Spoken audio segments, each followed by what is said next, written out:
every day that you a long time ago. The story long. My brother is the best of Blessing. And I love Blessing. Everybody is so respectful. Well, at your tribute, we noticed something strange of kind of Nyenwolo, especially when you were able to skip over the speaker who is present. Instead, you went to the deputy speaker who was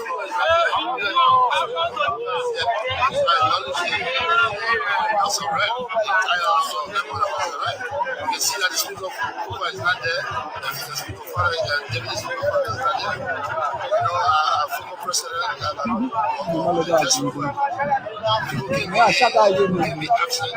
And now,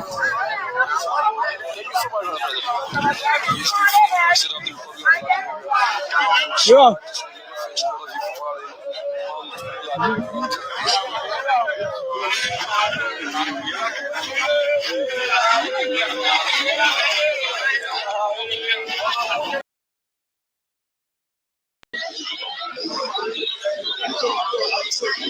Excellency, the President of Liberia, Joseph Guar Sr., the Honorable Speaker, Richard Nyenwolo, 55th National Legislature, Honorable Yomi Kanyalaris, Senate Pro Tempore Liberian Senate. My own wife, Sylvester Pewee, the elder Sanimba, the Pewee family, citizens of Myean, the Myean, distinguished ladies and gentlemen. Now, women, Garguah, Myean, Mr.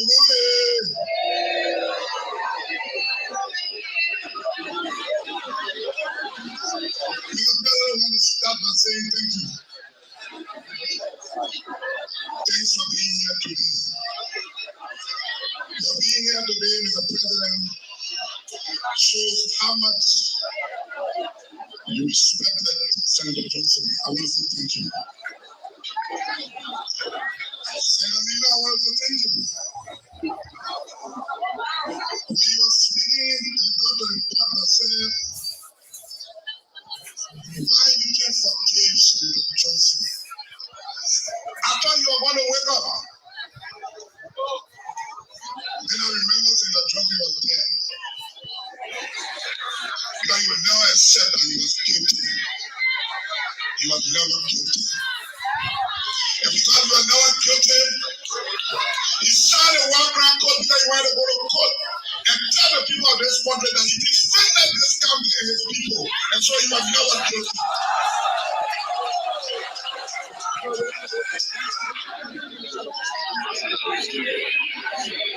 Senator, you are dead.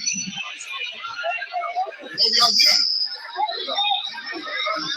And I know that you are ready. You will wake up to respond immediately because of the guy you were. But you left your children here.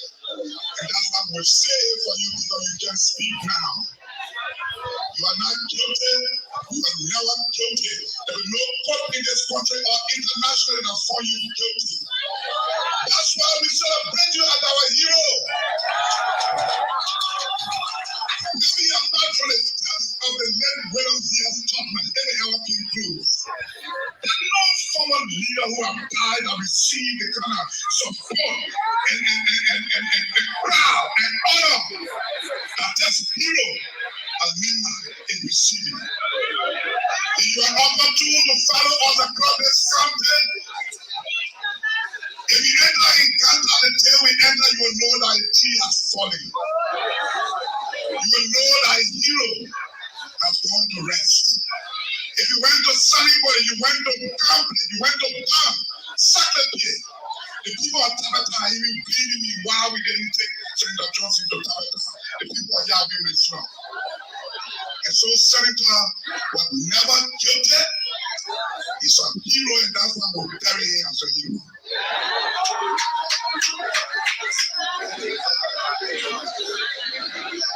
To the Christian community, we want to say thank you.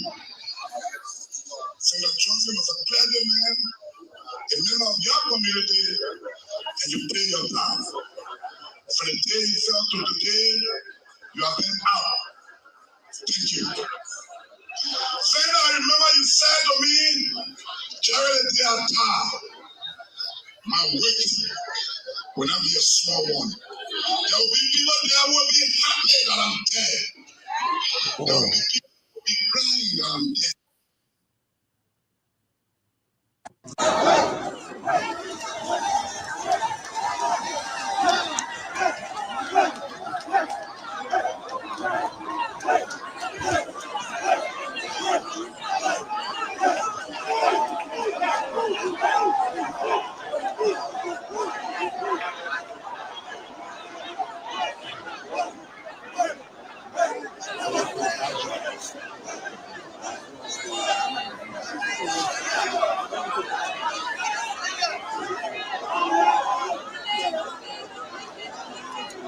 His Excellency President Joseph Nyenwolo, His Excellency Vice President Garguah,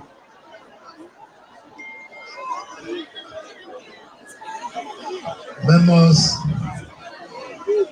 of the House of Representatives, Madam Pro Tempore, and members of the Senate. Hey, good to be back on the closing argument this Saturday, January 18, 2025. A lot of dramas taking place in the country, especially at the funeral, mainly at the funeral of the late Senator Prince Johnson. There were a lot of drama that took place today, and it's only good that we come and share some fun about it because it's about our country. Like I said in a post earlier, it seems to be like the 2029 elections have started. Okay.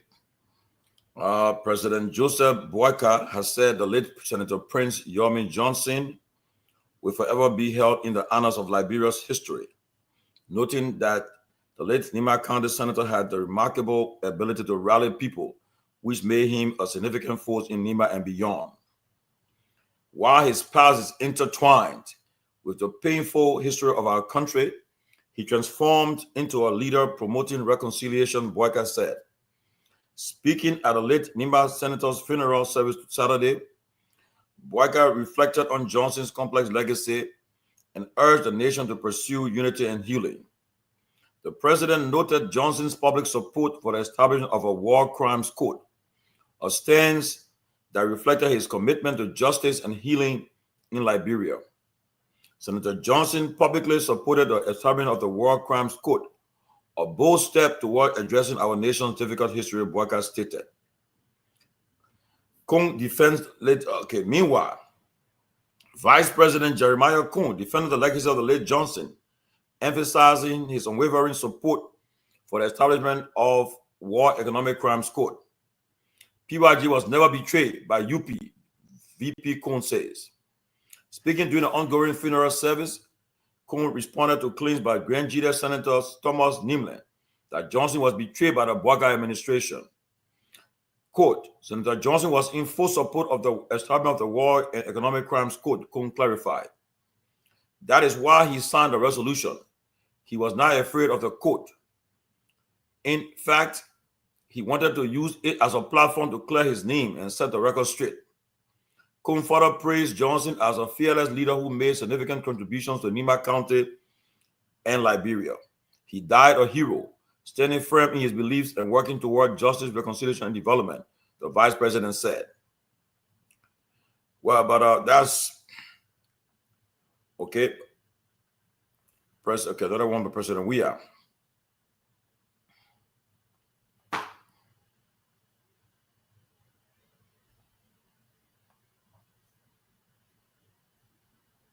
Okay. Former President George Weah has called on Liberians to embrace peace and unity as the nation mourns the passing of Senator Prince Myean Johnson, a figure whose legacy spans a complex history of conflict, transformation, and leadership. Speaking during the ongoing funeral ceremonies in Ganta, Nima County, President Weah reflected on Johnson's journey from a wartime leader to a statesman and a religious figure. acknowledging the profound impact he had on Liberia's turbulent history. Quote, Senator Johnson's story is one of transformation, we have said. He transitioned from a wartime leader to a statesman and ultimately a religious leader, dedicating much of his later years to preaching redemption and reconciliation. We have commended Johnson for using his altar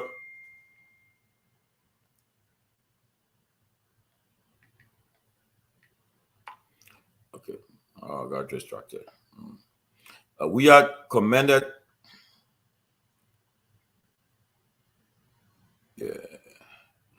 For using his latter platform to foster peace and forgiveness, despite the shadows of his past. Quote, Senator Johnson was a man who left an indelible mark on our nation. While his past was not without controversy, he sought to make amends and worked tirelessly to promote healing and reconciliation. His contributions to Liberia's peace process and his leadership in the Senate will not be forgotten, we are added. Prince Yomi Johnson rose to prominence during Liberia's brutal civil war, becoming one of the conflict's most polarizing figures. However, his post-war journey saw a remarkable transformation, marked by his election to the Liberian Senate, where he represented Nima County for nearly 2 decades, and leadership of the Movement for Democracy and Reconstruction, MDR.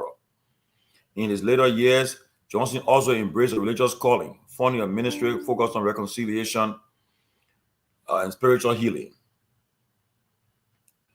Well, the funeral ceremonies drew dignitaries from across Liberia and beyond, with many paying tribute to Johnson's contribution to the country's post-war recovery and his advocacy for Nima County. Well, that's a little bit.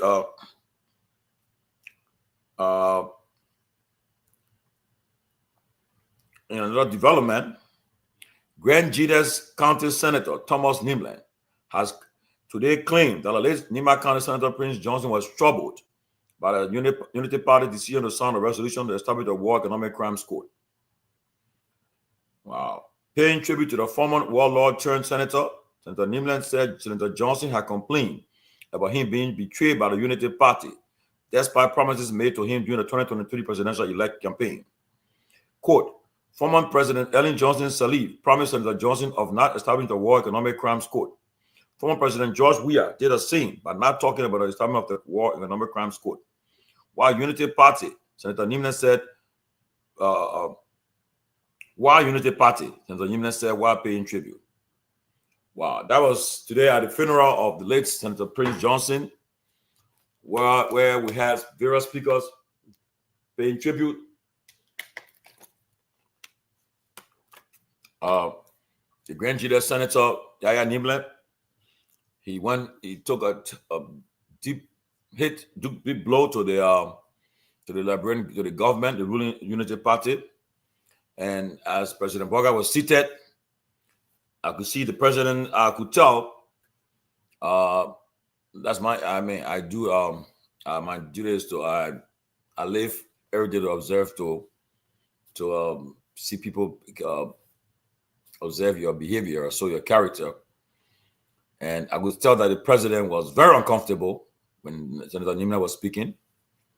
He was very, very uncomfortable. He was very uncomfortable doing the Grand Jides lawmaker tribute. The radio station is now off, Miguel Scott. The radio station is on. The guys are in studio. Why you say off? It's on. So yes, Senator Agusi. Hold on a second, right? Yeah, hello? Yeah. Yeah.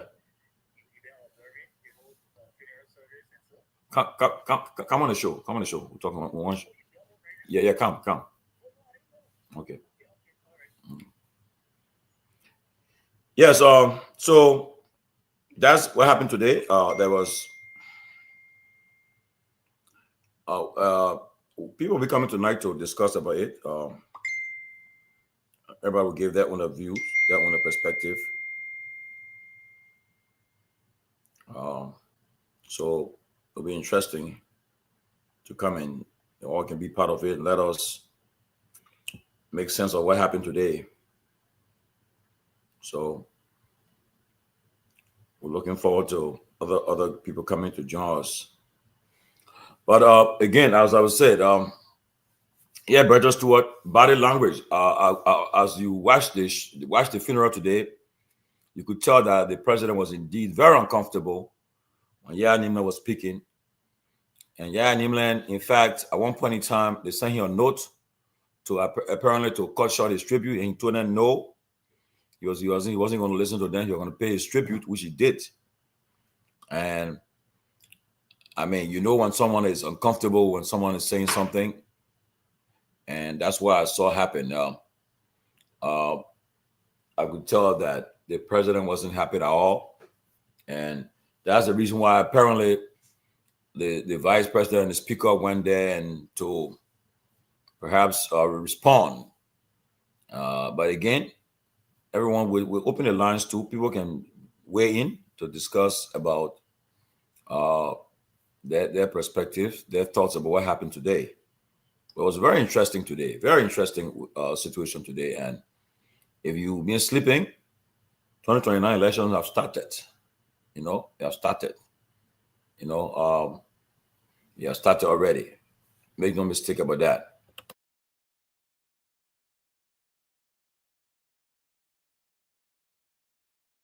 Yeah, the election have started because it shows you what will happen.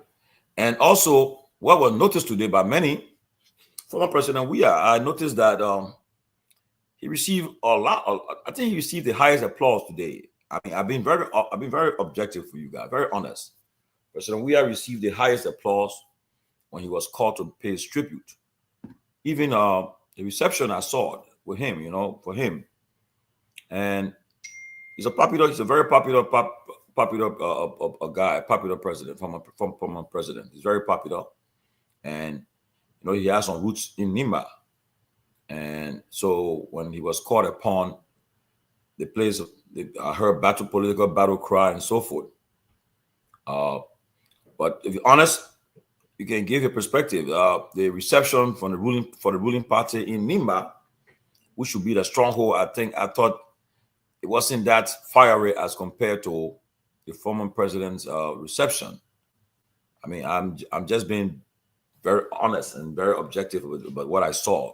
You can come and prove me wrong, but what I saw, that the former president did receive overwhelming applause, and then also he was very doing his tribute. He sure did not recognize Richard Nangbe Kun as speaker. He recognized the members of the legislature, of the House of Representatives in particular, and he recognized the president, Boyka, Vice President Kun. When he came to the House, he said, members of the House of Representatives, and then he went and said, Madam Pro Tem.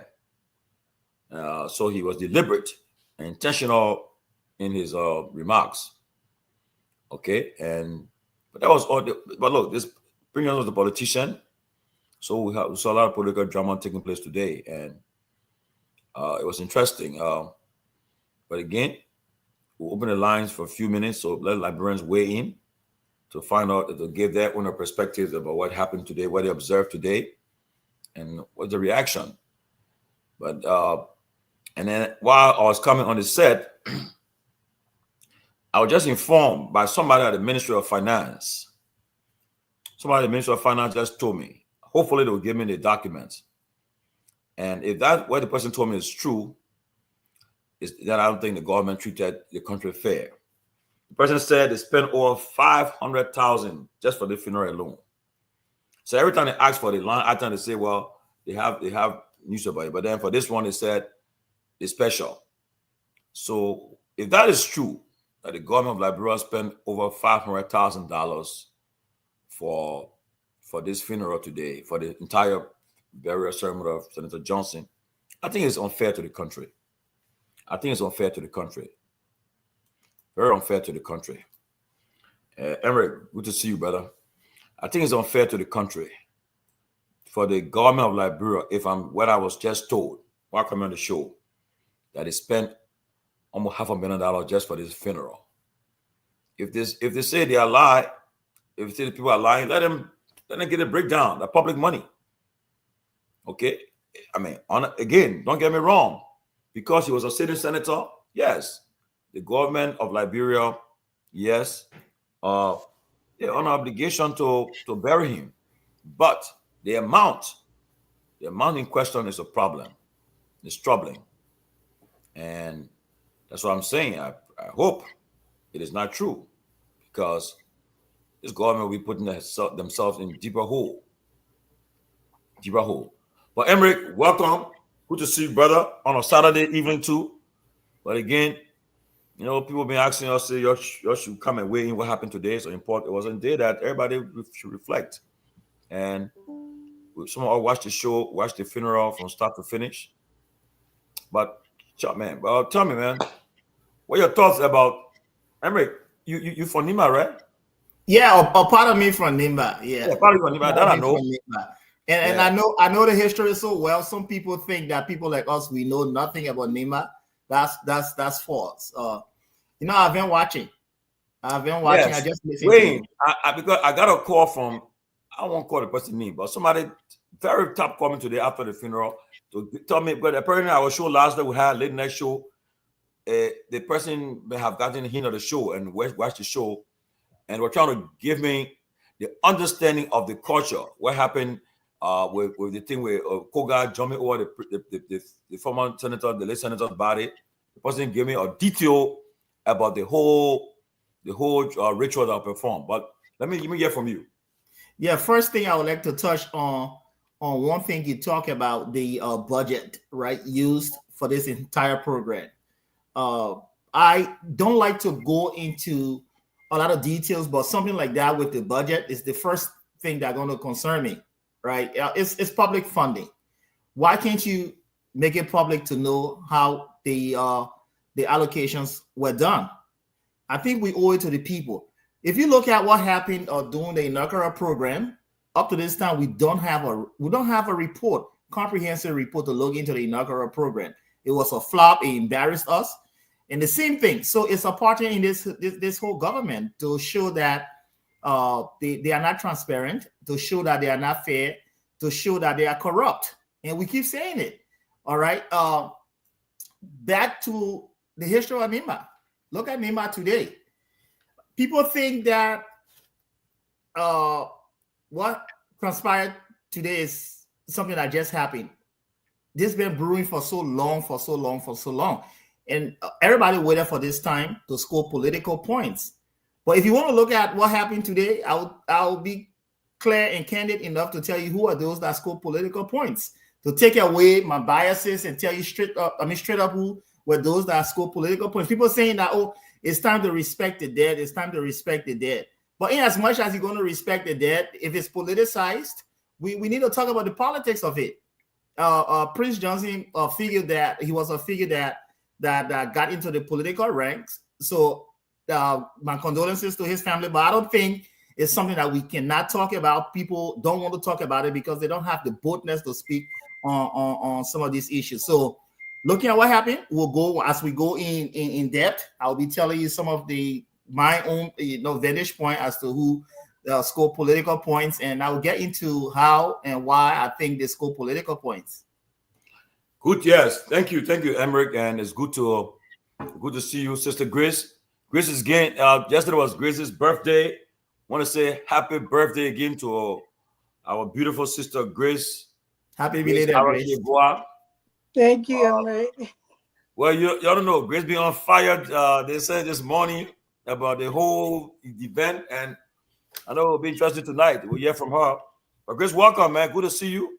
Thank you, Tomalin. Thank you so much. Grace. At least just give your intro about so we'll get started. Yeah. So it's nice to be here. I haven't been on for a minute, but it's nice to be here, and then it's nice to also see Emmerich. Emmerich is my friend-in-law. She's my in-law. He's my brother-in-law. He's my friend-in-law. So I always happy to see Emmerich and the rest of the Liberian guys, Tomalin, people who are speaking truth to power. And one thing about Emmerich, he's always like speaking out, and I like that about you. And we have to continue this because these people cannot hijack our country and think we're not going to speak. Because we live on the other side of the globe. doesn't give us any right, but we have right because there where we were born, we identify with our country, and we'll continue to speak. And we look forward, maybe in the future when Liberia is better, that we can all go home and retire and be all there together. So that's the reason why we'll continue to speak. But it's nice to be here. If you guys don't know me, my name is Grace Guar. I'm the woman who will tell you as it is. I don't really give a hang how you feel about it. I will just tell you because it's all love, and it's all love for country. So I will be respectful, and that's one of the most important things.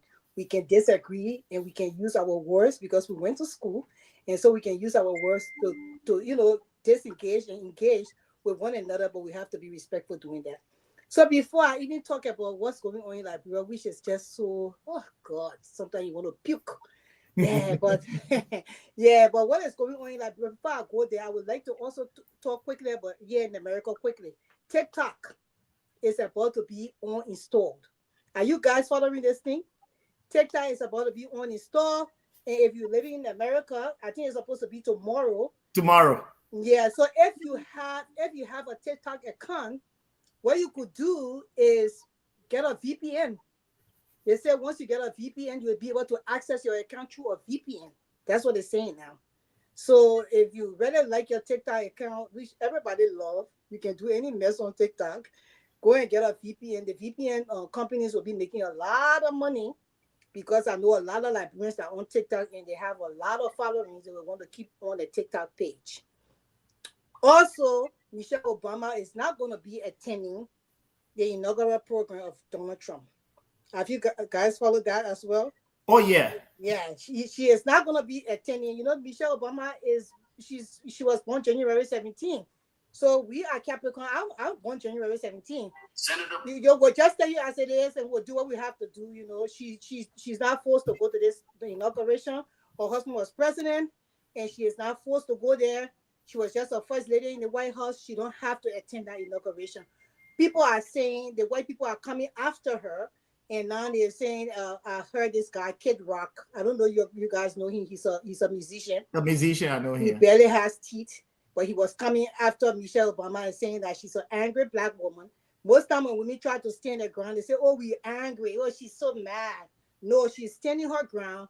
She doesn't like the president. She did not vote for him. It's not forced for her to go there. Same way as Melania Trump, she is not moving into the White House. I don't know whether you guys are following.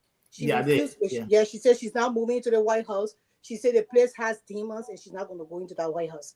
And nobody have any problem with that. By right, the president and his wife and his family are supposed to be living in the White House. So if you talk about Michelle Obama not attending the inauguration, then talk about Donald Trump's wife is not going to the White House. If you don't talk about that, then it's double standards. So you can't do that to our Michelle because Michelle, she's not fake. She will not go there and pretend. So that's what I like about her. Then the last thing, let me say this. I would leave that for the American politics. Let me leave that there. So I came and I met Empress talking about it. Was you talking about Prince Johnson burial? Prince Johnson, yeah, his burial. Can you imagine, my brothers? Can you imagine the amount of people that were killed by Prince Johnson and the amount of people that mourn because of this man? Even I heard that this man shot one of his girlfriends because he went to cheat and the girl got jealous and he shot her in her breast. Today she is crippled because of that, and she is still crying, telling people what happened to her. She had to go through therapy and things like that. And this man was living.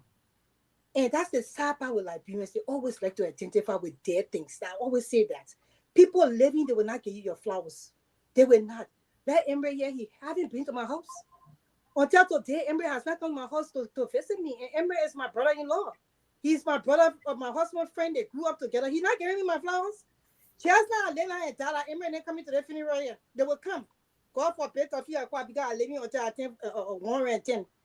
But that's what we are saying. Prince Johnson was very depressed. This man was very, very stressed. You could tell that the man was even losing weight the last time I saw his picture. Videos are being played, audios are being played that Prince Johnson was going through hell. Jeremiah Kun will not even engage him like that, you know, being that he was the son of Prince Johnson. And maybe he was busy. We can't fuck the man. He's a vice president. The president will not even take his call. How in the world this man, although he was senator for the country, you have to give him some kind of barrier that, you know, will well suit him because he's serving that position. But for you to rub that grease into people's faces, that you pepper the people who lost their family members, their fat Totman, where Prince Johnson killed on that base. The council robber, when I was a little girl walking on Broad Street, one day he stopped and gave me candy. I will never forget. How you will forget those people, those major people in society that this man killed for no reason, and you make his death like he was some kind of good person on this earth. You can't do that to Liberians. And that's why I see the hypocrisy of these people, and I just like, damn, what is going on with our people, Tomalin? What is going on? You know, and they go there and they're making speeches and they're acting like this man was so honorable. Just the other day we checked, that man was actually peeping in his pants because he felt that war and economic crimes court were coming to Liberia. He was very afraid. Although he signed it because he was saying, like, you know, let me just sign. But he was afraid because he knew that when he went to that court and he had gone there, he was going to be persecuted for something. And he was going to go to jail. So he was afraid. And his agreement with all the other presidents was for them to not bring that war and economic crimes court in Liberia. That's why I applaud Joseph Boakai in this particular time. The particular thing he brought to the country by trying to bring this war and economic crimes court. So maybe Prince Johnson made him fit. Although he did not go to the court, but he ended up dying before the court ever came. And he died, he was stressed and depressed. And one of the worst things to die when you are stressed and depressed. That regret, you will lie down there in that pain. He woke up morning and night, he was going through that stress. President Boakai will not take his call. The people that in government now that he put in power, they were not even being bothered with him. But today we see, since he dead, because Liberians like to identify with dead things, they are all in Nimba County. In fact, they changed the man clothes twice and all. Why he was? You ever see the change the body clothes? We'll talk about that. Somebody gave me the briefing about that. We'll talk about that. Yeah. No, let me get in here. So I just like the hypocrisy of Liberians. The hypocrisy. They will never identify with you when you are alive. That's the part I want to show. That's the part I want to let on, and that's the other part. I just want to identify one in that particular instance. They will never identify with you. I don't care what good you do on this earth until you are dead. Then everybody was your friend. That's the Liberian community. But then they take people who the worst people that did so many things to other people.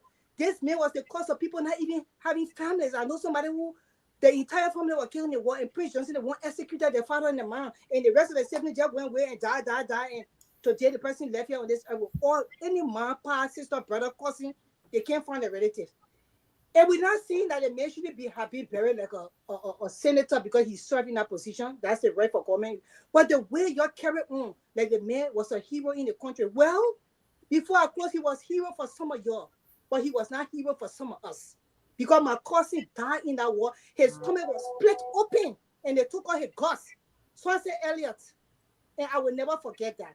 So why he was hero to some of y'all, he was not hero to some of us. And we think that it was going to be fair enough for people to realize that and not carry on the way they carry on. That's why I am with the whole thing. So then, Tomalin, yeah, you know, Grace spoke. For a long time she spoke. She said a lot, and I'm this person. I don't support wrong, all right, but I think the conversation we are having, there's going to be no end to it. There's going to be no end. I don't support the innocent, the innocent deaths. I don't support it. I don't support either one of them. I don't. But to make sense out of this whole thing, we have to bring a balance. When we are honest with our conversation, we bring a balance. Then it's the way forward. You know, I'm not going to take up your time. As we go forward, we're going to lay out this whole, because I was there for a major part of it. I lived in Yekepa, I lived in Nima, I lived in Mount Gibi, I lived in Monrovia. I saw all of the different transitions.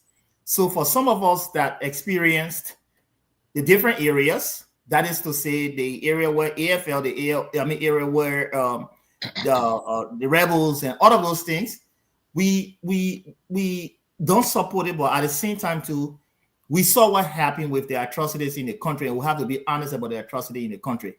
So as we move on, tomorrow we're going to touch on some of those things, and it will bring to perspective, as to what happened, but not to support anyone as to why some people had to defend themselves, because we were caught up and we were a part of. Every one of us were part of it, but we can't just see one side of it and think that that's the right information we're giving to the public. And my condolences to everyone out there who lost their family members during the war, people that got marginalized directly, indirectly. My condolences to everyone, but we'll be fair on this show tonight. Great. Guys, let's make sense of everything. But before we go there, I just got his President-elect Donald Trump said Saturday that he would probably give TikTok a 90-day reprieve from a U.S. ban set to take effect Sunday, just before he takes office. He said, and I quote, "I think that would be certainly an option that we look at," Trump told NBC News. The 90-day extension is something that would be most likely done because it's appropriate. We have to look at it carefully. It's a very big situation. Well, this decision to ban TikTok from America was a bipartisan decision. I think in the House, it was 358 to 58. A bipartisan decision, and the Senate and it passed and it became law. And mind you, they were saying that the Chinese should allow Americans to control it. And so Chinese people said no. And the Americans said, we won't allow you to spy on us, everything. So, but again, for another day. But hopefully, Trump will give the reprieve. Don't forget, he takes office in the next 72 hours. He'll be America's 47th president. And so look forward to see what happens when he takes office. He also said on his first day, he will launch a mass deportation operation. We'll look forward to see all of that. But back to Liberia. We're talking a lot of stuff. I know also we'll be talking today. You all know, for 6 years, Prophet Key insulted the former president, his mother, his grandmother. But today, we saw him shaking the former president, taking picture. There have been mixed reaction from across the aisle. People that support the former president, they were not happy. Some people, but we'll discuss about that. Some people felt that it shouldn't have been. So we'll discuss about that later on too. But let's start this with this. First of all, before we go to the funeral, let's start with this ritual first. What I was told today, right? First of all, I was told that Representative Koga and Prince Johnson, they are blood relative. Blood is not a biological relative. I think his father and or somebody, they are brothers or sisters, something like that, but some uncle, but they are blood relative. I was told that what we saw on the other day with that tradition, because Prince Johnson, he was a military person too, so they had to change his clothes and put him over there, and then they had to perform that ritual, because at the grave, now they won't be able to do it because the body will be in the hands of different people now. But let me ask you one question before you go through it. Yeah. He was a soldier, and they say he was a tradition, but this man was a pastor. I'm confused. So go ahead. He's a pastor, right? He was a pastor. Yeah. So now, okay. So Tomalin, before you move on, I'm sorry for coming in. Yeah. Question: out of the prominent people that died natural death in Nimba, have you ever seen that? I mean, people that were more influential and powerful. Have you ever seen that? This is my thing, right? But that's what I was told, though. Yeah, this is my thing. I don't think it's wrong, but I think if it's something that it's within the family, confined to the family, keep it that way, because that's not the entire Nimba right now. To say what's being practiced in Prince Johnson's family is being practiced, in every family in Nimba. I don't have a problem with that. I'm not going to be, but the point there, I think, is more of scoring political points, right? And that's the dishonesty. I think it's more about scoring political points, because Samuel Koga now, he feels that he's supposed to inherit, or he's supposed to have that title, and he knows he's going to the election to use that, okay, to be able to garner support and people for people to vote in. And to me, that deception is wrong. Okay, but now I was explaining to you what happened, right? What I was told. I'm not from Nimba, but I was told by a prominent Nimba person who told me today that they explained this to me. Mind you now, the person said in their culture, the elephant is the largest animal in the bush. Okay? Now, next to the elephant is the buffalo, and then the lion is the most fiercest animal in the bush too. So now they have this thing where they have generational lineage. Now, so the vice president was attending there, the wife was there, they all were there yesterday, right? So now they said after Prince Johnson, it started a long time ago. So they passed this thing down to Prince Johnson, and then when he died, what they did yesterday was, because Koga is a relative now, so Koga is not an elephant. They said now the elephant so to protect no, he's a lion. He's going to protect the elephant. That's his job. So the elephants or the lions will be protected by elephants will be protected by the lion. So you had to perform this in the open. But right, so don't at the gravesite, but because they won't be able to do it there, because the body is in the hands of different people to find do the laying the rest is different. That's why they did it in the open. So, but now Koga is now considered the lion now. So he now is going to protect the elephant. Who the elephant? I don't know. The elephant, his job is to protect the elephant. That's how I was told today. I don't know much, but the reason why, so Nima push your but the reason why they can't say because he just got buried. They just buried him today, and they want to wait small before they start to talk. But they will definitely be coming to talk more. But they were I was told today that the whole thing was is something that they all agree with. It's part of their tradition. Yeah, they perform this ritual. So now they say that's why you see he had to jump over the body. He had to change Prince Johnson's clothes, put him in different clothes and put him in the open. And so that's why they did it. They did well, he did well for scoring. So that's why I was told. It's a political plot. It's a political. I'm not from Nima. Yeah, but it's a political plot. Okay, all my years growing up in Nima, I'm not saying there were certain things I didn't see, but all my years growing up in Nima, where I knew that prominent people died, natural death. All right, this whole thing, he could have done it. Nobody's saying don't do it. They're saying at the gravesite. But I think Koga's whole aim is the political point to score going into the primary. That's just what it is. All right. And if you look at what's happening right now in Liberia, he's right now probably the most influential person in his town or in a village because he's in a house and he's making money. So it's so easy to be able to buy the elders. It's so easy to spend money on the elders for them to bestow that or pour in. We have to be realistic about these things. When was the last time Koga or even Prince Johnson performed something like this when he was alive, when Prince Johnson was alive? Thank you. He didn't perform anything like this. So we have to stop it. We have to stop lying to our people. We have to be truthful. We have to be candid. We have to be transparent because most of the things that happen, especially secret things, and so it happened behind closed doors, not in public like this. Okay, so the display is to make him think that, oh, he's the one next to ascend to the senatorial, and the Senate. And that's why it is. We have to stop it. We can't be deceiving our people. And when people say from Nima, yeah, I'm partially from Nima too. I lived there. I lived all in those places. Campi, the Bogle, the Butu, and so I went all around there. Okay, so it's not different from what some of us experience. It's not different. People must stop doing that. Stop playing on the minds or playing with our people. They have to stop it. They have to stop doing it. Now all they want to do, they're spending money. They're spending money because the people are poor. They don't have it. So Koga going to spend so much money to buy the elders all around it. And they're going to do that. Emmerich, I heard this from okay. I hope, I'm sorry, but I asked a lot of questions, right? I said, is this a traditional stuff? And it said it is. That's what they do in Nimba. Okay.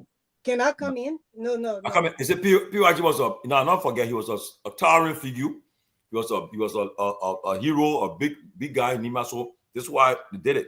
They had to do it in the open. Say about right, he should have done it in the open, but because they won't be allowed to do, they should have done this. What they did yesterday was they should have done it at the grave site. But because of what happened to the grave today, some people found it laying the rest. They couldn't do it. How they did it open like this. But certain rituals are grave. Certain rituals are grave site. For instance, when the Mandingos are buried, certain rituals they carry on. They're not everybody is not meant for the public. The public going to excuse them from doing it, especially when you say women too going to excuse them from doing it. So for me, not all, because not everybody over there part of the Sandy or the poorer society, and so to see those things. Not everybody in the public going to witness those things. That's the reason why when I go to the gravesite, it's controlled in a way that certain people will have to leave. Only certain people are going to perform that whole thing, that process, that ceremony in front of. So we can deceive our people and say it's happening. There were certain places that in Nima, certain places when we have feasts, and so I won't attend. I won't go there because I was now a part of. I will go and excuse them when they perform their stuff. I come back, but now everything is being done in the open. Who told you that's how the Zoe Bush can operate? That's not how the Zoe Bush operates. Well, for me, I would say that culture is very different from tradition, and that's where Emre is coming from. This is not our culture. Like the mere fact that they have so many different people attending that funeral, tradition is secret. It's not our culture. Tradition is unique to the county. It's unique to the people that carry on that tradition. How is it this man is performing tradition with different people from different counties and different walks of life in that area and performing it right in the broad daylight?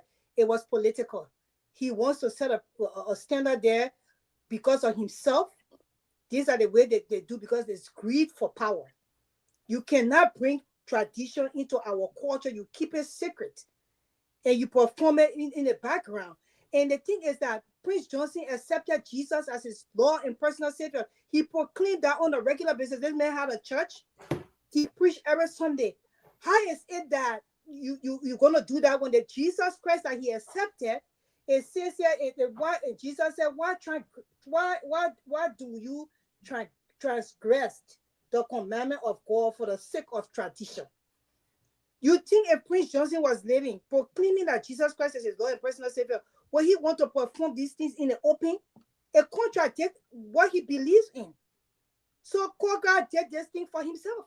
For himself. He did not do it for the tradition.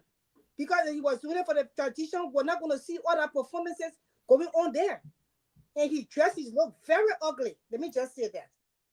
Yeah, we're not going to have the performances going on there. It was just totally wrong. What in the day and age you see people changing day by their clothes? What kind of nastiness is that? The man is dead. Why are you playing with his dead body and changing your clothes? But Grace, that is culture. That is culture, though. No, it's not the culture. That we don't have that culture. It's the tradition.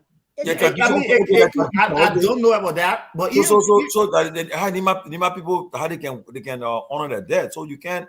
I don't think you get because it's now something that every tradition, every tribe get their own kind of a tradition different. Right. I can't be dismissive of that. The whole act of changing, so I can't be dismissive because I don't have in-depth knowledge about the different ceremonies that I've been around for. I mean, permanent people died in Nima, right? But that whole process, I haven't seen it before. But it does not mean that it doesn't exist. For instance, even with the Basa too, I've been around. I know they do a lot with their body. Okay, a dead person, they do a lot too. A lot of different ceremonies they have. A lot of different ceremonies. So with the changing of clothes, it can be preferential something. So I will not talk about it being nasty. I will not go there and make it be that way because maybe it was worse to me, Emre. It was very good. No, but I can't say that because we live in a civilized where people evolve.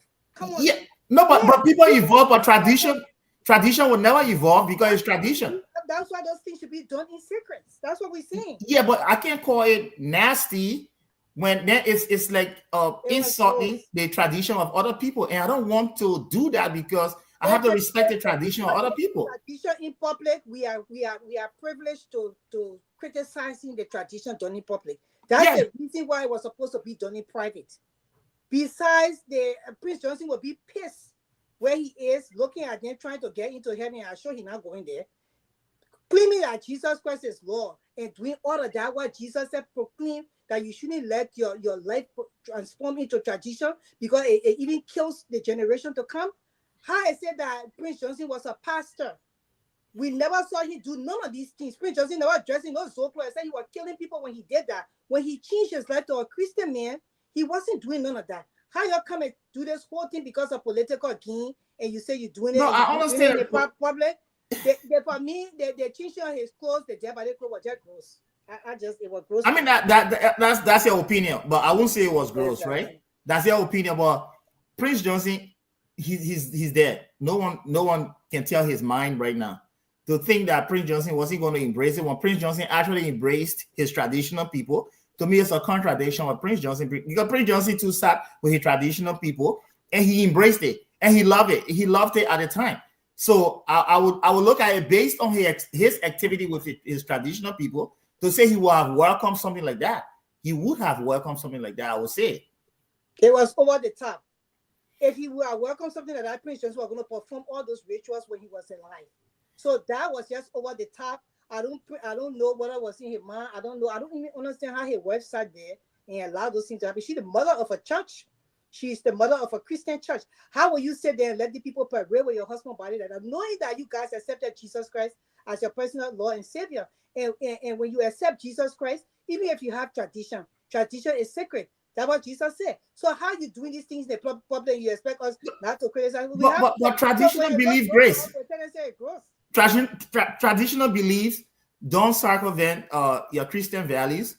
Don't rubbish your Christian values. You can still have traditional beliefs and still be a Christian, and there's nothing wrong with it. Where you say you're going to have a problem when there's contradiction with your traditional belief and Christianity.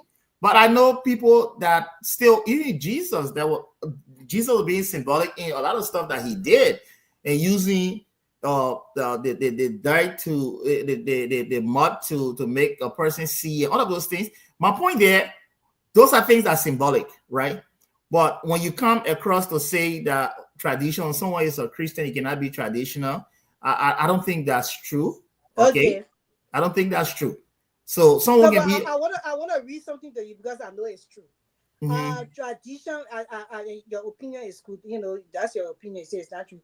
But it says that in the New Testament, it says tradition equates to Pharisees. And in the New Testament, Jesus, Yeshua, calls them hypocrites. So you either choose the time, choose ye this day, tell me who you will serve. As for me and my house, we will serve Jesus Christ, or we will serve Allah, or we will serve tradition. We have to choose. So I don't think Prince Johnson being a man of faith and being a man of God, as he claimed he was when he was alive, I just feel that they went and took it. I'm not saying that they shouldn't have done the tradition, and you myself agree on that part. They just took it to another notch. It was just too much. They jumping over the body, the men coming, and all those things, they were just too much. And you know all I bring people that man did it for his own political. No, but I keep saying it for the political, to score political points. But in context, when the Bible talks about tradition, the Bible is being in context, because if you look at the tradition in Beni, the tradition in Beni compromises the essence of Christianity with Jesus. The tradition in Beni, for instance, where they worship idols, they worship those things, is different from the tradition in some of our traditions in our country. Our traditions in our country are certain practices, but they still believe in the Bible. Most of the traditional people in our country also believe in the Bible. They believe in God as the supreme being. Okay, so to say that the tradition, when the Bible saying you got to pick God or you pick the tradition, you can pick both. The Bible is speaking in context. So we have to understand the context too. The context that our people, to traditional people, they also believe in God. Prince Johnson was a traditional person. There's no doubt about it. He was a traditional person. But I agree with you, Emre. Us will stay here forever. I agree with you. What I'm saying, the tradition the man did, it just went overboard. Those kind of things you perform it in the public that is just too much. I agree with that part. Our grandpa tradition, each country got its own tradition, and you will see the people carry themselves very moderate. That's why in Maryland, in Maryland County, when the people perform their tradition, they always do it way in the evening. And as soon as certain people can come outside at a particular time, right? For this man to be doing anything boy in public at a funeral, it's just over, and that's what it made the tradition now. It just look funny to everybody. Like it's too much. No, I agree with that. I agree with that. That it was political gain, and they use these things to fool our people and always fool them and get where they want to be. But they don't mean well for the country. They just don't mean well for the country. Yeah, but we again, I will say this. Look, I've been talking. Once we start seeing all these things happening, we've been talking to people from across the aisles, especially on both sides. They would talk to the Guar, the Myean people, and they all say that. But now my argument have been that Koga playing smart. Koga, but then when I said it to somebody, they said no. Koga is only playing the role he's going to play. He's the elephant now. I know he's a lion. His job is to protect the elephant. So I asked, who the elephant? Then they can't talk. So the elephant is elephant is the biggest and largest animal in the bush. So right now, he said, but then you can figure out who the elephant in Nima. He not no elephant in Nima. He's not. They say the tradition, so Koga job is to protect the elephant. But again, we're gonna see in the coming weeks, coming months, because I heard from because today officially the Liberian Senate declared Prince Johnson's seat vacant. That was a very emotional part for me when I watching it. Yeah, that last call, when they're making that last roll call, where they call his name 3 times and he didn't respond, and then they protest. So you went out to cry? No, I say emotional just that time, because Grace, when you are in some organization, right? When somebody died from us, what we do the last call. The last call, for example, if I pass away, they will call the roll of all members of the organization. When it comes to my name, they'll call it 3 times. Call my Tomalin George. Call my full name. When I don't answer, then they'll tell the leader, say, no response. Then the leader will formally declare that Tomalin is no more with us. And now they will inform everybody be aware. So that's what happened today.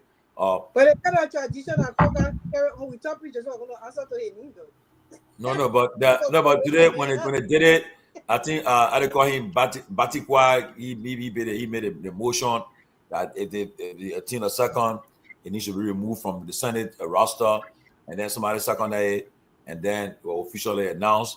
So now they inform NEC now that we have a vacancy in the Senate. According to our constitution, 90 days they have to organize elections and fill that vacancy. That will come and see the fight. We know that hearing that several people from Nima are running for the seat again. But yesterday, the ball of Myean, he did something else. He put something in the mix yesterday, and I was like, it makes some sense that maybe he would ask his wife to run.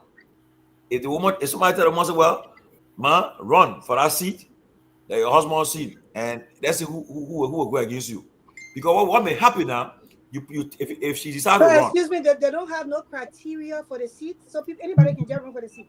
Yeah, anybody can run. I know she from Grand Crew, but the other state she work of the former senator. So anybody can run. So if she assumes that she's running, now you could tie when she announced she's running, you can tie the hands of those who want to run, especially then they'll say, so now you want to run against the women's web.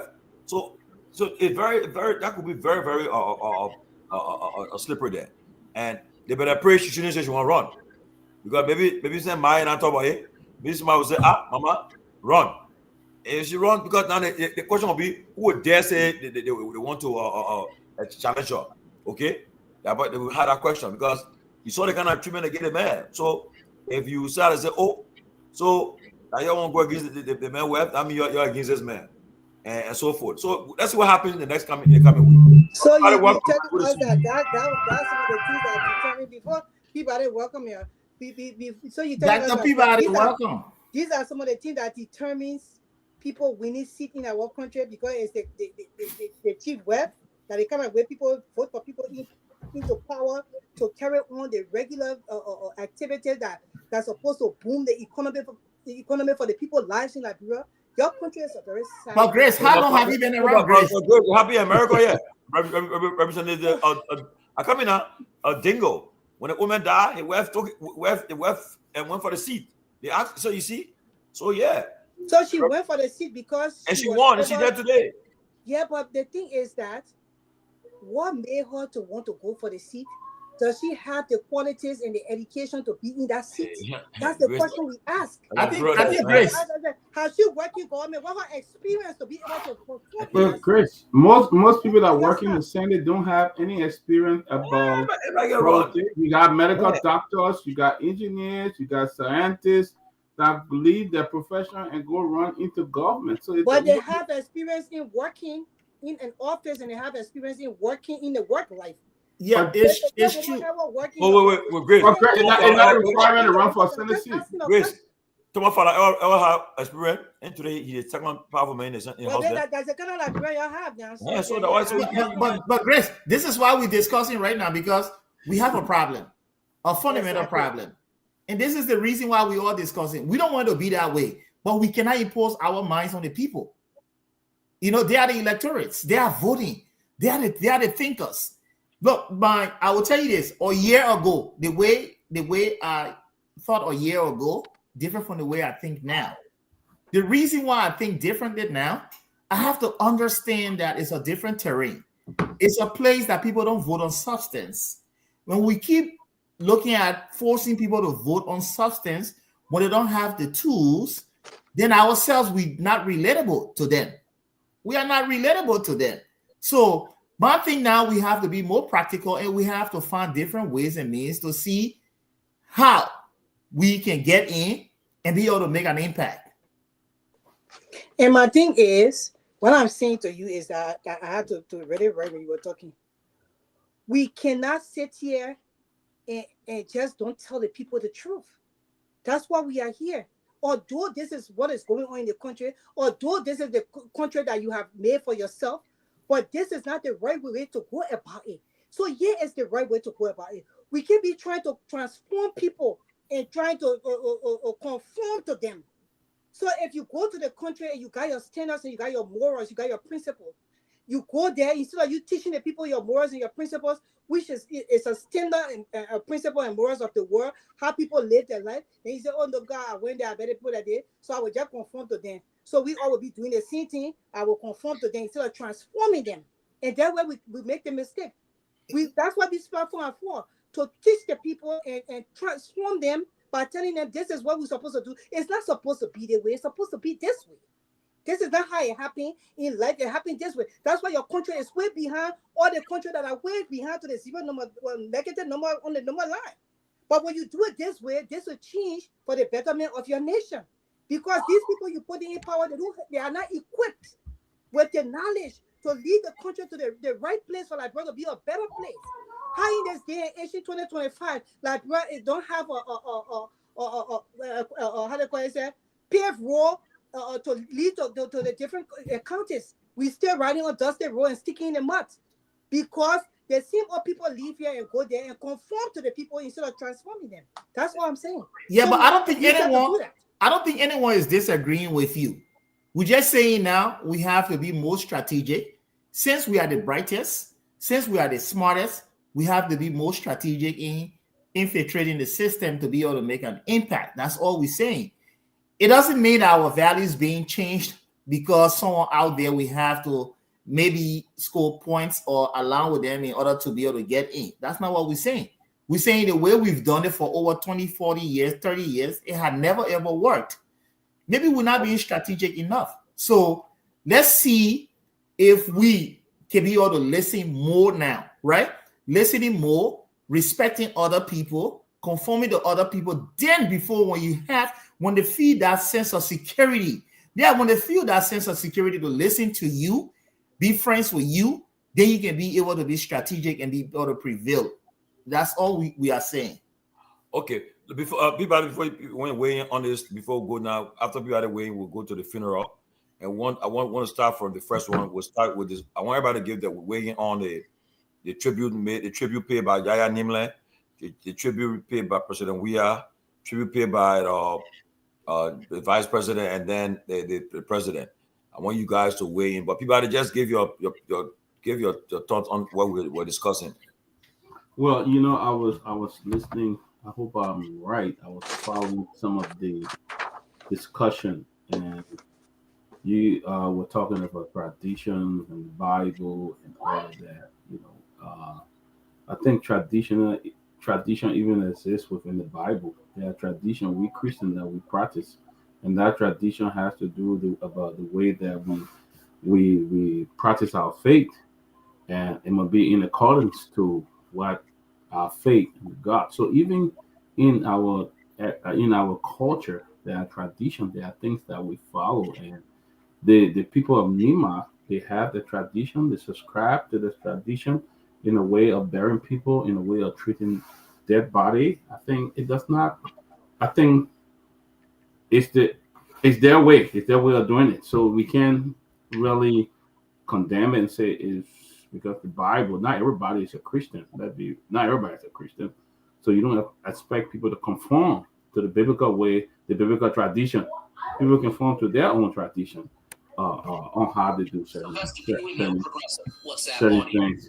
You know, and regarding Prince Johnson, I think if that lady, his wife, is to say that she want to run, I think she would stand a very good chance based on the Nemanian loyalty to Prince Johnson and see him as their savior, because the people from Nima regard him as their savior. He's the one that protected them against the war. Don't get me wrong, we had a civil war. A lot of people from Nima died. A lot of people from Grand Jide passed. They were killed. I mean, in different ways. You know, both sides committed atrocity. The AFL committed atrocity, and the INPFL committed atrocity. Prince Johnson did some horrendous killing. He did kill people really bad. Later day, I made an example of a relative of mine that he killed.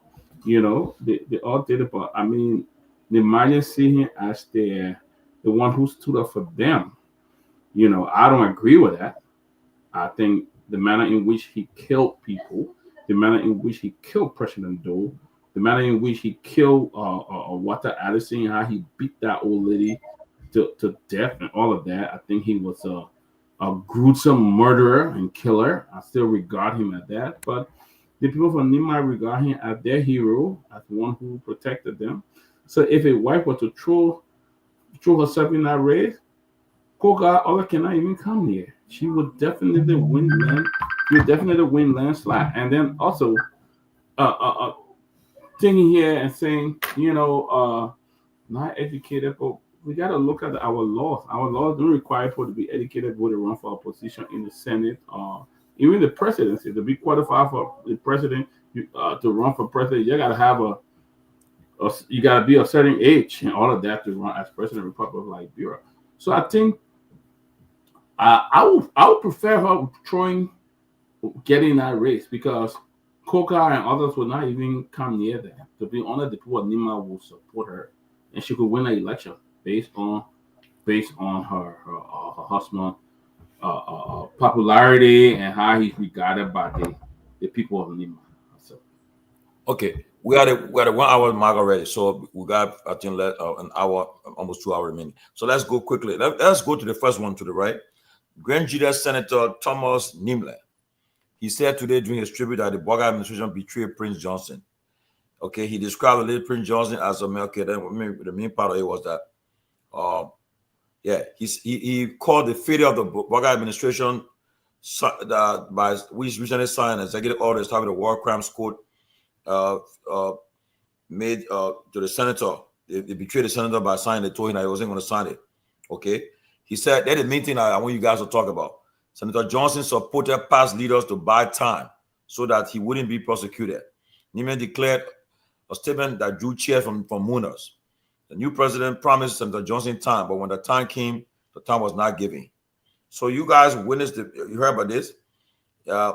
He said that Johnson was betrayed by the Boga administration, and because he promised that he wasn't going to prosecute about war crimes code, but then he said Ellen didn't touch it. President Weah didn't touch it. When it came to print to Boga, he decided to go for it. So let's talk for the next few minutes. I want everybody to get a perspective on this.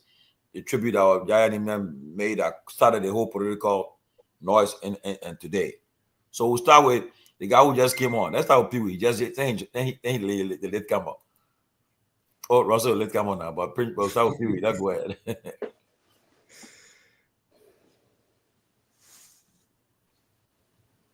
you mute her. Okay. I listened to the former model term warlord, and I thought it was a kind of I'm trying to reflect on it. There are some very strong and positive portion of what he tried to indicate, but there are other version of it that thought he was himself part of the individual that betrayed the 14th warlord and former senator of Nema County. So in the space that he spoke of buying time, I do agree with him that the reason Prince supported this individual at the time was to protect him also against this whole. Listen, Prince Johnson took this thing. I don't know, for some reason there's this. He was overly paranoid about this process, about this war crime code issue. So whenever you said this, it was a net to him. Apparently, he's one person. He's a very proud general that didn't want to be captured in the war. Right, and that's one thing I was there and deeply studied about him. So he always wanted to be the firm individual. So anyone thought to demoralize him in any other way manner, he took that very seriously. So he supported Madam Salif and all of those processes in terms of the support mechanism. They reassured him that this was going to happen. And Mr. We have stated clearly. I can recall when we came from the General Assembly at the RIA, he said the war crime code, the Liberian people have to discuss this. The past government, 12 years, they didn't do this, right? So the Liberian people will have to instruct me as their president via Article 1 of the Constitution to do that. So he was cleverly trying to evolve this issue that we've been through this thing for many, many decades, why it didn't happen, if you will. So he didn't do that. So, and again, the last government, and I listened to the vice president, and I thought it was part of a normal political shenanigans that he deployed today. It was quite unfortunate. And the way he responded to Yaya Nimle was not the way I expected him to have done, right? No one said, Yaya Nimle didn't even say that Prince Johnson was guilty. The reason why Yaya Nimle was pointing to it was the Liberian people used this war crime code as a way to emotionally even just blackmail Mr. Johnson. Every time you use the war crime code, and he was not alone. And he was right to say, we have thousands of individuals that hands are stained with blood in the country in terms of directly involving in the civil process or supporting any in the bit in the process of the civil process. So he was also right in that direction. But where I thought he slipped a little bit, he didn't do justice to his friend Prince Johnson. That always referred to, he called him for guardians and other things, was he himself signed the resolution.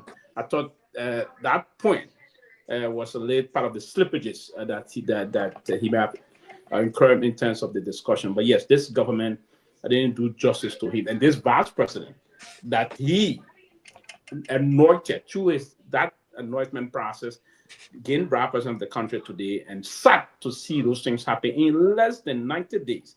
When the government was elected to sign this thing against him, Prince Johnson.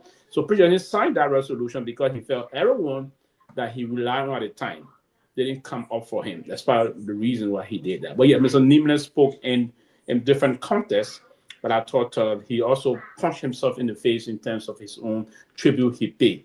It was a great eulogy in a part, and it was a very weak one and a terrible one in some part of it. But politically, that's a structure of the politics that we found today in the country we find ourselves. He had to do what he did because he wanted to prove some strength. So Nema County was a battleground of different political exchanges. Remember, all of the country descended on Nema today.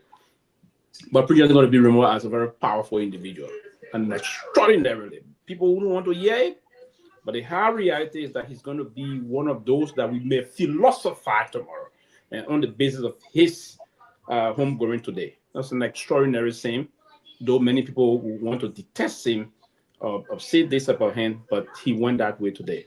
I haven't seen a leader of the country laid to rest in that manner that he got today. So a lot of things will come out eventually. But as so quickly that the people, what you said about his wife, if his wife were to decide, no matter the competence and the qualification, Tanda Poli was not even a first grade student when he went in the House of Representatives, but he was known to be one of the best lawmakers in terms of representation, in terms of oversight, in terms of the rest of that. So if your wife were to select to do that, trust me, the Nema will bosh. And that would be a very consequential decision moving forward. Quickly, let me announce the Liberian National Fire Service. There's an SOS call This fire taking type fires has engulfed Morris's farm, Liberia National Fire Service. If you are listening, fire is raging at Morris's farm. What farm, Tony? What that farm located? Where located? Morris farm located somewhere in how do you call it place? In that Bambaga area, right? Yeah. It's going to burn. There's no fire truck. Liberia National Fire Service. But the That's what that's called. Please. Where? When I find Morris farm. That thing ain't got no fire. Come on, die. The bill burn. So, I want you guys to please send the SOS, send the fire service there. But that fire service leave from across from Coca-Cola factory. Yeah, across from Coca-Cola factory. Morris farm across Coca-Cola factory. So and if I've been raging for the last hour and fire service is not there yet. I can fire every day. Got only 3 or 4 fire trucks. How we get it? We send the video to the fire chief and the fire deputy fire chief. Finish, bro. So you don't move on. We already sent it. We sent the video then already. But I want you guys. I want to put up quickly before the next person talk. Please, guys, please put this clip on. I want you guys to can factor in your comments about this tape. This is coming from the elite senators party. Listen to the tape. Go ahead. Please give some sound. Please make it loud. And let me say, Mr. Johnson, I saw you cry better than one time. And let me state this here clearly. That time was the time you signed the resolution for the establishment of our Crown Court. When we heard that you have signed the resolution for the establishment of our Crown Court, Executive Committee member of MDR rushed to your office. They will ask you, Senator, why did you sign this resolution? And you said to us, it's too much. I'm tired of the provocation. I'm tired.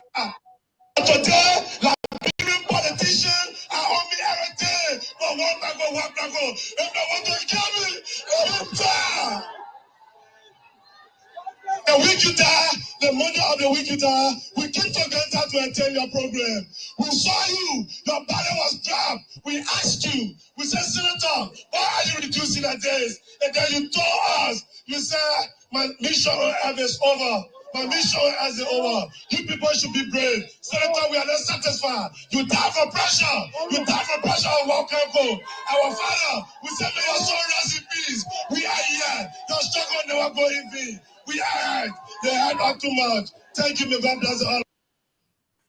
Wow. So you guys can weigh in. This from the Senators Party, MDR, and that's a slap in the face of the ruling establishment because they are putting the blame on them, saying that what caused him to be depressed. So let's go. Let's hear from Grace. Then so he died from depression. That's what the party saying. What the boss said. The boss said they want to see him, and he told them say every day walk around. All before you were kidding, he knew you were going to get depressed. Let's hear from Grace, Russell, then Emery, Peabody. Yeah, go. Look, I personally don't think Prince Johnson. I mean, I have nothing against the man, although he killed some of my family members. But I personally don't think that the world that we live in now, and then the way things are going, especially with the generation of children that are coming, I feel in my mind that Liberians, especially the ones that are born out of Liberia, there will come a time they will go back. We just hear me. I hope this is kept on the internet because they will remember me saying this. They will go back to Liberia, and Liberia will become a different place.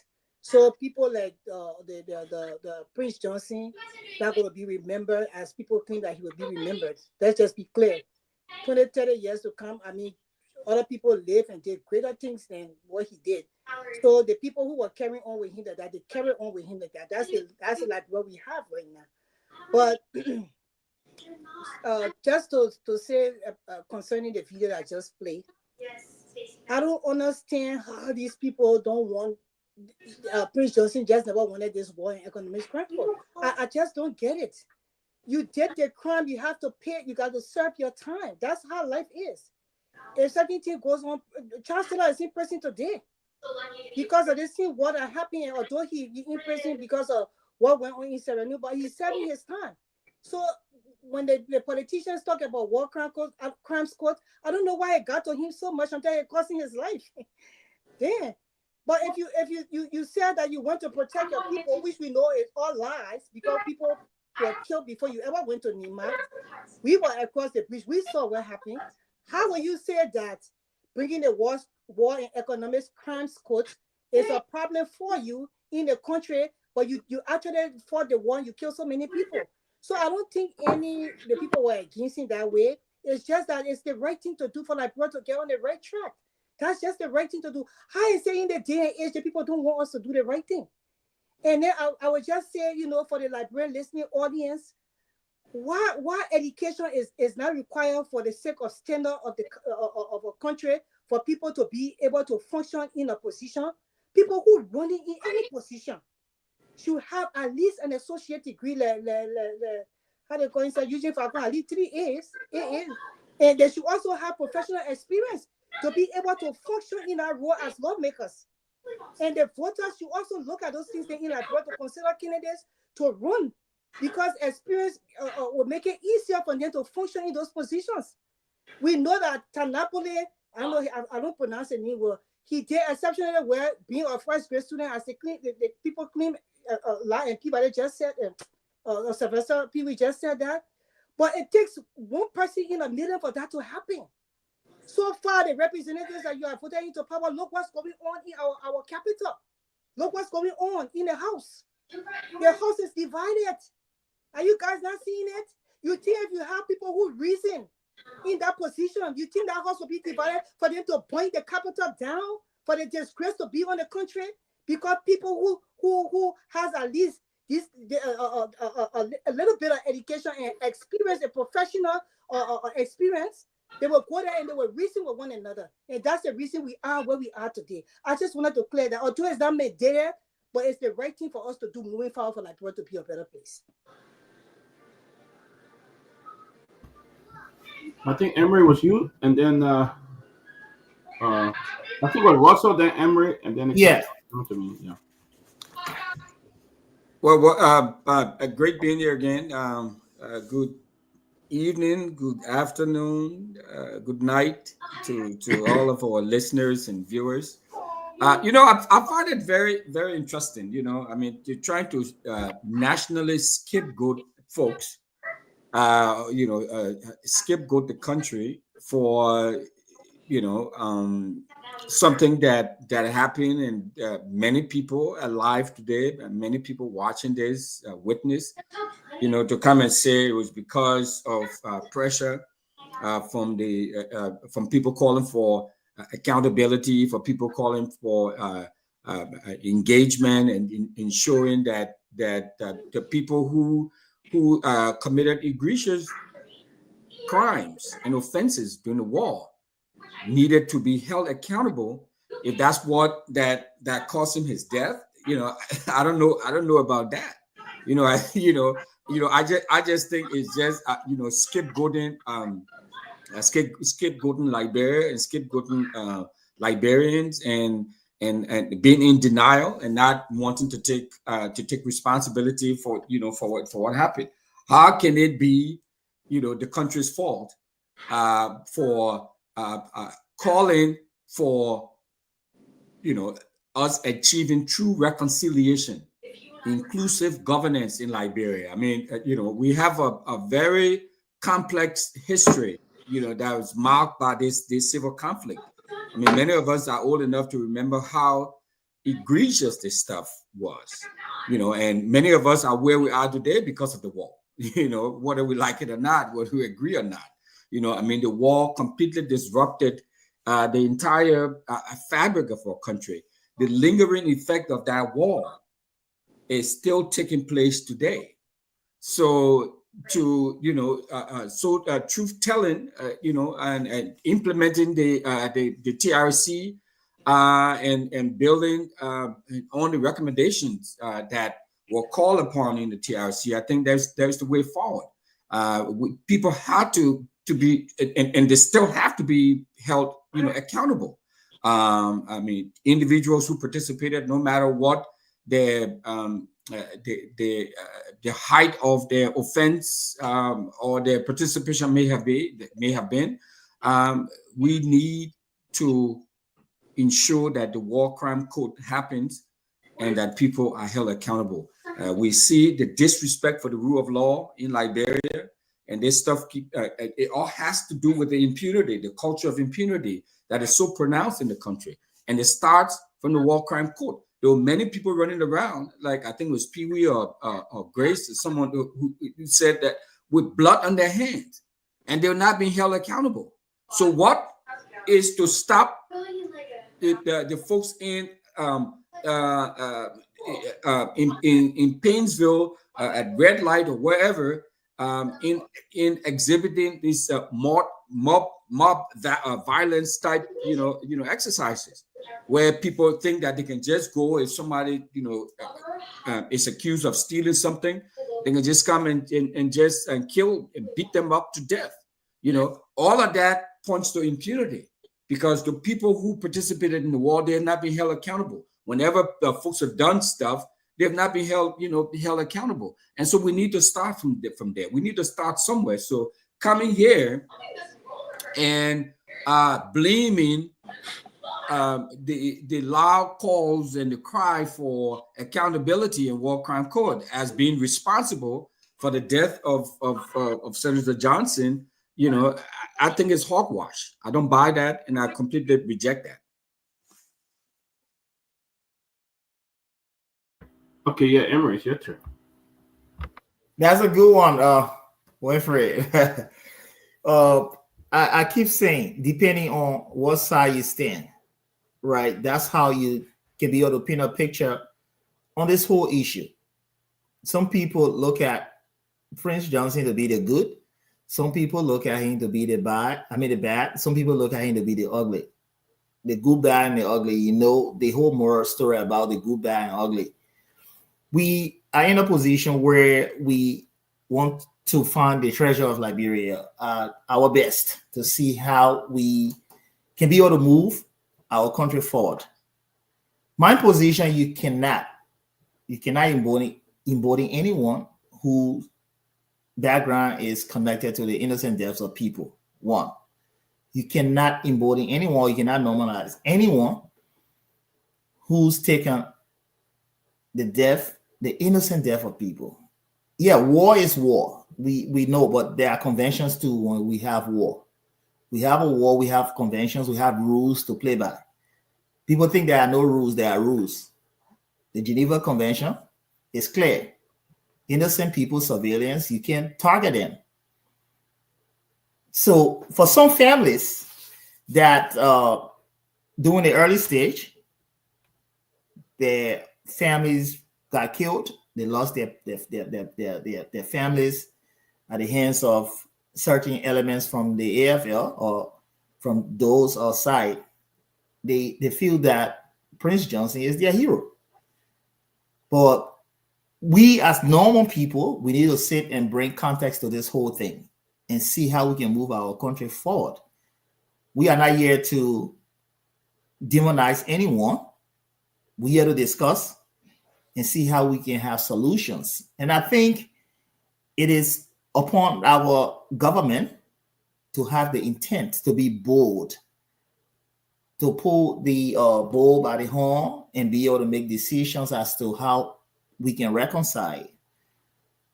We cannot reconcile our country by being mute, by avoiding the issue. We have to speak up.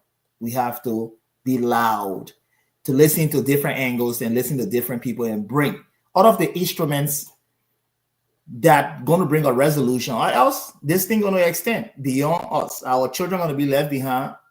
They're still going to feel the repercussion of what we did not solve, the issue we did not resolve. It's going to go through. And I will say this, right? People may overlook it, but this is tribalistic. This is tribal.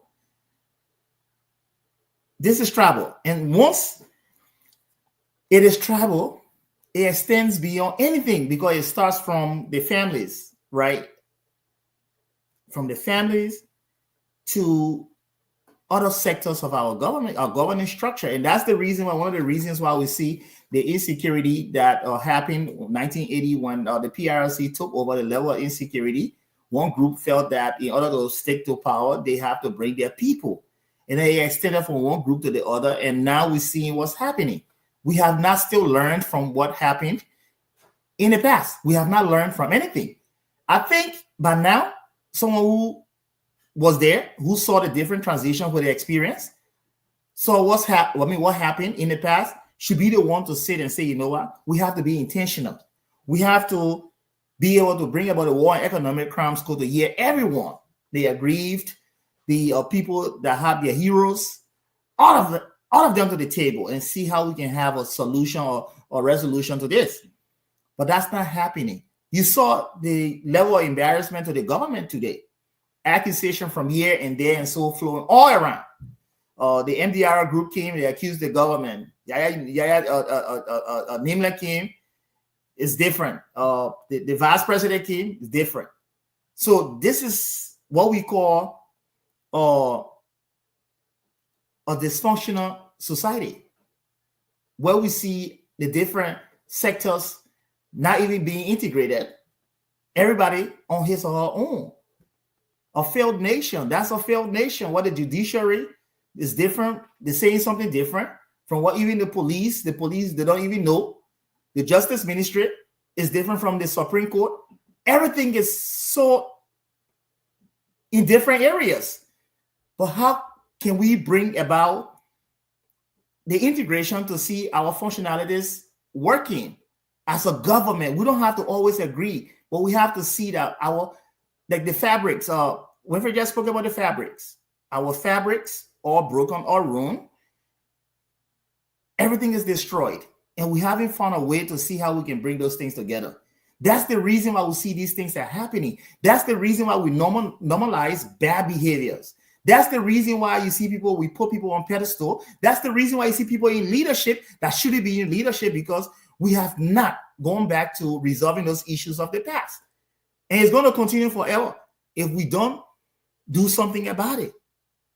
This funeral, this ceremony, we saw so many different things happening that anyone will have his or her view to be respected, but at the same time too, we need to see how we can come together as a country and find a solution to these problems, or else 10 years from now, 20 years from now, we'll have the same discussion. Our children will have the same discussion. Our children's children will have the same discussion, because people, they exploit our people through politics. They exploit them because they have not done their homework. The Constitution says we have to educate the population.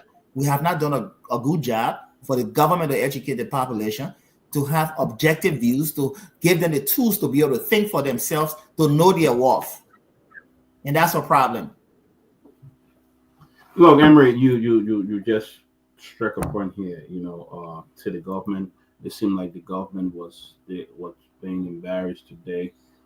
So I believe the government is already embarrassing government. In the first place, Garguah Shaw again with his illegal speaker, Kong.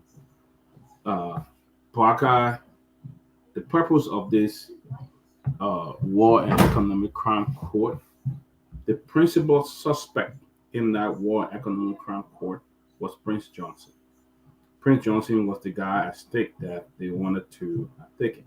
Now, if Garguah had promised this man, if you support me, I'm not going to bring this up, then you turn around and bring it up, that deception. And that's why the people in Nima was there. You saw how when President Weah arrived today, the reception that we have received today, Garguah did not get it. Okay? The people in Nima was so much receptive to President Weah's arrival than anybody. In fact, he received the most applause today when he was in there. The thing is, you don't promise somebody and break your contract and break that promise. And that seemed to be a pattern with President Joe Garguah. That seemed he would tell you one thing and go back and do something else. And that's why we see today. If you promise Prince Johnson that, hey, you support me, I mean, honestly, it was because of Prince Johnson, Nima, that Joe Barker won the election today. It was because of Prince Johnson. If Prince Johnson had not endorsed Joe Barker, we'll be talking a different story today. But Prince Johnson said, look, you know what? I will give you that support. And what happened? The very man that you promised you're not going to do it, you went there and signed it, and then you showing up today to show what you're trying to prove. You showing up today at a funeral. What you're trying to prove. Someone's Yaya Nameless statement today. Look, I don't support it. Someone Yaya Nameless is another criminal. He needs to face that. He was a rebel leader. He needs to face that in all what he was saying. If they get you, Prince Johnson, then they have to get me. If they touch you, then all those kind of rhetoric he's playing. I wouldn't have gone out there and even open my mouth and say things like that, because you know what? You are a suspect. Prince Johnson is gone. You will be the next person in line to face that war and economic crime court. Clearly, for me, the vice president didn't need to respond to what people were saying. He didn't need to. I think it was very premature on Jeremiah Cohen's part to have gone there and tried to respond to what people said, or what President we have said, or what Tomalin said, or what this other person said. I don't think it was the place. Today, he should have come up with a very great solidarity speech, speaking solidarity of Prince Johnson, because this was a celebration of Prince Johnson. But you want to respond to everything that people said there today. People, you can't change people with mind. You can't change the people who are thinking. Even the very people of Nima are not happy with the Unity Party government because they had a covenant. And what happened? They broke that covenant, and that could affect. And if at this early stage, if it's coming up from the people of Nima, then you know that the Unity Party is having a problem right now. The people of Nima have rejected them, and they rejected them in a way today that we saw almost everybody that spoke were pointing finger at them. I'll stop right there, to me. Well, okay. Let me say this all. Okay, I think many of you watched the program today. I want everybody to weigh into. First of all, this is my observation, right? I noticed when the former president, when he was addressing paying his tribute, he recognized President Boyka, he recognized Vice President Kuhn, and he was very intentional, I believe, and deliberate in not recognizing Richard Kuhn as Speaker. He did not. He just said members of the Honorable House of Representatives, and then he recognized Yombe. He said, "Madam Pro Tem." Now, what I noticed too, the President Boyka, he did not recognize the former president when he was when he was paying his giving his when he was making his remarks, and it shows you the tension. But I think it was inappropriate. I think he should have recognized the former president. And then two, also what I observed today, what was observed today was that the kind of the choice of words that are being used there. You notice that when Richard Kuhn spoke, he went after Tomojaya Nimlan. And then even when Vice President Kuhn spoke, he showed a jab at, you can tell when he said, some people said they won't speak to us for Prince Johnson, all this stuff, he was talking about when exactly, you were throwing jab at former president. I don't even know what former president said, I don't know, but what he said today. And then also he went after Tomagaya Nimlan too. But just for the benefit of the Liberian people, do you think what happened today at the funeral, do you think it will have an impact in going forward with Nima and the government, Nima folks and the government? You think it will bring a divide? There will be a divide. They have that holding something against them, or you think they'll unite with the government? You think they will stand with the government, or they're going to hold it against them and run with it, or they will hold it against them? What's your take on it?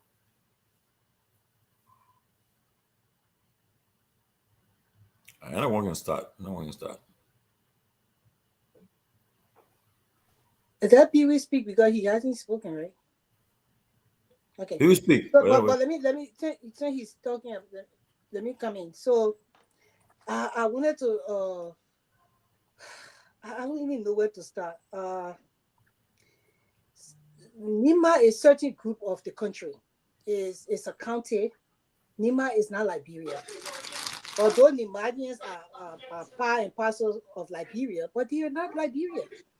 So, who cares if they embarrass the president and they were talking to the president because they feel that the president was the reason why Prince Johnson died. Prince Johnson was the reason why so many people died. So we have to consider other people in this whole matter.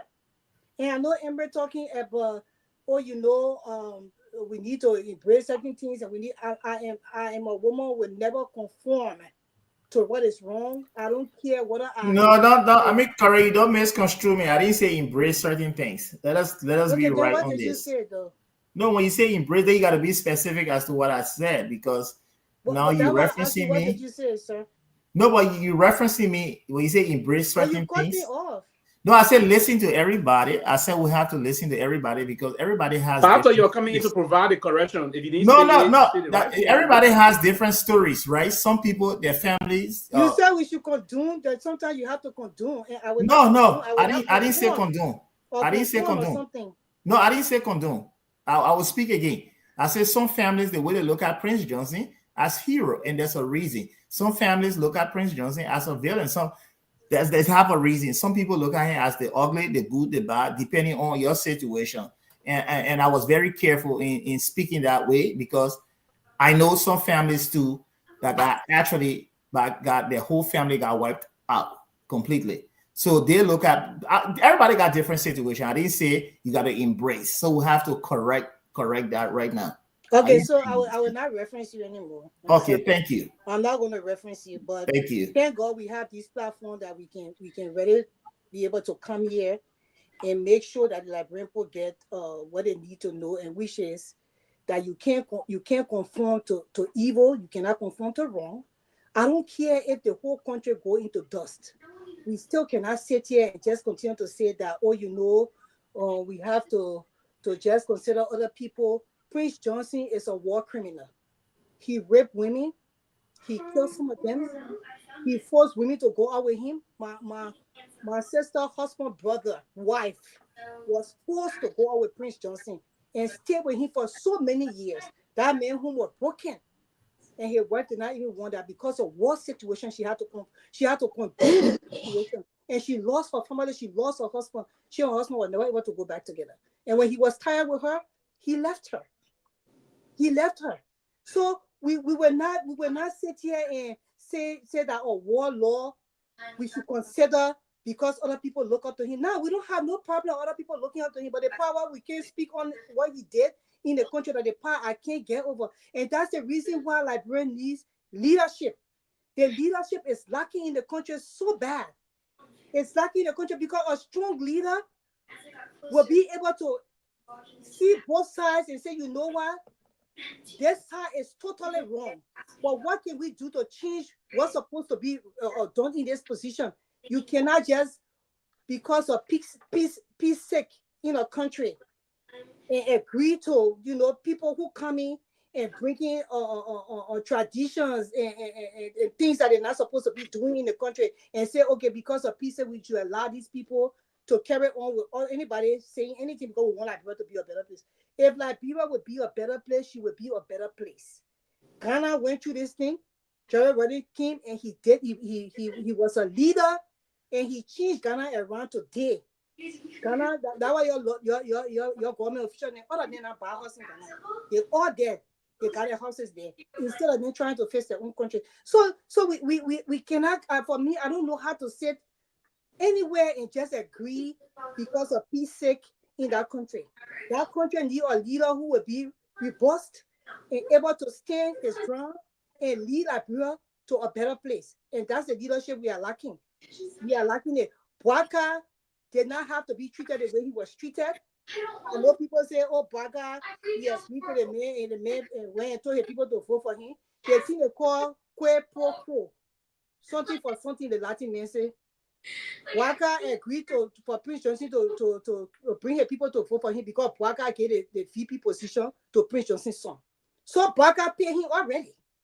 The War and Economic Crimes Court has to do with Liberians that want this court to exist and for people to be held accountable for the atrocity they cause in the country and the killings and the rape and the demonizing of Liberians' family. That someone they can never go back to Liberia again and live there because of fear. That's what the War and Economic Crimes Court is about. So we are not going to sit here and say, oh, because the man and he promised somebody, so he was so do that. Then how our country is going to move forward? Baka promised this man, and I just so sad sitting now you're talking for Baka because I'm not even supposed to be talking for the man. Baka promised the man, but he get a man when he promised him as vice president today. What more do you want? The man should give up the whole country that we are dead because he wants to be in power. Then where is the law for your people, the country? Where is the law for the people? That's why Liberia remain the poorest, the 8th poorest country in the world.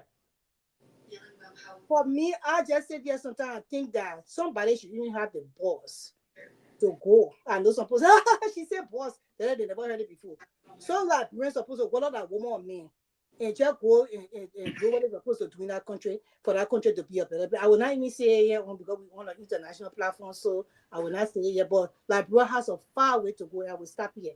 And because of the mindset of Liberians, that's why Liberia cannot progress. So everybody that way? No, I think, yeah, no, let me go. I haven't. Yeah, as per your question directed to money, the country going to move on beginning past the era of Prince Johnson, and this is going to move on, and that's what I stated, and I will continue to say, NIBA is no longer going to be monolithic in terms of the political space. Absolutely no.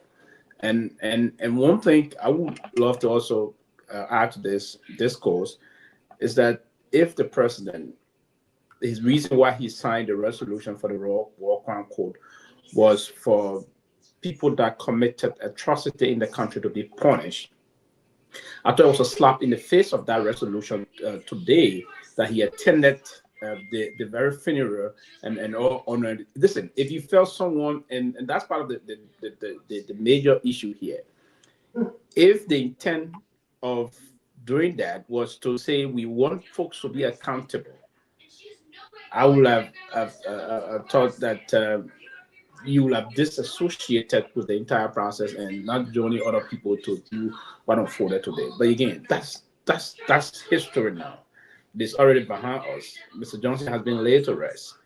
History going to carry him in. And for me, in my way of describing him as a notorious element that one of the famous things known for bushering the former president and other very peaceful Liberian citizens, including the council robbers and the rest of the other folks that I cannot recall their name. But these are two very famous persons, one the former president of the country and another celebrity that was also, according to information, killed in a very arbitrary way with a mere suspicion that he was involved in homosexualism and the rest of that. And he killed that young and very talented Liberian celebrity. So beyond this process and the rest of that, and I'm one person, listen, the reason why we want to describe it because we sound politically on any this kind of a line, but again, it was not a very good thing, and it was meant for people to be accountable. But was this issue about pushing this war crime code thing, now that Prince Johnson is dead, if this government, and that's one of the things I said, people are going to push into NIBA is going to be a diverse type of issue. Is the government still going to push on the process about pushing this resolution? I mean, this war crime code thing? Because we still have other folks that are also steam that committed atrocities stay in the country. Exactly, right? Now he spoke the way he spoke today. Yeah, so push this issue. If you believe that, you have people be accountable. But Emery was trying to say something that the country is a failed state. It's not a failed state. It's organized. It's having elections. It's not a failed state. So for people to have a decision and the government have the decision, let me remind you that politics, you have people who have various thoughts in politics. They will disagree to agree. Here in the most powerful country in the world, their politics can be nasty sometimes to the extent leaders will attack each other bitterly It was exhibited last time. The Supreme Court told SAR, not because of the law, because of interest. It happened here. So it's politics. The country is not failed.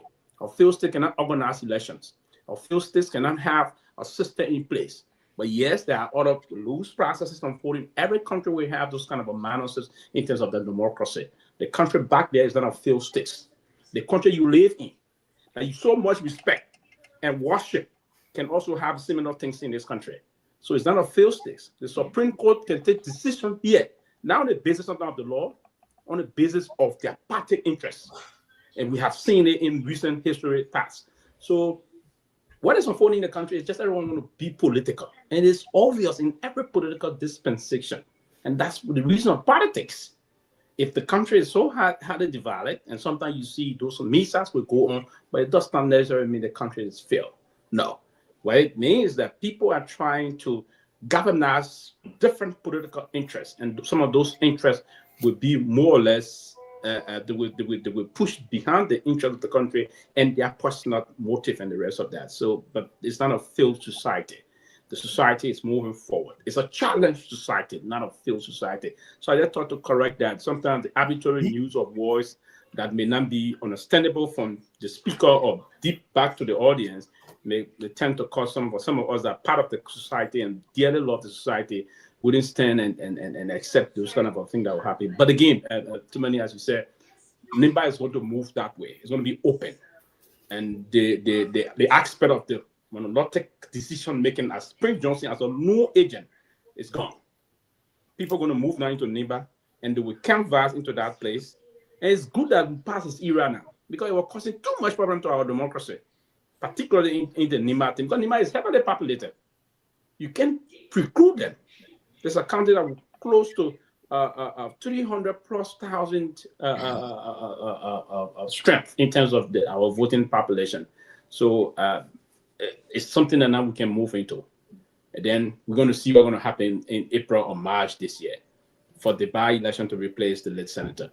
Thereafter, the process is not going to progress. You have to now perform on the basis of your manifesto to win support in NIMBA. There's going to be a diversion of electoral processes unfolding both on the philosophical basis and on your manifesto as to how you can change the country moving forward. Okay, let me. Tomalin. Is burning. The information I'm getting, but I have not announced. I won't confirm it before. That was somebody told me just now. Whose house? The house in my background, in my Maurice want to say is for Coca, but I have not confirmed it yet. So I want to. I confirm it because somebody's no, but yeah, somebody called. They texted me, but then, I want to make sure I get it before I can't talk. They may be wrong, but I heard that. Yeah. So you have to be careful. Tomalin, one thing your people fail to know, when I say a failed state, people has to understand a failed state. All right, a failed state can still have a government and have a failed state. You see the weakness. What's your definition for a failed state? A failed state does not have a system of rule of law in place. No, but Pewee the man will give his definition. Yeah, I'm giving my definition of a failed state. Disintegration. We found disintegration. I can give you so many examples of disintegration of our functionalities. All right. One, the Supreme Court. They have a ruling. No one understanding the ruling. And now they're asking the Justice Ministry for an opinion for what they ruled on. Who asked the Justice Ministry for opinion? They ask. The Supreme Court? No, they asked, the Justice Ministry.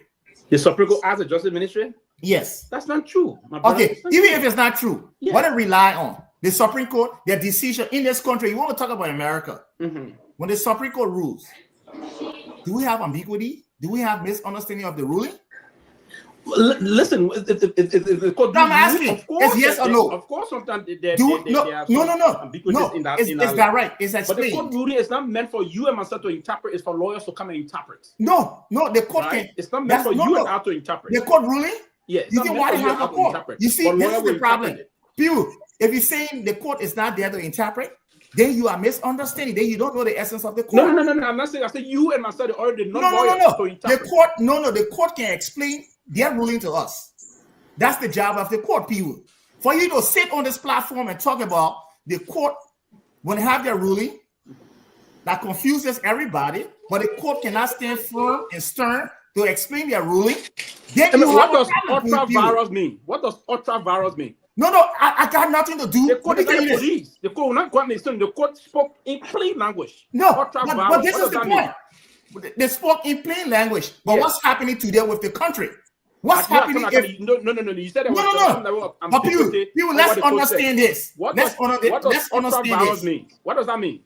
To go back to the status quo, to what it was. No, when you answer that question, what does ultra? But that's what I'm telling you, to go back to what it was, because you don't have the authority to do what you're doing. Right. Okay? So if they say go back to where it was, well, you just said no, but you can't give me chance now. Pew, give me chance. You said what does it mean? I said to go back. You don't have the authority to exhibit what you're doing now. You don't have the authority to do what you're doing now. Go back to what it was. Correct. That's it. But then, do we see that right now happening? But the court does not enforce. You see, you want to see, no. The court, you see, the court does not enforce. Yes. But the court's interpretation, and of course, and they did that. Oh, no, and they interpreted. Pew. Listen quickly before others come. That's a failed state. That's the definition of a failed state. Listen to this. Pew. That's the definition of a failed state. When you have disintegration, that's a definition of a failed state. No, it's not. It's just that's a definition of a failed state. Go back and read on a failed state. Disintegration. Disintegration. No. The government have not disintegrated into chaos in terms of. No. It doesn't have to be chaotic. That's disintegration. Go ahead, too many. Disintegration. Make progress. Okay, guys, we got less than almost an hour remaining. So let's make use of ton of time. Okay. You listen to all the tributes today and so forth. You listen to Yaya Nimland. You listen to the vice president. You listen to Richard Kuhn. Listen to President Myean and Boyka. Now, also, what's your take about it? Just I beg you, let's be careful with the time now. Let's do 1 minute. 1 minute in our response. So, what your take about the tributes that were made today and so forth? What do you take from it today? What do you take from the tributes that were made today? But Russell, start with you first. All the tributes there, all the tributes there. Somebody got noise in the background. Can you mute, please?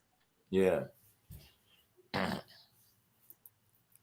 I think the tributes were to be expected. Especially given the high-profile nature of who passed and the funeral in hand. I mean, a lot of folks there were being guided by politics. And they were choosing their words very carefully. They were choosing whatever they had to say, prudently and all of that. So I'm not really surprised by some of what they were saying, whether they meant it, honestly and genuinely. That's debatable. But again, I'm not in the mind, I'm not in the heart to say whether they really meant some of the things that they were saying. But for me, it was purely political. I mean, it was political theater. It was taking place there. So folks were mincing the words. Folks were saying what they thought, what was appropriate. Because again, like we all saying, I have roots in Nimba County, and Nimba is a very powerful county, and a lot of people look at Nimba through the prism of winning elections. They're not looking at Nimba,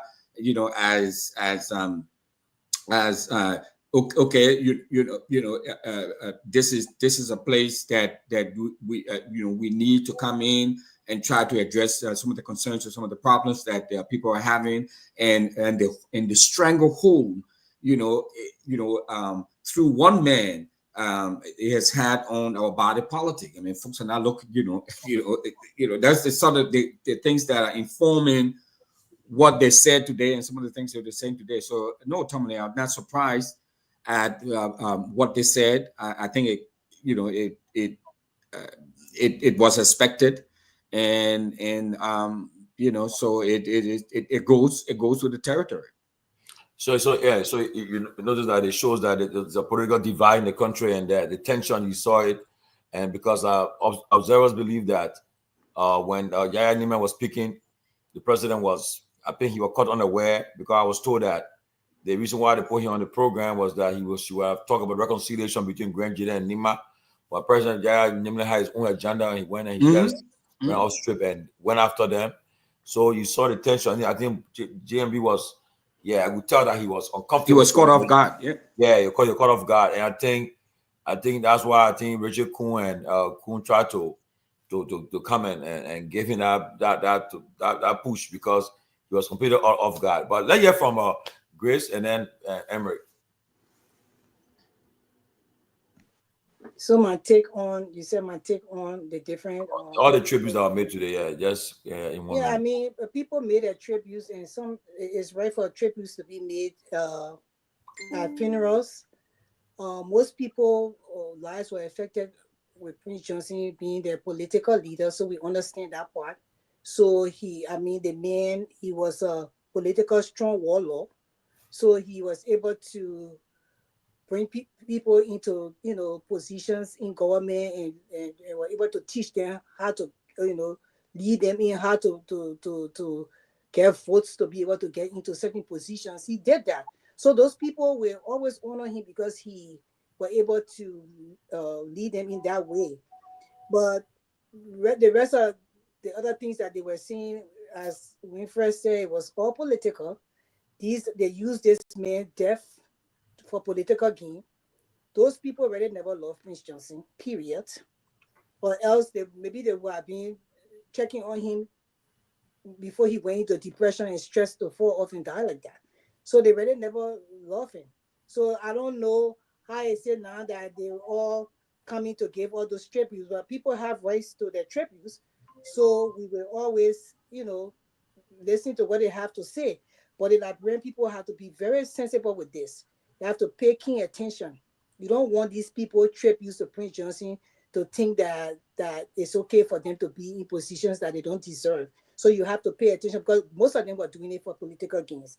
Now, I would say that Prince Johnson, he will be remembered as a political strong warlord from his county. Finish. And he will be remembered as a tribalist, very tribalistic man, and also a war criminal. That's what he will be remembered as. So regardless of the tribute, regardless of people who love him, they say what they had to say, but history will remember him as those things. Just how history remember Hitler. Prince Johnson will be remembered for his sins he committed on this earth. Emery?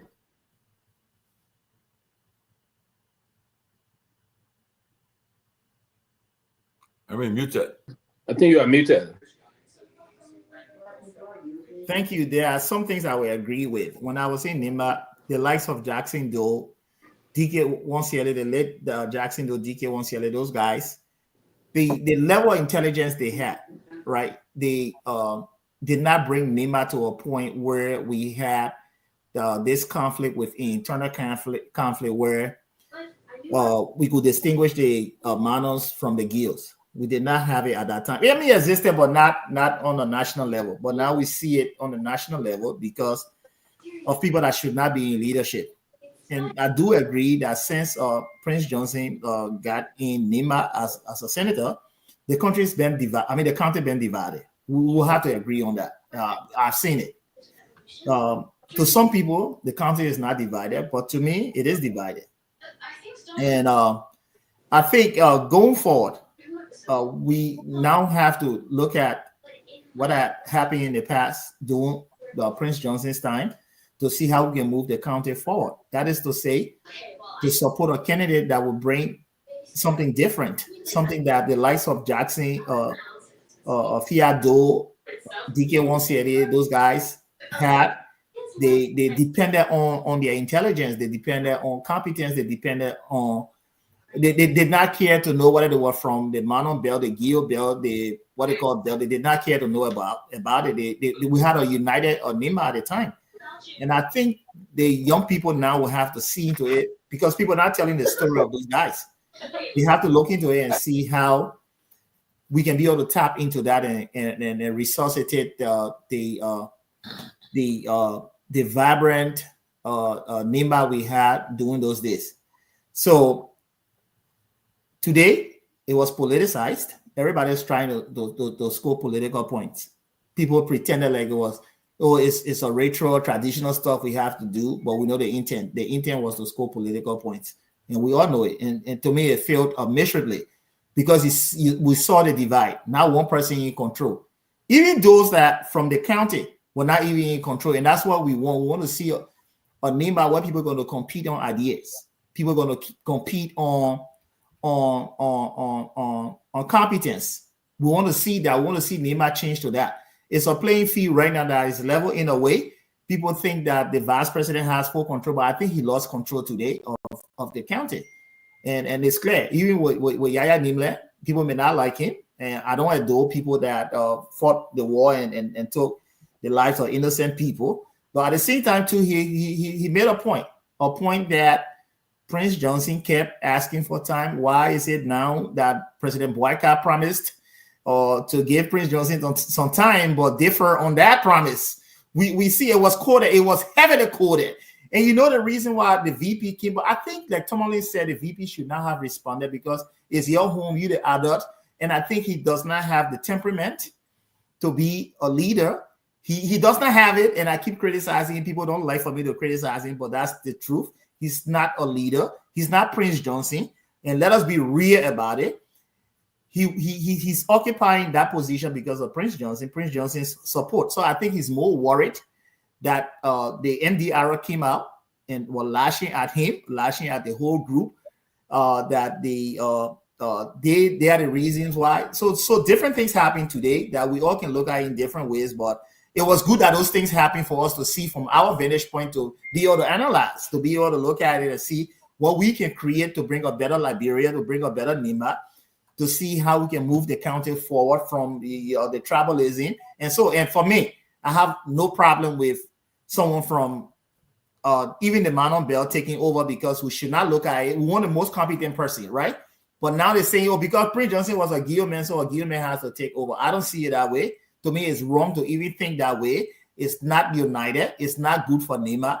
NIMA, whether you're a Mano person, you're a Guillermin person, they have always been one. They always advocate for the county, and that's how it should be. We should not divide the county. So thank you. Tomalin, let me say this. Okay, go ahead. I personally feel that Liberia, the country, is a mini failed state. I believe we fail in different ways, and we may try to pick up, or is trying to pick up. Hey guys, excuse my language. Excuse me. Hassan, go down. All right. My son was just yelling in the back there. But what I'll say here is what we saw today. Okay, I'm glad that it happened. That people were able to facing President Boyka for the deceptions that he continued to rule with, and that people were able to face him and tell him in his face that what he did, because Prince Johnson was not happy with him. You remember Prince Johnson have said in the past that at times he would call Boyka, he would drive to his house, and he would not get him. Prince Johnson was frustrated. Why? How much more can one be deceptive when you know that you are passing a bill that will incriminate this man, and then you show up at his funeral to act like he was a statesman, he was a hero and stuff like that. Okay, it was more political. You saw a little kid standing up there trying to defend things that were engaged. You're sending men like Kun, not even the speaker of the Republic of Liberia. You got him standing there and talking and acting as if he failed to recognize President Weah. I don't care whether you take it or not. President Weah was the president of Liberia, and he will always be remembered as Liberia, 45th president to me? Am I right? Correct me. 25th. The 25th president of Liberia? Yeah. Okay. He will always be.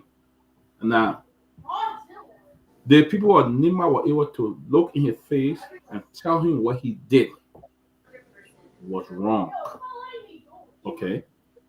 Having an attitude with President Weah, having an attitude is speak nothing.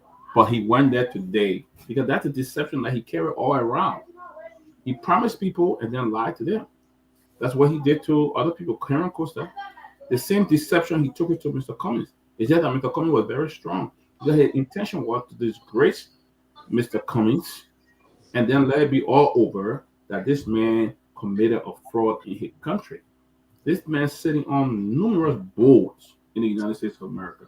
His goal was to disgrace him. How will you sit in a court and say you don't know this man? Somebody who has helped you many times financially. People he took money from. Okay, who helped him when he was down.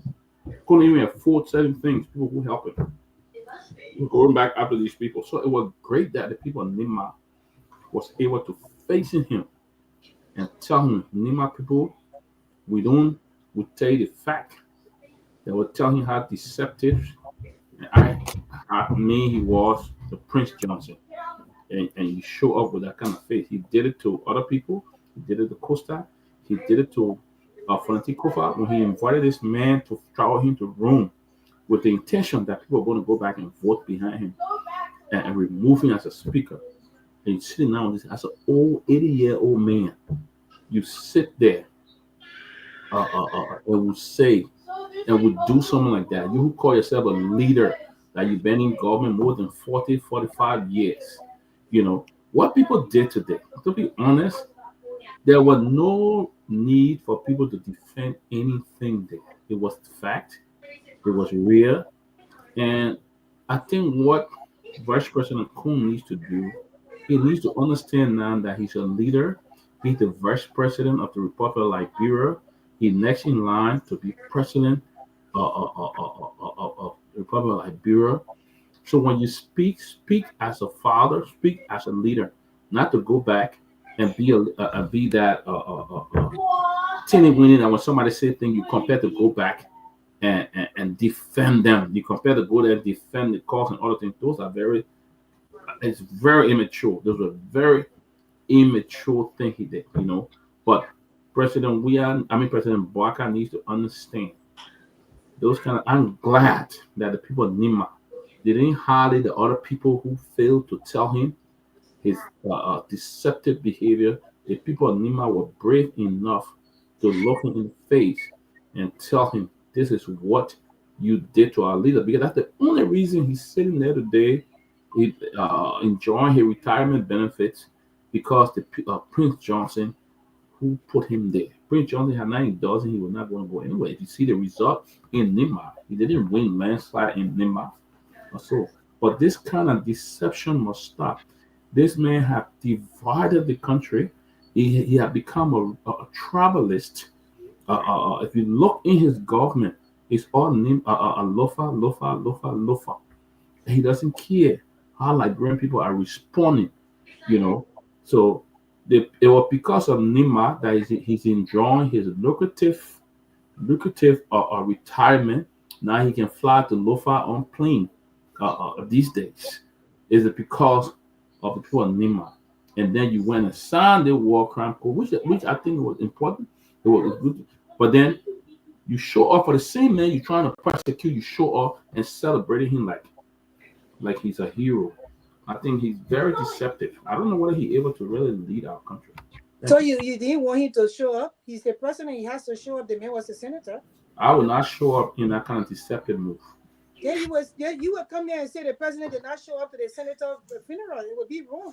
I wouldn't have said that. The president position to show up to those kind of things. That doesn't mean he wants to be there, but he can show up for that.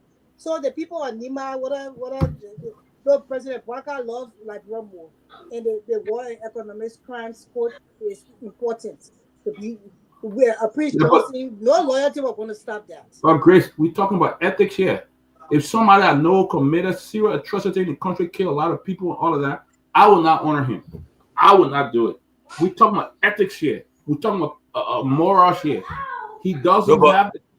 But you know, because you are a sitting senator. I mean, yeah. He could have been anything, but because why you think the red official gazette off for him? That official gazette is only red for a state person. People are military. No. But I think the point that I think Dr. Peabody is trying to drive home. This is it's simple courtesy. It's not mandatory. So you could have chosen to not be there. There's nothing that says that because you're president, you must attend a Not forget it, man. What? I mean, it's political. I understand that. No, but it is something saying. I mean, it's kind of like choice. It is it's kind of like Trump refusing. He will have to instruct his foreign minister to issue the official gazette. So let come here and say the official gazette is issued via the instruction of the president. That's why you see at the end of the gazette, it says by the order of the president. The Minister of Foreign Affairs. So by the order of the president. So let's agree you are sanctioning something that you don't be part of. You know what I mean? So that's it. No. Okay. So I think there were two different things we were saying there. Yeah. Right. So there's nothing by law that says that he must be there. That's true. Okay. So it's strictly you know, a tradition, courtesy, and all of that, right? So I mean, I agree with Tomalin. It will be maybe political. It will be a huge political theater had it not shown up. I mean, the goodwill would have been eroded from Nimba County. There's no question about that. It's same thing with Trump, and in this country with Trump and Biden. During the inauguration, the inauguration after the 2020 election, Trump didn't show up. Trump didn't participate. There was nothing in the law that it was indecent. There's nothing in the law, but there's a deep tradition. There's a deep tradition, but that deep tradition can be broken. Guys, well, let me say this right. I'm getting. I don't go before you change the topic. I haven't gone around. Okay, Pew, wait quickly, so much. Yeah. Yes. Quickly, maybe I was trying to skip the whole thing I was talking about. That go back to the Nimba process you were saying. I was listening to Emre. Yes, it is true that Nimba being a very forceful county, and with a lot of great educated people. And again, Prince Johnson did control the politics and the bulk of it did change. I can recall when Adolphus Dodo was the senator along with Frank Johnson, there was a time in the Liberia Senate chambers. There was this debate that came between he and heated, and he said to Adolphus Dodo that you wouldn't come back in this Senate. He said it to Adolphus Dodo then. He said you won't come back in this Senate. And Adolphus was defeated. Adolphus was defeated. That's how he brought Thomas Guppy from the U.S. here. He brought in Thomas Guppy from the U.S. He lived in the U.S. for almost 3+ decades here. He came from Monrovia, contested against Adolphus Dodo, and defeated Adolphus Dodo. He said that to Adolphus Dodo in the plenary before they took their break to the 2011 elections.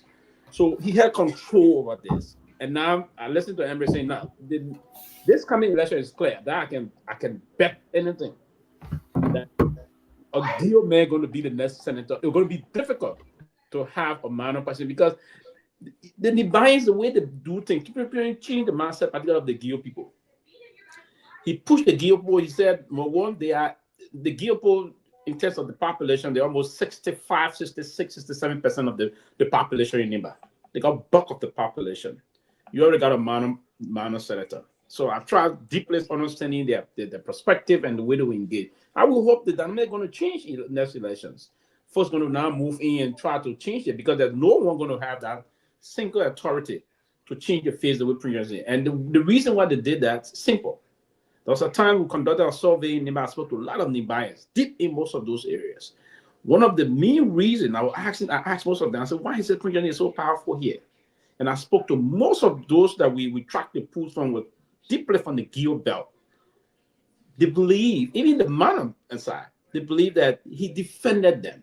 They believe that the president targeted them. That's the open thing they will say to you. He eliminated that person. So for that reason, they see, and that's the reason why you see all this thing happen. Now that it's gone, they're going to help the county one, they're going to help the country two, and they're not going to allow people. They might got a lot of great intellectuals, serious intellectuals in that country. For one man to dominate the country politics for 20 years. We lies. Unfortunate. 20 years. Yes. So I think most of them will celebrate most of them will celebrate today what seems to happen. So okay, quickly, right? Because people believe that they feel that we are they said I'm dodging it, but let me bring it up quickly before we got less few minutes there. First thing, the question is, I will give three. I'll put three at one. So do you really believe that Prince Johnson's supporter will ever like Bwaka again? They say whether or not he went to the funeral, they believe that they are done with him. Number one. Number two, they also said that we should. They said, Tomalin, why are you dodging this one? You all witnessed the pictures today with President Myean and Prophet Key. There are mixed reactions about it. People believe that Prophet Key insulted President Myean's mother and his grandmother for 6 years for no reason. We are not responding to him, and they believe that his handlers were now allowing to even come near close to the former president. And for the former president defense, when Prophet Key went up to him, if he had rejected him, people would have said, you see what Karen said differently. So, and then the last thing they're asking to is saying that Prince Johnson's wife is on Grand Crew. We are on Grand Crew. Now, in an event that they want declares to run and we are endorsed the woman running, what will happen to the other guys, the Koga and Kunen? So the three things I just brought up, that will just end the conversation with these three things. So who going first? That's our best. Go first. Ladies first. Okay, so but let me tell you, I wanted to say something quick. I just don't like how you guys are bashing on Jeremiah Kun. Let me just be clear. Look, Jeremiah Kun he has conformed to the society that he has. These people were like attacking him at this funeral, like he did something bad. Now with the society that we have, if Jeremiah Kun had not responded to this, people are going to think this. Reinforcement. Hey, people are going to think. I was sleeping. Come on, in bell. People are going to think it's true what they say about Jeremiah Kun, and we're going to resonate with people, and they were going to take it and run with it and go bank it in the bank account. So Jeremiah Kun had to speak. So we cannot take that away from the man and say, oh, and he shouldn't have spoken. The man was raised by Prince Johnson. Prince Johnson said that man I used to throw in. In fact, his video still going around with gossiping. Like what they calling people talking. So for me, the man had to respond. Although maybe the way in which he did it, he did it in a very professional way, but he had to say something to defend himself. So that one will give it to him. It depends on the society you're in at this point in time. Liberians, they believe anything people say, you don't rebut it and say, you know what, this is not true. They will run with it and say, yeah, you see how the people did so? That part I didn't get. And then that part I wanted to say, you know, I really agree with Kun when it comes to that. Now, when it comes to the ethical part where people they were talking about for the vice president not being there, one of my friends just texted me say for the president not going to the he should have stayed his ground because this and that and the other. Although President Bwaka should have sent his VP, but I think that the VP was automatic supposed to be there anyway because he was the son to Prince Johnson. So you could not say that. Yeah, but it would have been dual capacity. There's nothing wrong with that. With that serving dual roles. But the people are going to say, oh, you know, he's not representing him. The man supposed to be there, this and that. So President Bwaka had to be there. I think he did the right thing to be there. Although, you know what people I say ethically is it looked funny, but I mean he was there. He took what he had to take. Doesn't mean that the President Bwaka, the man got tough skin. They talking say Papa he didn't care. So you know it is what it is. I know Abu would be happy with me tonight, but because I'm a different Liberian, I sometimes will talk for the president. The right thing is done. Sometimes I will talk against him when it's not done, and that's who I am. So I know he would be happy with me tonight because he's getting on the platform against President Bwaka. Next question. Prophet Key. Okay, Prophet Key. Being that I'm a woman, I am the president of the Women Advocacy Network International, one of the advocacy groups that took a stance in America, and we are known with United Nations. So I have to speak on this with passion. I don't know that what Tomalin said. I don't know who are these, who are the handlers of President. We are before the president get out there. You have to make sure you putting him in line with what to expect and how to act when he see these things and all these kind of things. And people knew Prophet Key was going to that place. How in the world Prophet Key sat on the platform consistently for 6 consecutive years and insulted this male mother's honor part and also his wife's body and also women that were around him consistently for President Weah to go and shake hands with Prophet Key. I'm not taking away that Prophet Key is a Liberian citizen. I'm not taking that away. It does not send a good message to the youth of Liberia. It does not send a good message to our society. It does not send a good message to the international community. People looking at that, knowing fully where these things went on. The president, he watered down himself today. Or I think yesterday, or was it whenever he did it. It was not a good thing for the president. The president is supposed to set a precedent established not to tolerate a person like Prophet Key in his space after that kind of derogatory way that he brought himself on social media, insulting consistent. First, you know, when Prophet Key used to come on social media, he caused the first time I saw him, I said maybe the man just really frustrated, things happening in Liberia, some people, you know, hypnotized, trauma going on. But then when you continue to do this thing for 6 years straight, then it means that no, although you can still say trauma there, but then it means that this is a part of you. And we are not going to tolerate people like that in our society. Liberia society consists of 70-something% youth. And if a president or former president that the people love and respect, and the youth see him shaking hands with a man like Prophet Key, in the minds of the youth, especially being in a country where the school system is not right, they're training, you know, what they, you know, they're supposed to be doing, is not talking school regularly in this day and age. They would think that, you know what, we can sit on a social media platform and curse the president and maybe it will be recognized. If Prophet Key could be recognized in this situation, maybe we can be recognized and the president will later on make peace with us. Because we saw a woman like Judy Annie who came on this show. Prophet Key insulted this woman. I mean, the most vicious insult ever. Gave this woman consistently for weeks. And she came on a very short show saying that she wanted to take him to court. She was asking people to help her. For us to see this woman to shaking hand with Prophet Key, then you know the kind of society Liberia is. It's a poor society. And it's a shame. And people say, oh, yes, she's a mother. If she was a mother, she would not even have done that to shake hand with him. Because what message does she send to the other mothers that it's okay to accept abuse? That somebody can abuse you over and over and you can still shake hand with them. You say, it's the peace prep you are smoking. That's the kind of society we want to conform our society into.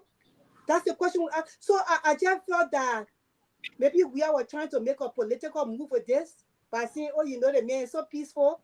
Brother, man, if you're that peaceful, you have plenty of your friends around here, you don't speak to them. People who are behind you for many years, you keep peace with Molu right now, you and Molu can speak. You go make peace with Molu, then where never cross your mind. Then you go make peace with Prophet Key, consistently insulting your man on the part, and you think like, bro, you think the women of Liberia, the women who respect themselves, because they got women that support that mess. But the women who respect themselves, you think they will sit there and say, oh yeah, you know the president is peaceful? You condemn women today when you did that.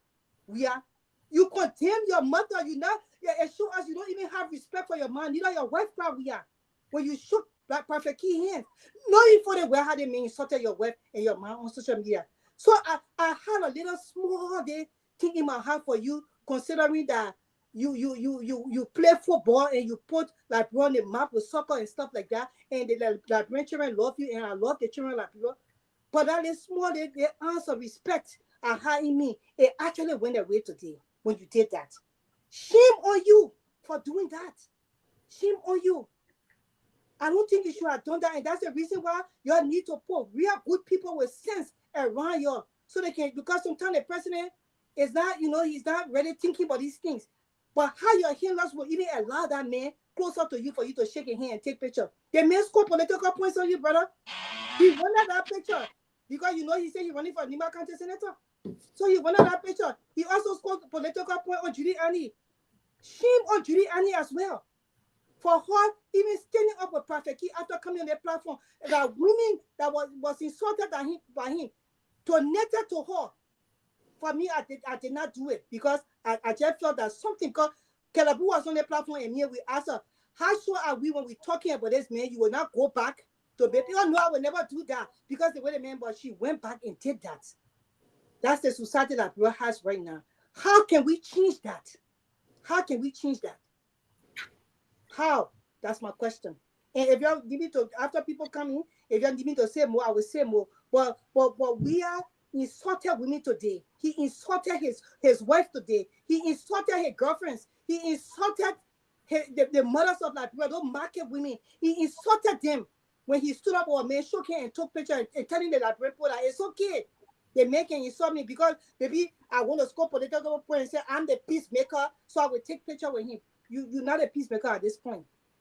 You're not a peacemaker. This is just political for you, and we know that you don't love the women of Liberia. That's what we know now. Yes, let me. You go. Yes, thank you. Let me disagree. Number one, the former president of the Republic of Liberia is a married man. He doesn't have a girlfriend. He's a married man, and so let that be clear. And the point is that I don't think the interaction today was meant to disrespect his mother that he dearly loved. May her soul rest in peace. Yeah, I don't also think it was anything around coming with any disrespect around his dying wife. But yes, why? And sometimes again, we in a lot of tax spaces in terms of the politics and the surrounding. Sometimes a lot of things reverberating around the era, and then you see the way situation are unfolding. If you are a leader, you are beyond what I want to call reproach.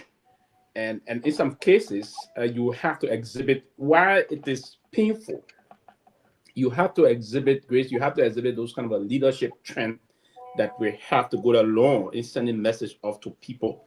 Now, we may not have gotten the details of what can normally trigger Prophet Key to indulge into those kind of unpleasant languages coming from him towards other people's personality. Not whatsoever. If it was in this country, they would have said he got some mental problem, and it's due to those mental problems. That would have been understandable, right? But it's not here in the USA. We have not done. I have said time to time that I believe that guy got some serious mental disorder. He's deranged, mentally deranged. So no normal human being will behave the way he behaved. But again, we don't have the kind of an institution and to really begin the process of evaluating him, condemning him in that category, right? So he's the kind of a person. The former president understands that very deeply, that this guy is mentally troubled. He needs some rehabilitation. So when he extended today to the president in a very tight space, and the president went today to pay respect to the 40 former senator and the people of Nyenwolo County. He didn't want to do anything that would show some level. So the president blushed to that pleasantry when he extended. That did not mean, Grace, that the president supported his kind of how I want to refer to an avalanche of different deadly insults that have been landing on the president and other Liberian citizens and women and the rest of that. And the president, again, as a Christian, believed that vengeance, as the Bible says, is the law. So he did what he did today, not because he wanted to disrespect those people, his mother, his wife, or other Liberian women, but he did that because he believed this man is mentally troubled. He needs some help. Oh, President, we are in a space with Jeremiah Kun when he refused to shake Jeremiah Kun's hand. No, he didn't refuse. He gave. President, we are there here like that to Jeremiah. He should have done it here like that to Prophet Key. Not yet. There's the situation. He said, I can do what you're doing. Continue crossing my mind. Continue crossing that I bring with me on the path. Continue crossing the body shimmy that I bring with me. That's what President we are there. He here like this. How he did Jeremiah Kun. So it was a difficult thing. Now, the Nibai, before even the funeral today, the Prince Johnson party came out. Some of the officials in the party came out and said, President Weah should not even move into their country to try to disrespect their culture. Nibai loved to, I think that was actually came from, I think I just flipping her name, I'll call her name, my own dear friend. Nibai loved their culture, they love to interact, they love to directly shake hands. They said that. The president took note of that. The president himself, being a Christian, he understands the tradition of our country. He was the former embodiment. He's like structural embodiment of our society. So you have to merge yourself into this kind of a behavior. So for me, it pains. Was he in Nima when he did not shake hands? He was in Nima. No, he was not in Nima. You have to shake hands. He was not in Nima. He was in Monrovia. When that happened? Yeah, it was in Monrovia in Dupo Road. Okay, but still, yes, it was it's not an excuse. it was That is not an actually excuse. in Dubois, the official resident of Prince Johnson. It's not an And so excuse. the president, But he was still around the body and stuff. He was still he was around the buy and other thing people spoke about. But that's the president normal way. Yeah, he traveled worldwide. I've noticed him even those time in Japan, in New York, in other part of the world. You know, he normally would respond to people in that way of salutation, right? But again, the perfect key issue is very paramount here. This president, I believe this man is mentally disturbed. How can we help rehabilitate this man? Then he needs to rehabilitate the man himself. So the process about, because engaging him may be some of the, what I want to call, it may be a kind of a therapy to engage the process of saying how we can redeem this fellow. So no, people, I can't say I will not let you and do the it. space of every time. We are supposed to establish a precedence in the country that we are not allowing these kind of people to be acknowledged in society. I understand. I deeply understand your role. Well, people learn. That people learn. I come to learn. I understand your role, your advocacy, but again, the president was in a very tight space. It's difficult. I would hope you be in that shoe one day and somebody did that. Trust me. The language is going to change. You're going to do some adjustment. You're going to do some adjustment. The day you get in those kind of role, you will do some adjustment in your behavior pattern. And quickly, back to the last one. The last point, too many, let me just push here on, is this issue about, what was the last point again? Quickly, Farland. You hit 3 in 1. Yeah, if this woman decides to run, and we are from the same county, and then and we are trying to endorse her. It backs. You think what happened to Kun and so yes, as I said last night on the show, if there's, I'm not inclined to believe correctly, she's angering for it. I don't believe that she's angering for the senatorial role. But if she's nursing it, then that would be a different thing. But if this is an issue that we're going to come out as per initiation from the people of Nimba, particularly the guys in the party and some very close folks to Prince Johnson, and push this process, she's going to be a serious contender here. And we are going to endorse her. Trust me. You saw we are entering. We are there trying to enter today in Ganta. Yes. That is a clear manifestation that the process to the second round in our country elections 2029, we are already in the second round. The only thing we are need now to do is to begin the process of governance and the necessary support that will take into the presidency. But we will always be in the second round. Right, so I know Mr. Russell going to but to be honest with you, you may like we are here, but we are. There's a man with 33% of the vote always, so he will always be in a runner. When the coin biggest to pay tribute today, you see the largest applause. So that's the trouble we had. Because Tomalin, the guy's a celebrity. Okay. Guy's a celebrity. So I mean, you can't take that away from him. But at the end of the day, when the bread and butter issue comes on the table, when I mean, it's a whole different ballgame. Like, they don't vote on bread and butter team. Let me frank. They don't vote on that one. They become his president now. No, they gravitated towards it now. They're going towards it. They gravitated towards that. Yeah, let's see what happens. Tomalin, maybe before that was not the case. I mean, they have seen where. Yeah. It's like, okay, we need to get this stuff out of our system. They've seen him. They were giving him that opportunity, and he failed miserably.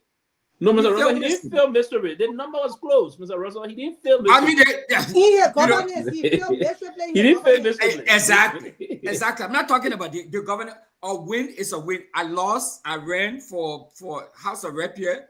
You know what? I lost by 50 votes. 50 votes. That's a big deal. Mm-hmm. It's the closest race in the state. But at the end of the day, I lost. You lost. Did you fail miserably? No. No. Okay, like what Grace said. I'm talking about the governance. Okay. You're talking about his governance. I don't know what 20,000 votes, Chief. I don't know what 20,000 votes. I mean, it was tight. No. I mean, there's no question about it. Was tight. Mm-hmm. But what I'm saying, it was tight. But anyway, go ahead. Before you come in, but let's not forget though. We as a political success story. On a serious note, forget about it. Celebrity success story. But Mr. Russell, do you agree? Mr. Russell, when you add this to your response, do you agree that we are always going to be in the second round? And today he became. I don't say he's going to win it, but do you agree that he's going to go in the second round? Oh, I mean, no, I mean, Yeah, you agree with me on that point, right? yeah. That's what I'm saying. And he's saying he's Yeah, gonna win it, there's a but he's video gonna of go in them. the Yeah, second saying he's round. not running for president. Somebody are coming from the man say he's not running. No, he running, Grace, he running. He running big time. Who come in next? That person that come in, Mr. Ability, right? Yeah. Let me say this, right? Besides that, President, we are today in Liberian in the political landscape. He's the only Liberian politician right now that has a base and following, political following that have been consistently behind him for the last 20 That is years. true. Yeah, And so, that tells you how. Hey, Grace. So you can take it. You can take that fact for him. That's what makes we are be the next president. He's a formidable force. There's no question about it. Yeah. Okay, Yes. but whether people want to give the country back to him again for another 6 years, we'll I see. doubt it. Mr. Russell, if this continues, The question to Peabody is why is we a formidable force? Because of his celebrity status. Of course. People don't trust the man leadership. He doesn't know how to lead. He's not he's personable. He connect with people. He's likable and all of that. But at the end of the day, can he lead? Can he govern? And that's part of what I think. Now people have learned. He didn't have a record for that people could point to. You say, okay, so a lot of people are going along with his football celebrity. I mean, he's like, I would give it to him. I mean, he's popular. People like him, but people don't like him as president, as somebody who is going to, who's going to govern. So that's where I think we differ, Tomalin. But to your point, there was another thing that I heard that Prince Johnson is not. His father is from Maryland County. Do you know that? Yes.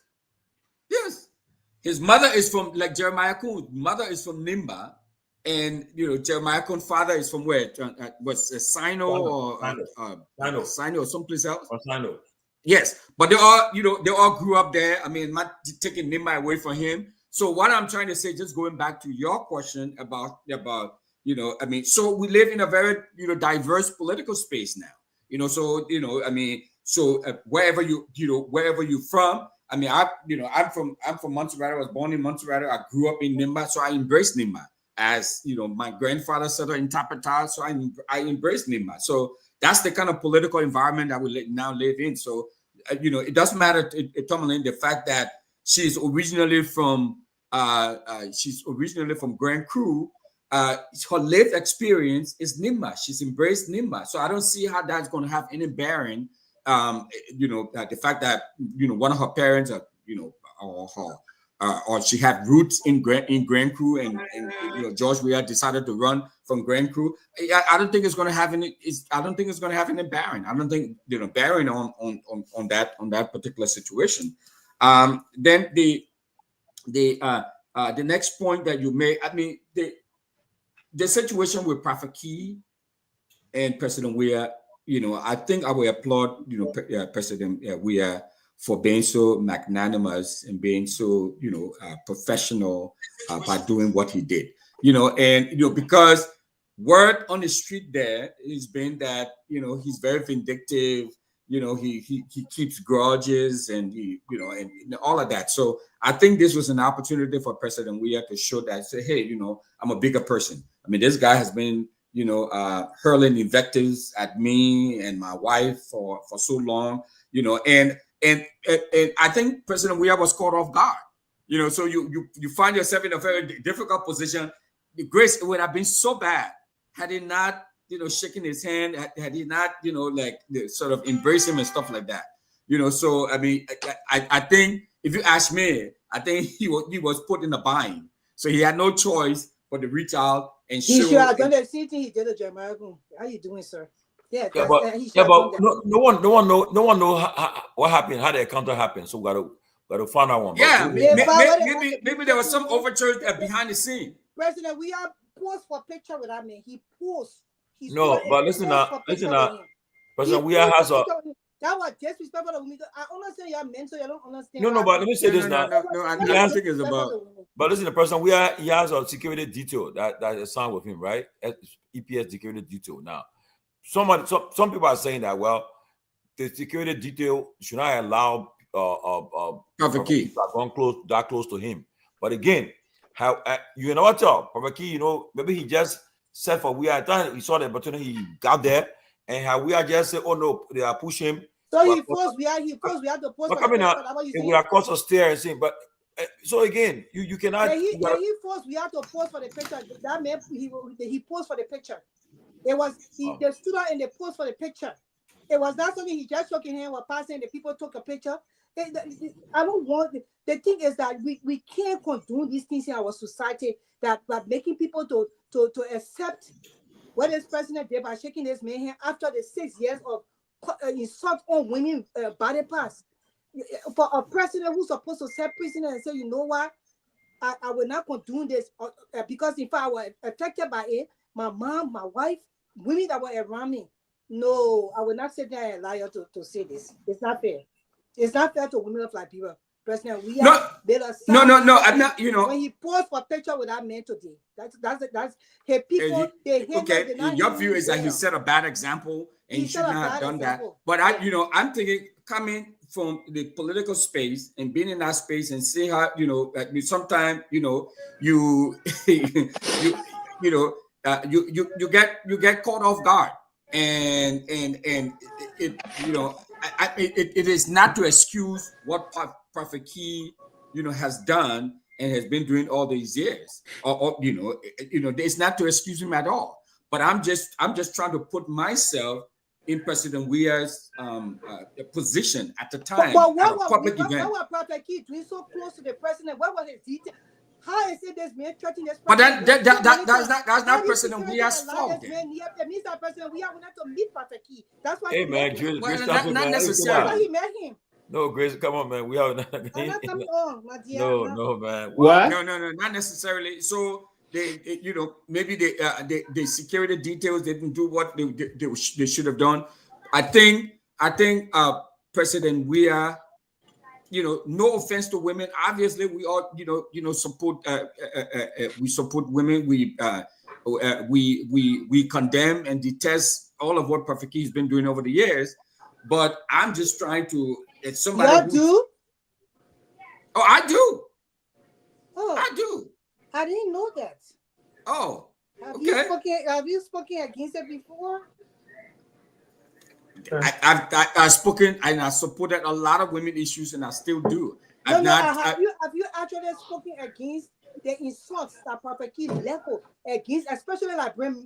I don't even watch Prophet Key. He's married to a foreign woman, so he doesn't have respect for Liberian women. And for our president, the beloved president of Liberia, that the people so love, especially women, for him to put a picture with a man like that. That is just totally wrong. And I don't think I should be. Let's skip the topic. Okay. Tomalin, I think we can go to Abu because I don't want to soak up all of the energy here. Yeah, thank you, man. Thanks to all of you. Great being I thought you were still at a Dikarabajo. No, man, I was there. I was sleeping. He jumped. Abu, confirm with the fire in Morristown. Is this cookout for true? I'm not sure as to whether the horse then we put it on, it's got it on fire. I'm not sure that's the house. But I was told by somebody a couple of minutes ago there is an outbreak in the fire. Okay. So yeah, your 2 minutes. 2 minutes because you can't let. So 2 minutes. We're now almost done. Here and few things to the listeners via social media, Radio Land, and what have you. Let me salute Grace for validating some of the things I've been saying about There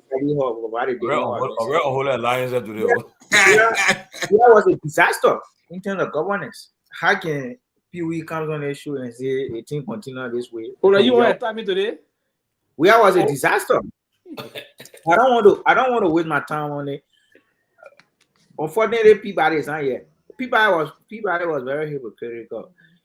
we campaign on the mantra of establishing World Economic Code. That was one of the promises we made to the electrics. And somebody come on the show and say, Waga betray Prince Johnson. Are you serious? That was one of our promises. Prince Johnson may so rest in peace. You campaign on the matter of no car hitching in the mud for 90 days, car being stuck all over there.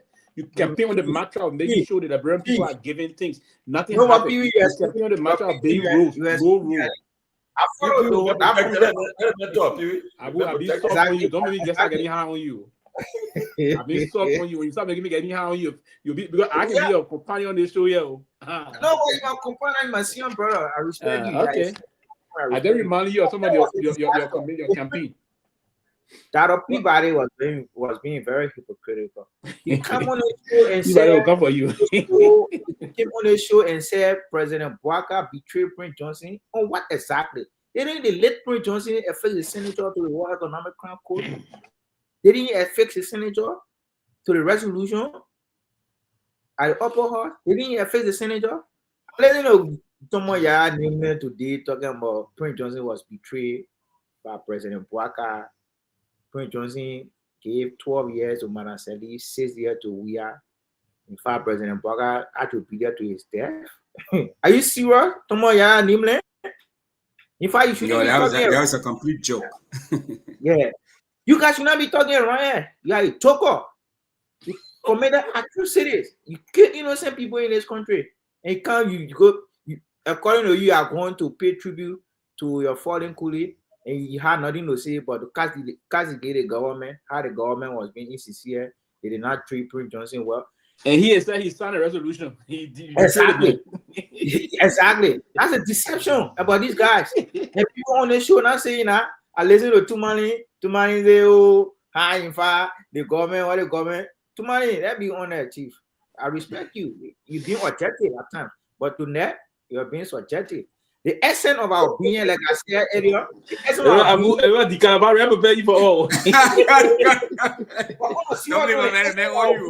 sensitize the people about happening to stay fine, be respect of how you support.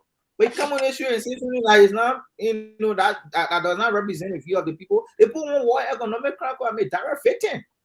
My grandfather was killed. Only because you could not speak another tribe, Bizarre Madingo. And you guys want that same updates to keep playing. We came to change the narrative, and that is to give people who deserve justice, we should give them justice. That tomorrow, Nimla cries, he won't. He can go grand jury, you go on the ground. But I can show you what economic crime code. If not on our stewardship, if not on our stewardship, but it will be established. Because this president is committed, he has appointed new school of officers to ensure that the World Economic Crime Code be established in Liberia. Somebody go to state funeral, talk about, Prince Johnson was betrayed. They say, man, face the senator, thinking about reminding me, Pewee. That same man face the senator to that resolution. And the man went today and said, Prince Johnson died as a result of pressure. So who pressure now? Who pressure? Tomorrow, you won't be talking about Guar being because Guar was a disaster. We are desecrated almost all the sectors in our country. And you can't say you want to say that and say we are, in fact, the least in the worst case scenario, which I know it's not going to happen. In the worst case scenario, President Bouaka may not run 2029, or you gotta know he wants to run and he will run and he will lead. Everybody he will win. In the worst case scenario, we cannot be an option to us. It could mean that right here. Bouaka running 2029. We cannot be an option. Hang him, man. We have an option. This man left the country for more than 5 weeks. How can I be an option? He made a celebrity. The Russell said. Obviously, when you go into it, you have people, giving a standing ovation because he's a former president. He played football. You can't follow us. The CDC will be insensitive on my part. Do not know that CDC got support base. He accumulated 50,000 votes in Nimba.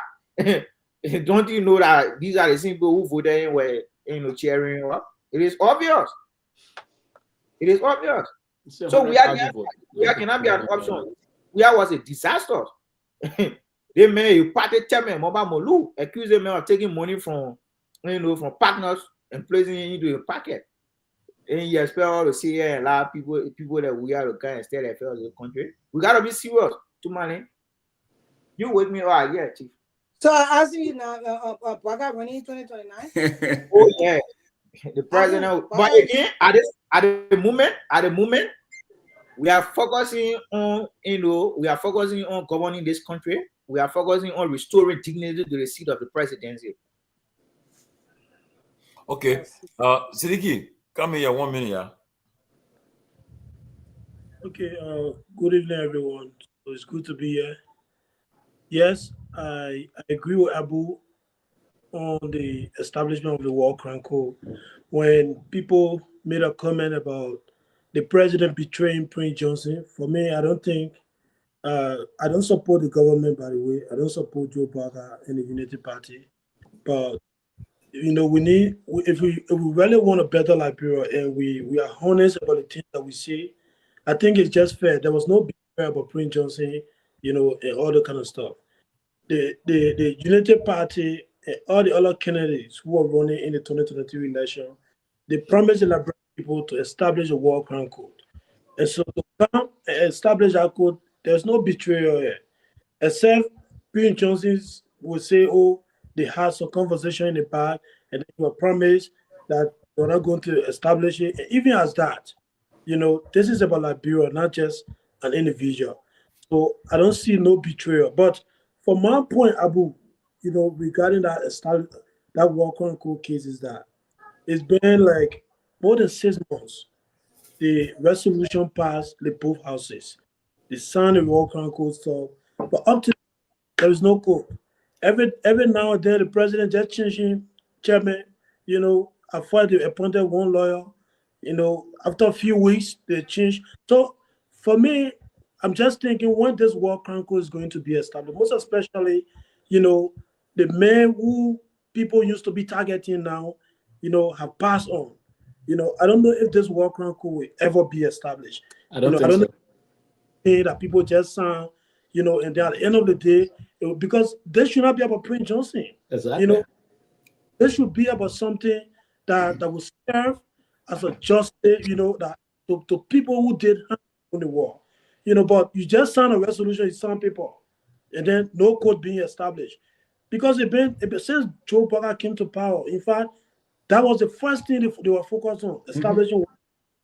But since they signed the resolution, where is the code?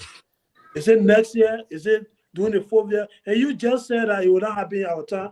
But if this was not going to happen in your time, why you create this impression that you're going to establish a War Crime Code? Exactly. So, my brother, let me tell us a please. There are processes. You were here. Listen, you were here when the lady when the global peace ambassador came from the US. There are processes. Okay. So let me, because I was told that I have only 1 minute. So to end on that, I don't think the president betrayed Prince Johnson. The president took an oath, to keep on his campaign promise. And so if the War Crime Code was passed on, there was no betrayal. I'm also from Nimba, so I don't see no betrayal. Now about the coming back of the CDC and President Guar. The fact that today, after 1 year of the Unity Party government, and then the kind of failure we see, some of us anticipated the kind of things we're seeing today. The lack of governance, lack of leadership, the continued corruption from the past governance, from the past government, and all those kind of stuff. And then Liberians, both in Liberia and some Liberians abroad in the diaspora, keep projecting Mr. Guar as the next alternative. This is really, really sad. 6 years ago, let's start with the 12 years of Unity Party. Unity Party was in power for 12 years. It was a wasted 12 years for some young people in that country. After the 12 Sidiki, let me interrupt you quickly. Mr. Cummings, he's in Liberia? No, Mr. Cummings, I don't think so. He's still in South Africa. Okay. People were asking why he was not at the funeral today. So Sidiki, if not, what is the option? No, I'm coming. Let me lay the business. This is not about. I just want to provide you so you'll conclude this, you'll add this in your conclusion. If not, we are now. You say this is a hard time we talk about we are. Who you think is the option? Yeah. So now let me lay my business and just some. Yeah. I listen to you. I just wanted to ask that. Go ahead. So now, 12 years of Unity Party was a wasteful 12 years for many young people, even people who are not in a young age. 12 good years. They didn't achieve anything at all. After the 12 years, people projected Mr. Weah as the change maker, the masses leader, and all of that. 6 years ago again was another wasteful 6 years. That is 18 years. Today, we talked to the Liberian people during the last election that this man called Joe Barker cannot be the change because they all were in power 12 years. The things they didn't do in the 12 years, they can't do it in the next 6 years to come. The Liberian people say they may get experience. Let's give him an opportunity because he was a vice president. The vice president can't do nothing. The same excuses we made all. Now they make him president. Nothing we see again. So it's going to be another 6 wasteful years from now to 2029. And instead of the Liberian people even holding this government accountable, everybody thinking about 2029. So this is just unfair. So now again, we come back to the table, we say, we bring in Joe Weah back. So my question to you, Pewee, what Joe Weah coming back to do for the Liberian people that he didn't do in 6 years? This is just unfair. We are, for the fact that you are asking me this question, if we're not projecting Weah, who we should project, we have 5 million people in our country. No, my question, Sidiki, 1 minute. My question was, it was a little deliberate, right? I have said now, I haven't make, I'm pushing a line, I'm creating a line of finding an option for the country moving forward. I suppose that we have 2023, 2017, 2023. Yeah, but the third lane, the third option. Yeah, I'm creating a line for a third lane. That's what I'm asking the question. But what I said first, I'm not saying we are, but I said the way situation now, it is difficult to get we out of the second round or first round election in Liberia. As per his popularity. That's what I was trying to say. I'm not saying we're going to carry him. No, I didn't say we're going to carry him. I was saying, as per his role and what he's doing and his engagement and his popularity, he's always going to be in the second round. Now, if there's going to be a tail lane, only that option can undo him, and that option will have to be a definite and deliberate process for the people saying, Unity Party fail us, CDC fail us, we need a new era now to move the country forward. That's a very good point you raised. I like that. I'm pretty fair and balanced. What about that tail lane you keep emphasizing on, you yourself advocate that tail lane. I can advocate for it. Okay.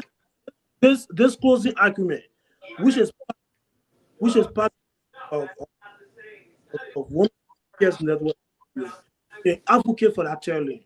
So it don't necessarily somebody got noise in their background. Sidiki making very good point. I'm not hearing him. Necessarily have to be Sidiki coming to project an individual, but we can conscientize the minds of the Liberian people. Look, let me tell you this: people in Liberia, when you say this, it get a lot of people hurt. But if you look at Liberia as a country, that country is not normal. Oh, look at the position you got recently before I came on. People projected to be a senatorial candidate. And they are listening to him, they contact talking, say, I will bring investor. How can Prophet Key open your mind and talk about him bringing investor to us? And but Sidiki, even though look, that he's right though. Wait, I'm sorry, we got 17 more minutes. But Mr. Sonny Sidiki, honestly, right? I agree. Not normal country because if this man for 6 years had thousands of people watching him, supporting him, so what you expect? So you make see a run for president. What you exactly? Expect? You know, anyway. That finish, we got less than 17 minutes, so let's go. The media, you people as a Liberian, all of us, we have a responsibility. We can come here and say, look, Liberian people, all these people, we are the CDC, the Unity Party, they've been there for 12 years, 6 years, all of that. Let's look for a new option. It can be Mr. Cummings, it can be, how you call this young man? Chairman, Moneyball. So yeah, exactly. Moluba is a great man. I met him in Jacobstown. He came out of Mamati Jakite Forum. He's a great guy, and these are people other countries look for, to make a difference. But for Liberia, it's different. So we, all of us, don't have to be ANC, any other party, but we have the fact that we are the closing arguments a member of the fourth estate. We have a power, we have a voice, because this show every time people in Liberia listen to it on the radio. So we can, but sometimes I listen to you, Brother Pewee, you just portraying asking this question because you want to skip. But the reality is you're supposed to just you will never finish that. you see? But that is okay. But for me, if we made a mistake and bring Georgia back, the same conversation we have with President Buhari will be the same thing. And then people will be in 30, 40 years. They don't even see the kind of 18 years old. And that is not progress for us. And I agree with you on a serious note. I agree. I haven't heard the word for quite a long time. I haven't heard the word scheme for a long time. You say I want scheme. I don't want to scheme. I don't scheme. So let me ask. Tomalin was President Salim at the funeral? No. Listen, that I think that, right? I comment on that. President Salim will not attend that funeral. She's a Nobel Peace winner. She wouldn't go there. No, she wouldn't. Hey, my man. I'm sure. I don't want to do that. Why she continue? Come on, woman, she's not too well. It was no. Listen, the woman was there in Accra. The woman gone the place. She flew to Accra. It was deliberate. Yeah, but deliberate. Okay. Listen, and with that freedom of speech, right? And I'm believing I'm a political person. I know that President Salim would not go there. President Salim avoided. She wanted to visit the woman, the man home. One minute. President Salim avoided campaigning with Prince Johnson when he endorsed 2011. She avoided that. She avoided one-on-one campaign. Yeah. She did avoid it. You know how she avoided it? Yeah, publicly. That's something I knew. I had come. Listen, she avoided. It's personal. That I know personally. I said, when I said, why was the reason of avoiding this kind of line? The president, you know how she avoided that? No. The optics. She just wanted. Of course, the optics. Of course, the optics. And the woman have good handlers. Let's say, the woman connection international there. She won't go there. She won't. That's why she didn't attend. The woman there in plane. She flew in. But let me say the Pewee. It's because she retired for politics. But the person where I stay active in politics, so you expect the man to have a ban on. Okay, you want to say she retired from politics as a. Why was still running. She would have been there today. That's not politics. That's serious. Because even when and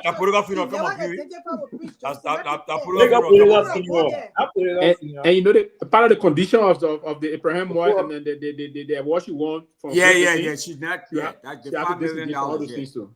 Yeah, man. No. Uma was still running for. You're staying at the politics. She would have been one of the tribes. She would have been there. Have a place to speak out today. But the woman was active in politics when she never even identified with a member. He stayed in doors for. I'll find a picture. I'll find a picture. Any picture of campaigning. I challenge you. Prove that. He does her, but they didn't campaign together. They didn't campaign together. But she didn't do it. Yeah, but what you say about? But we are not campaigning too. They did. You got campaigning. We are together. Stage together. Our GMB campaign, PRJ campaign too. All that campaign together. That's what I'm saying to you. I said she didn't do it because of reason. I said Tomalin was discussing any reason.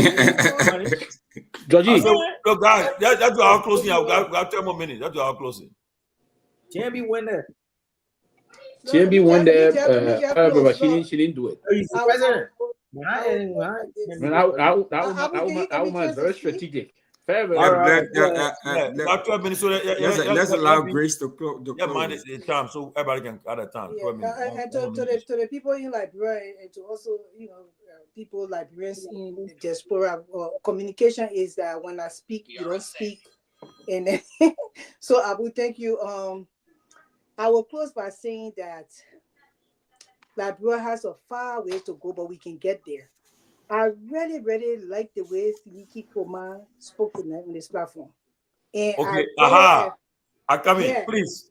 Let the picture of people are getting Ellen Campini here. You see, hey man, I want somebody to put it up. Lofa, you put it up for me. I beg you.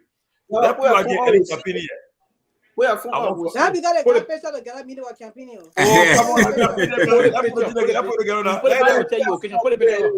Hey man, guys, Man, y'all put a picture up quick, man. Hey, man, Put Lofa, the picture out. Take the location. Put the picture So out. you can't put a picture of yourself? no, but I know how to. When you get a phone, you can put it up. I'll put it up, man. Hey, man. But y'all, the time, y'all go with time. Let me close. Just show the screen. Let's see it. I like the way how Sidiki spoke tonight. And this is that's what we want the Liberians, especially the young people, to be saying. We are not going to move in the direction of CDC. You see, I just told the man about communication. He just sorry, I was in the back. Sorry, man. Oh, okay. Sorry. So I will close up. Say we're working also me just close and the I like what Sidiki said. UP and CDC. I personally believe that they are conjoined twins. They behave the same, they act the same, they are joined to the spine. Because just what we are did, Waka is just carrying on the same. He carrying on the same mantle, running with it to land to the land that he's supposed to reach. And that's the reason why Liberians need to change their direction. These two parties cannot take lead in Liberia anymore. We need to open our eyes and see that we need to try a new breed of leadership in the country. That's what we need to do. So the whole running with the CDC UP thing, we not that's supposed to, although we have to discuss it because they're in politics, the position right now, and the other form of people, the other group of people taking from position, but still we have to sit down consistently on this platform and tell the people this is not the two ways to go anymore. If I would be the two ways, we'll be going one way. We have to change to a new form of government, a new leadership, a breed of people, a strong leadership that will lead Liberia to the right place for the betterment of your family, for the economy to change for the better, and for your lives to change. Your lives have not changed in 12 years. It's going on to 16 years. And it will be Baga said he did not win again. But it's going on to many years that your lives have not changed. Why are you still doing the same things that you have a boyfriend? They may beating you. He doing all kind of things to you. Then you leave a boyfriend and went for another man. The same thing that other men were doing to you. The other new boyfriend doing the same. He didn't do it worse. Then you will say, oh, I will go back to my old boyfriend. You will have to find a new man that will treat you right. For your life to be better, a man that can treat you for the kind of woman you are. That's the case of Liberia. But I would just say that I was very disappointed in President Weah. You know, every Liberian got some form of love for President Weah somehow, because this man plays soccer. He put a work on. I remember I watched the African Cup of Nations. In fact, I saw Coca-Cola on the feed that day. That led me to work the Coca-Cola factory in Ghana. That particular game. Were you hired by Cummings? No, I was hired by Coca-Cola. I never knew Cummings at that time. He wouldn't have hired me because Cummings were not helping Liberians at all. And that's true, man. And that's true. So I continue my stuff. So you see, let me just say that his action today, his action is supposed to be symbolic for the country. What he did today by taking picture with Prophet King, he sent a wrong message to our Liberian people and our Liberian children that abuse of women, their body parts, by any man is acceptable in society. And we want to say to President Weah, where are we all? You will not accept that in our society. Liberian women will not stand up for that. What you did was totally wrong. And you need to come on air and apologize to the Liberian women, your wife and your dead mother. That's what you need to do. Thank you for having me. All right, Tomalin, I'd just like to say a great show. As I said earlier, it was a political funeral that took place, and a lot of the folks who were there said what they had to say because it was politically expedient for them to say that. Now, I think we've entered a new phase in the politics in Nimba County for sure, in Liberia, no doubt. It's going to be new. It's going to be different. But I will stop here, and I know Robert just came in, and I would defer to Robert. Give the rest of my time to Robert to at least chime in before we shut down. Thank you. Winfrey is a decent man. This is the reason why. This is the reason why he's frowned on in Liberia, because we don't embrace decency. I think my brother Sylvester Pewee know a thing or two of diplomatic decency. We don't know that in Liberia. But I'm not sure why my sister Grace is yelling at George Weah. You shouldn't be yelling at George Weah. You should be yelling at Prophet Key. I think George Weah remains a victim. The difference with George Weah and others is that, and including myself, is he has a heart of forgiveness. He would easily forgive someone who did wrong to him or who attacked him. I know for a fact that anyone who insults my mother, my wife, or anyone for that matter, they don't come anywhere close to me. Some people don't see that as a good leadership trend, but I set boundaries, and so George Weah is a forgiving person. I think what this displayed is the fact that he does not hold grudges. He's not vindictive to some extent. He could have easily just ignored Prophet Key. I think this says more of Prophet Key than George Weah, if you ask me. And so that's that. I know that I'm late, but let me just say emphatically that I disagree with everything that Senator Nyenwolo said today. Everything. I know people have widely shared his speech. I thought that his speech was, I thought he really exposed to some extent the Unity Party and the Rescue Mission when it came to them holding on to commitments. I thought that was a political job. But when he talked about Senator Prince Johnson not being persecuted, and when he talked about there are 106,000 ex-combatants in the AFL, the DEA, immigration, they are bike drivers, they are taxi drivers. And the first thing that ran to my mind is, this man is a senator. This is a senator. These are men and women that we expect to be lawful. In fact, they should be leading the charge when it comes to law and order. Who is Nyenwolo, Senator Nyenwolo, to tell the Liberian people how we move forward? And he doesn't even understand that even as a Christian, redemption and accountability are two different words. We can forgive. Anyone can be given second chance. I'm sorry, there you Prince Joseph. Anyone. So Yeah, I'm sorry, everybody know the man. Because the guys, Pewee, look at Pewee. There you it's simple. Sorry, thank you. This phase is not the official campaign process. Oh, come on, man, stop it. Listen. This was before the announcer as the Nobel Peace winner. This time. This one. I remember y'all had all show. Like, y'all give me a few minutes, man. Everybody know the man campaign with Ellen. Yeah, y'all give me my 2 minutes. Let me finish the thing. But you going 2 minutes already. No, but Renfrew defer his time to me. You gonna give me your time too?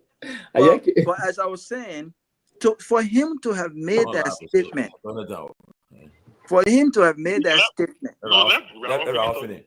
for him to have made that statement,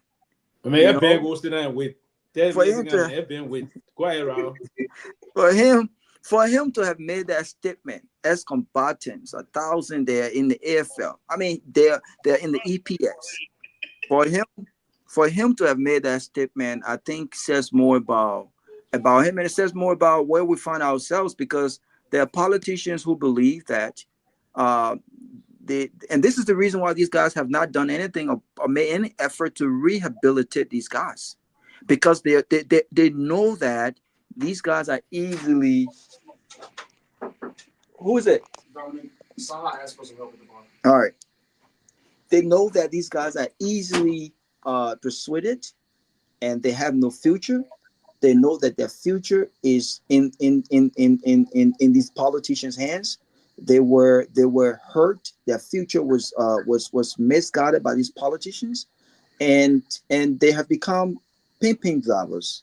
They have become taxi drivers. They're in the AFL. They are not trained properly. This is where we find ourselves as a country. But I'm going to yield my time to Ben, and I think we should have another show and really analyze this speech because I think this speaks to a deeper issue in our country. When it comes to lawlessness, then the credit given to the widespread speech there. Thank you. Okay. The chairman. Yeah. So, guys, Chairman Ben was lost in general. We may get him back, and he calling now. Okay, Chairman, you're online. Yeah. Thank you, guys. And I'm thinking, Tommy, are we having a late night show tonight? I'm trying to figure out. Y'all can do it, but remember, I gotta leave for it. It's 8:30 now. Okay, we'll figure out something.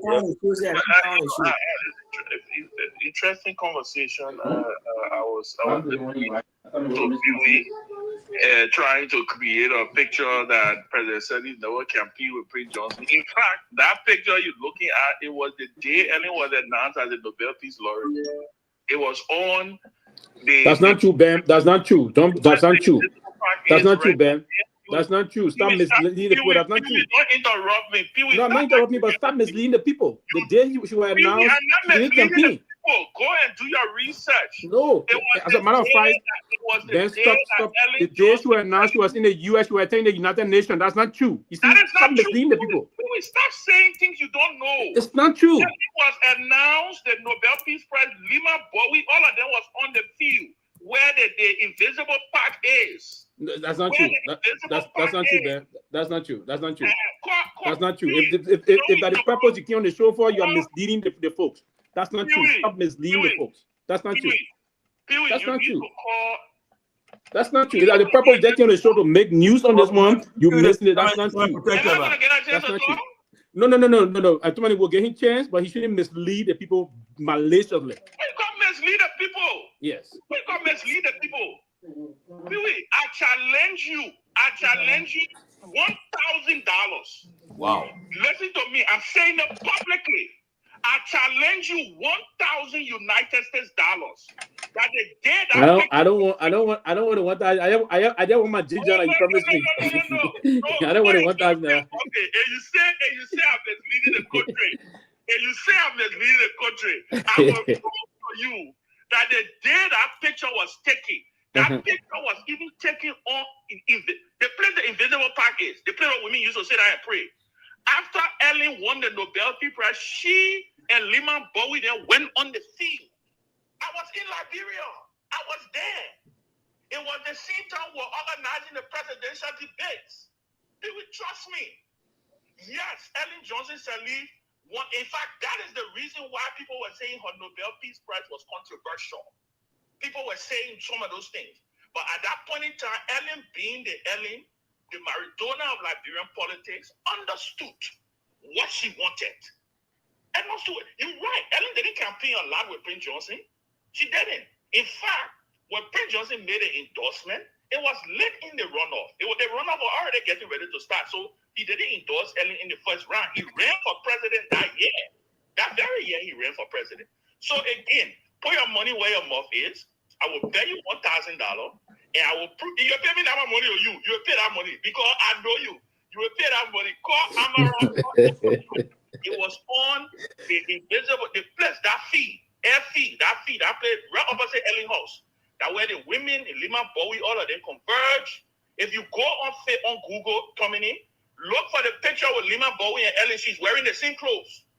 They all were on the field that day when everybody joined. And in fact, they were doing a caravan, I believe, around. So I just wanted to state that, and I think with you on our so people me and you can have that. No, I come in, Ben. I come in 1 minute. Please continue. Where is Lima Bowie? I think you sent the picture in the chat room. You posted the picture in the 1 minute, Ben. 1 minute. 1 minute, Ben. Okay. You posted the picture in the chat room. I don't see Madam Sirleaf with Lima Bowie here, and I'm finding it difficult. No. That's a different picture. I didn't post Lima Bowie because y'all were saying that Prince Johnson and Ellen were never together. After the announcement, I will send you the picture. Yeah,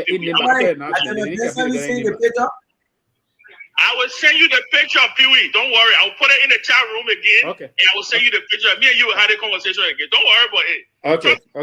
I know, but let me say this. I listened to my sister. I listened to everybody. I don't know who all were talking about Prophet Key and President George Weah. Like I said, I think I was very clear, in fact, today, even in the chat room. And I said it earlier today, and I side with what Robert said. I think the news would have been if President Weah had not talked to Prophet Key. If President Weah was not going to talk to Prophet Key, was going to be President Weah saw Prophet Key, and the man tried to walk up to him, he turned his back. Right? At the end of the day, when you we all know how everybody disagree with sometimes with the way Prophet Key does his thing. But at the end of the day, I think let's be fair here. I don't think you beat up on President Weah because somebody who insulted his mom. It speaks more to Prophet Key that he can insult George Weah man for 6 years, but see him at a program and want to walk over to him to shake his hand. For me, I think it speaks more to Prophet Key than it speaks to George Weah, because at the end of the day, George Weah would have been the news that George Weah had walked away or who had told the security, "You don't let that man come near me." That was going to be the discussion we were going to be having today. You know, the last thing I want to say is I heard somebody, people asked a question about the different options for 2029 and stuff like that. You know, sometimes, and this is the mistake that I think a lot of people in parties that are not unity party and CDC mix, right? Those of us who are not members of these political parties. You know, one of the things that I have a hard time understanding is we act like these political parties and the partisans of these parties are not Liberians. They are Liberians. They are a part of our political mosaic. George Weah is a part of the political mosaic of Liberia. Whether we like it or not, more than likely George Weah could potentially be the next president of Liberia. That is a fact, except he chooses not to run. So this notion that, we just need to forget about both Unity Party and CDC, I think it's a flawed analysis. I think Unity Party and CDC are a part of the political mosaic of Liberia. Whether anybody wants to create a third lane, whether you like it or not, you have to deal with these two political institutions who are entrenched in our political sphere. I would just continue to say people are entitled, people have a right to form political alignments and they can do what they want to do. But I thought I just wanted to contribute because, I was listening to the show. I was doing something with my daughters and I was listening to the show and I heard, my sister Grace, I heard everybody else, and we're not going by the CDC. We acting like CDC and UP not Liberians. They are Liberians. In fact, according to the last bunch of elections we've had, they have controlled almost 90% of the votes combined in the country. You can't wish them away. They have constituency. I think the mindset is, how do you engage those partisans? How do you engage those people rather than try to talk them down and to say, we should not be talking about them, because whether you like it or not, you have to deal with them. Tomalin, thank you for giving me the chance. I think Ben, don't. You're right. Did he leave? Yeah, you're right, and I don't think anyone is discounting them. I'm certainly not discounting them. I do acknowledge the formidable. Siddiqui saying, every time people do that, it endears Mr. Weah supporters to him. When you come on and you make it low like, George Weah, why should he even be talking about running for president? Why not? Why not? If you want, it's a democracy. It's like what people did to Trump in this country. When you can't, I keep telling people, you cannot scare Liberians with this notion. It's the same thing the Democrats. You know what the Democrats tried to do in this country was to try to scare the country about Trump. And it backfired. And guess what? And not only backfired, Winfrey, you know what else happened? The country had already been through a Trump presidency and the country did not come to an end. So the people were like, okay, he's a threat to democracy. Exactly. Democracy. So every time you do that to George Weah, every time you say, why are we even talking about George Weah? You forget to understand that this man was 20,000 less votes away from getting re-elected.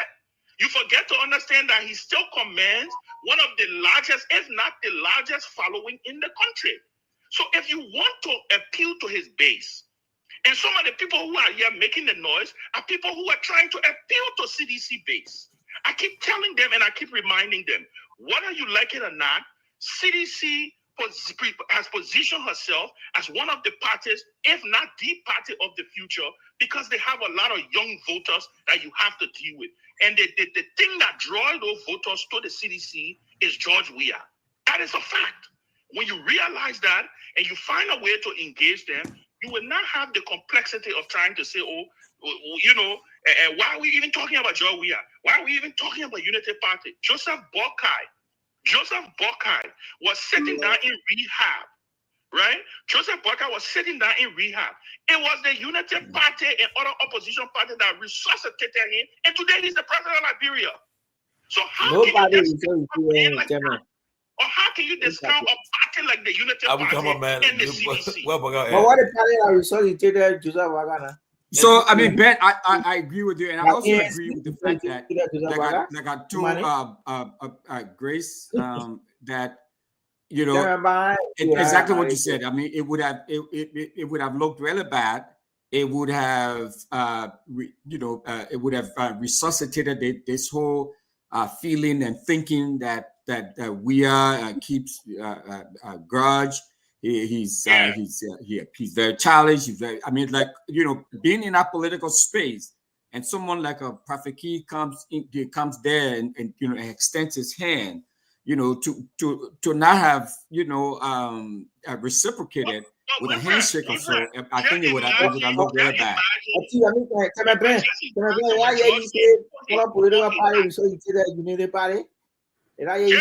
imagine when George Weah put his hand on his heart to speak to Jeremiah Coon. We talked for 2 weeks. Yeah. Whereas speaking to somebody and putting the hand on their heart, it's a sign of endearment, right? It's a sign of endearment. So just think about that. Yeah, Abu, what you say? What's up? Did I hear you say all political parties resuscitated Unity Party? Yeah, the CPP. When you party join the CPP, the last election prior to 2023 election. You're not going to argue on the issue. Unity Party. The last election, the 2017 election, Chairman, the 2017 election, Chairman, the 2017 election, we accumulated 400,000 plus votes. Then you say that CPP resuscitated the Unity Party. Abu, the Unity Party was completely. Let me ask you a question. Why did the Unity Party? We accumulated over 400,000 votes. Why did the Unity Party join the CPP? Why? In a spirit of coordination, we thought it was better to do so. I think people wanted to say something. So the Unity Party was the Unity Party as an institution. The Unity Party as an institution was completely dead. No, the Unity Party was dead. They needed. Listen, there were no oxygen saturating in the Unity Party. That's not true. Absolutely no oxygen saturation. You better give credit to Henry Costa. Party that won the election, the Guar 400,000 plus votes. At some point, someone was able to get you across the bridge. Why don't you accept that? It's not a sign of weakness. No, Chairman, that's not true. So what the y'all say people you determining to what the y'all say you to determine a Unity Party, because the entire structure was there. Nothing. What do you think after election? Mr. Cummings and the other folks came and they gave you guys a lot of oxygen. In the end, yes, you end up winning the election with a UP alliance, but it took that collaboration to resuscitate you. That is not a lie. But anyway, guys, I thought it was a fascinating conversation. Thank you, Tomalin, for allowing me to contribute. Ben, a reminder for my something, please. Yeah. You're and then my 1,000. When I finish proving to you that. Yeah, 1,000. I will pay that 1,000 when we win the election. When they tell you win the election. Pewee, right. I beg you, please take control. I beg you. Control. All right, guys, the other guys can take control, Pewee. I beg you. Okay. But how long are we going to be on for? Maybe it depends. By 9:30, the guy don't come over for the late night. You can call it out, man. Okay. So yeah, I mean, I was looking around. I didn't see Siddiqui. Siddiqui is back. So yeah, guys, we can move. Mr. Russell, there's this basically we were all talking about not too long ago about this issue of concerning this tail end thing and the rest of that, right? Mm-hmm. And believing, and Ben just said something very important just now about what unfolded in the past time, and what Siddiqui also alluded to, that these two institutions basically in his thought process failed the people.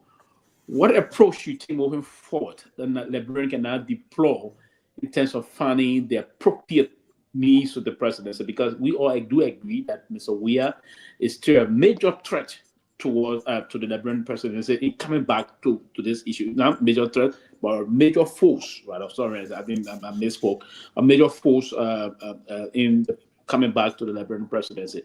What I'll say is that I agree with Ben to an extent. For sure, we should not demonize them. We should not, demonize the followers of Mr. Weah. We saw what happened in this country as an example. I was in the midst of all of that election where, we were calling, not me personally, but there were some folks in the Democratic Party, of course, were calling Trump supporters deplorables. You heard what Hillary Clinton did at one time. I mean, Biden said some things. Kamala Harris, said some things. I mean, there's all of this scaremongering was happening, and that, of course, really distance. It created a huge divide in the big, distance between Donald Trump, the candidate, and his followers. And so, ultimately, we paid the price for it. So everything we threw at Donald Trump, nothing stuck. So if you were to look at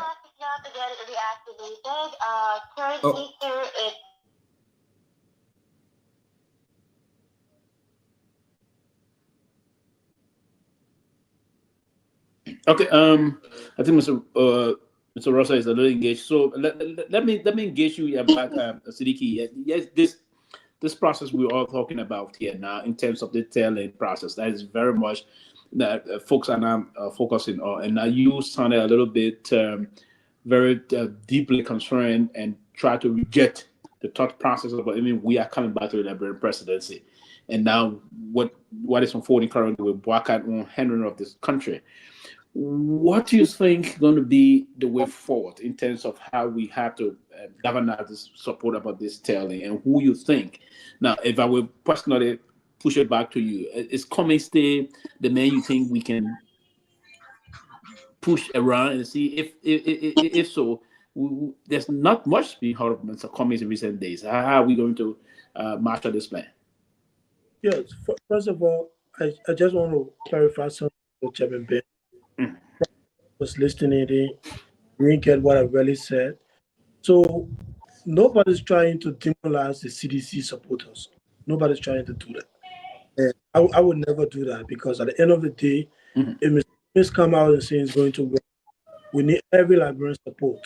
That's so I'm not going to say the people who support George Weah, they are not Liberian, or they are this, they are that. But what I'm trying to say is that Liberia as a country doesn't seem to be a normal country. And that's a fact. Secondly, President Boakai and President Weah have had the opportunity to serve Liberia. 12 years, President Boakai now as a president, already in his mandate of 6 years. And then President Weah has served 6 years. But yeah, quickly, let me push back on that. People supporter of President Weah would say he has 6 years. You wouldn't do everything in just 6 years, period. Oh, we say to that. They're trying to respond to Chairman Ben. When you say, you're making like the people, they are not Liberians. They are Liberians, of course. But the fact of the matter is, when you take an office such as the presidency, is to make a difference in the lives of the people. And if you fail to do that in a specific time frame that is given to you constitutionally, which is 6 years, and you come back after you fail to do the thing that you've promised to do and say the people should give you back power. This is where some of us coming from, Chairman Ben. We have 5 million people in our country. You, Chairman Ben, I can even support you to be president if you want to. You can be an option. Sylvester can be an option. Anybody can be an option. So let's not make this thing to look like that only George Weah and Joseph Bakale, only human being in our country. Without George Weah, there's no other president. That is my point. So we're not trying to demonize anybody. We're not trying to talk down on anybody. No. But here's the point. Folks are saying that they're not basically concluding to that process, that premise that they are the only two individuals in the country, particularly Mr. Weah. It's just like there are time of era in the political dispensation that people believe that these leaders will have to accomplish. Like, for instance, this country, Trump, right? Trump's not the only person in the Republican Party.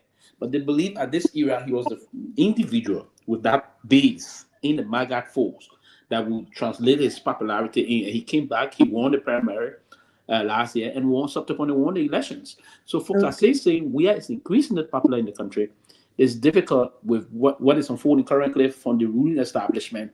There's this tendency that we may just come back to the presidency if care is not taken in terms of who's going to be considered the tail end. Do you agree? Do you subscribe to that?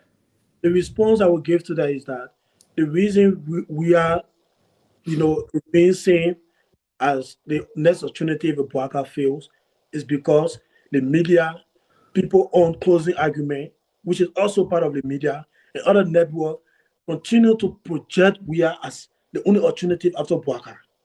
That is the reason. But if we... And why you think they are only projecting him as the only alternative? Why you think so? Why? Why do you think the reason behind doing that? So?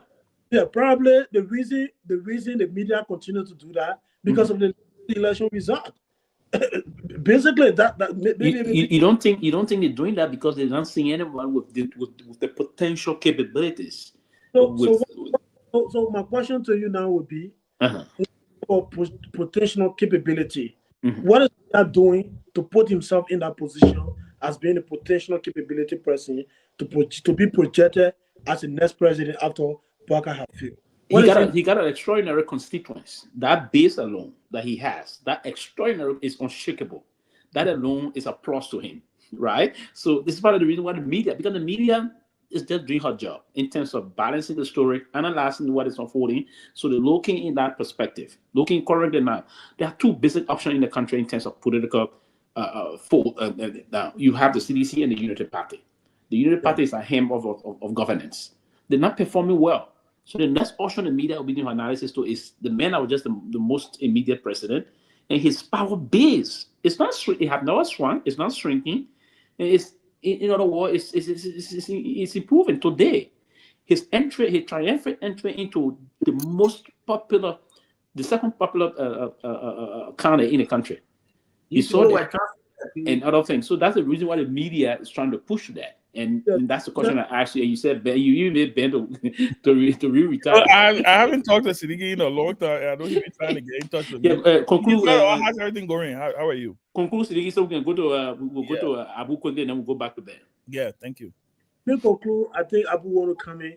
Let me conclude. For me, that's my belief. I don't believe that we should be projecting Mr. Weah to be the next alternative after Bouaka, because absolutely Bouaka is going to fail. We're not wishing, because the thing is, what some of us have seen from Bouaka, it's even worse than what they criticize President Weah in the Abu, in 30 seconds, Sidiki, in 30 seconds.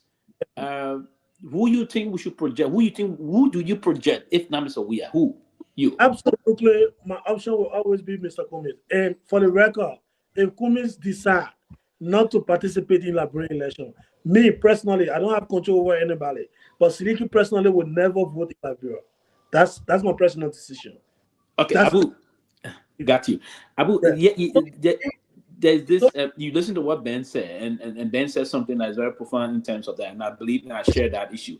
The reason why sometimes we push this line about this tail-end issue is on the basis of saying if something would dramatically unfold in the country moving to the elections. But I still believe myself, I still move with the thought process that Mr. Weah is an extraordinary force to the next and to the Liberian presidency 2029.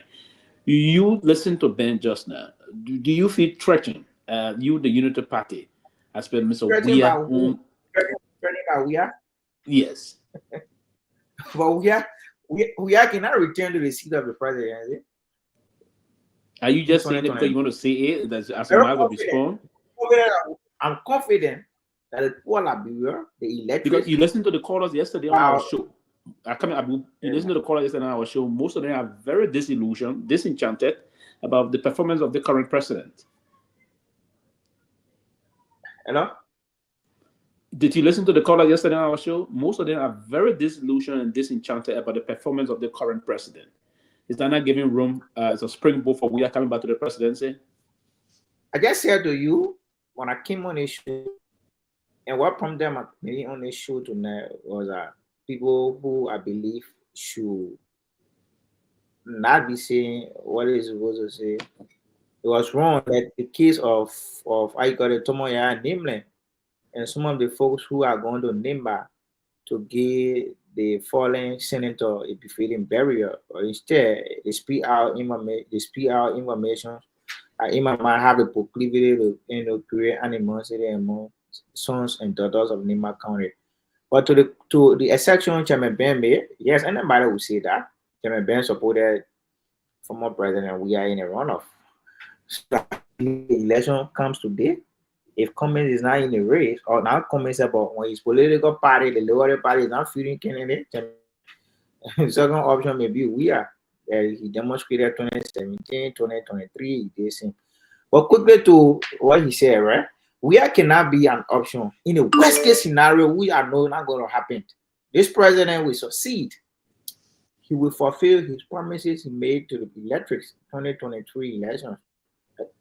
So for somebody to consider we as an option, we was a disaster. I said this. We did not exemplify governance when he was elected as president. He did not exemplify governance. They may have people who are very corrupt. They were very corrupt in Sapo. What did he do? Today, the president is taking some stringent actions against people who have been, alleged to be corrupt. The level of Party Wozi. The level of what they got. There are many out there, though. The level of Party Wozi. They may setting deterrent. But unlike former president he did not do so. We saw people in a circle were being condominium. Even he himself, he did so. So how can people who want good for our country elect a man that we was seen flying private jet for almost 2 months out of country. He went to the Qatar stuff. According to him, he are going to see his son playing. How many weeks did he spend? He went to go see his son playing for more than 3 weeks. The conjure up other power here who were we saw it. Until they have forgotten. They are not forgotten. They may terrible things when you're president here. People are not forgotten. Abu, we're going to come back to you. That's why you ran a campaign on the issue of change. So you shouldn't be referencing some things that already passed. But then, you are narratives. And just to remind you also, Mr. Boga is even flying private jet more than even we are did. He even doing it locally and nationally. From Monrovia to Bonjaman and the rest of that. Ben, this issue about this tail-in thing.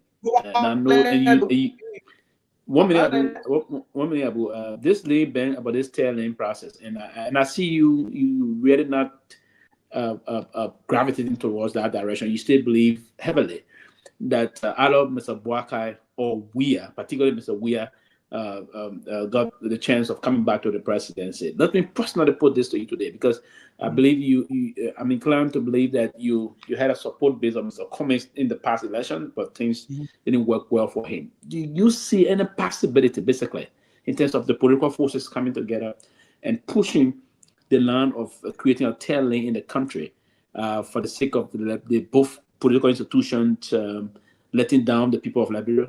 Do you see that possibility, or you still believe that it's going to be between the two major political institutions? So thank you, Pewee, and I had to come on because I wanted to interact with my little brothers, Sidiki and Abu.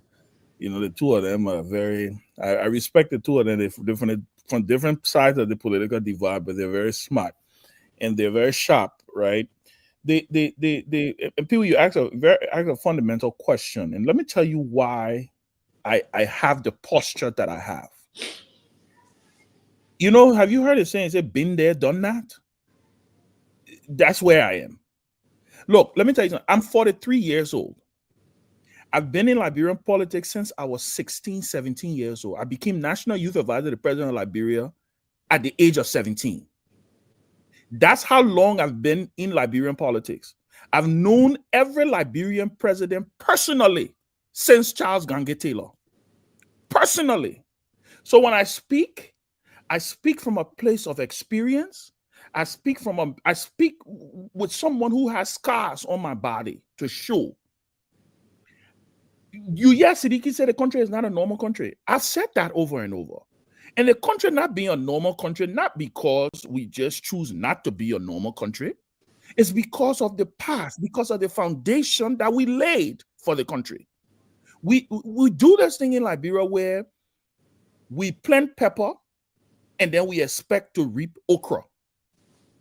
Or we try to do something, we know what the outcome will be. And then when the outcome happens, then we act like we don't know where that outcome came from. This notion about a third lane. Look, first of all, anybody right now, the ruling establishment is the Unity Party. Just how a year and a half ago, the ruling establishment was the CDC. One thing remained constant, Pewee. Anybody from the opposition that wanted to win the election, it was clear that you had to form some kind of alliance with the Unity Party. It was clear. Because of the way our political dispensation has evolved. That's the reason why Cummings joined the CPP.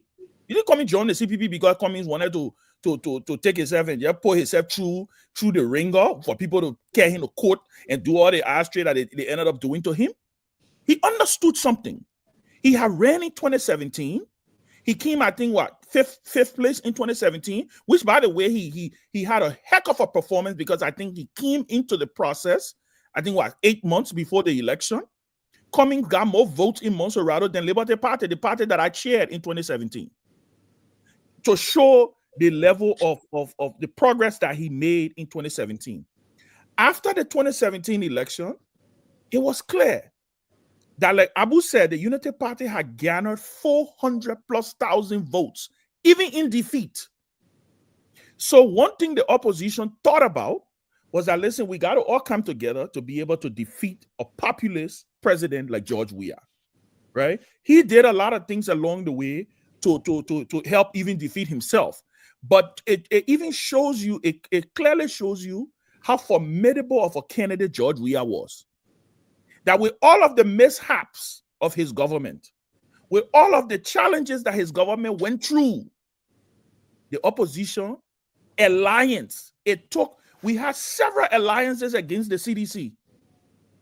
They literally had to leapfrog or limp across the finish line to defeat the CDC. Whether we like it or not, the opposition right now is anchored around the CDC.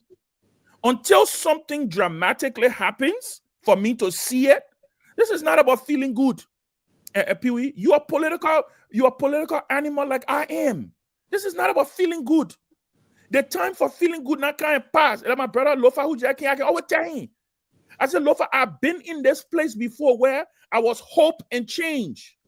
When I came to Liberia to run for the Senate, I had just come from being a paid campaign volunteer, with the Obama campaign in 2008 when he won. All that energy, all that excitement, I got into Liberia and reality hit. And this is a different beast. This is a different ball game you're playing with. So people should learn from their experiences, right? Your experiences inform the way you think and the way you forge ahead. It is a fact that for any collaboration or anything that should be put together politically to succeed in the opposition, how do you discount the CDC? You can't. You got to have a conversation with George Weah, whether you like it or not. And I keep saying this over and over. It's the same thing. It's the same mistake people were making with Buckeye. Some of us made that mistake. Again, lessons learned. When boycott was passing around, you know when the thing hit me? You know when the boycott phenomenon hit me? When I saw those people walking in Apupu water on that rainy day. You remember before the start of the Unity Party rally, it was raining like I don't know ever it was raining in Liberia. Very seriously. Everybody was saying this rally is going to be a failure. Liberians don't let rain business. They will run away from the rain. In fact, those of us who are not supporting, who didn't want Unity Party, who are happy for the rain. When I saw those people walking in that rain, I knew something was happening. Whether we like it or not, look at George Weah. People can disagree with George Weah. You can talk about his governance style. You can talk about all the things, so and so and so. Look at George Weah. And to answer my little brother Siddiqui question, unlike other candidates, George Weah don't have to do anything. They got certain politicians. They come with certain things. There's certain politicians that come in great. Charles Taylor is one of them. Up to this day, people say that if you bring Charles Taylor back to Liberia, he will win election. I don't say it. People say that, right? There's certain politicians that have certain graces. If you are trying to infiltrate, or if you are trying to come from an insurgent place, because that's what you're going to be doing, you have to, one, think different, act different, strategize different, and with all of that, still hope and pray that you're able to break through, right? So I will end on this note so somebody else can come in. Your question to me about this Sterling, like I said, even Mr. Cummings has not even announced that he's running for president. And that's my problem. Nobody know what Mr. Cummings is doing. Yes. Do you believe that the media should be begging Mr. Cummings? No. What's the president saying? Absolutely no. The person who right now, George Weah hasn't announced that he's running for president, but guess what? You can clearly see that he's been president. He clearly commands the support right now as the major opposition leader in the country. His partisans are saying it loud and clear. They're not mincing their words about it. Has Mr. Cummings announced that he's running for president? Has Moneyba announced that he's running for president? Has Gongloe announced that he's running for president? Look, let me tell you something. Liberians don't elect advocates. They don't. And maybe people need to hear this. Advocacy is different from governance. Liberians, sometimes they can pick you for certain things. They will give you popularity for certain things. Sometimes they just want you to be an advocate, to talk for them. But when it comes to election, they say, oh, no, that man, he ready yet, or we ready yet, he get scars on his body. What did Joseph Boakai do? Cummings was the hardest working politician in the last election. Cummings visited every nook and cranny of that country. What was the thing that people said about Cummings? We can't leave Joe Boakai and go support Cummings. So I will pause now. So to answer your question, what has informed me is my experience. Is the fact that I'm not willing to. And that's powerful. And Winfred, I'm taking Mr. Cummings' advice. Doing the same thing over and over and expecting another result is the definition of insanity. Yeah. You will not sit and tell me that I am supposed to wake up tomorrow morning and just imagine and believe that George Weah is not a factor. Or that guess what? You know, he failed in the last 6 years according to people. But guess what? According to 49.9% of Liberians, George Weah did not fail. They were willing to give him another chance. At least registered voters, right? Not Liberians. Because I like to be very careful when I use that word. So I'm hearing you say that, we should change the narrative. This narrative about, making criticism of George Weah and his administration sort of the core to the opposition, not the opposition, the opposition, Winfred, the opposition, because you can't have Unity Party. Have you seen Unity Party strategy? Have you listened to Abu? Every time Abu speaks, Abu alerts the Weah yes.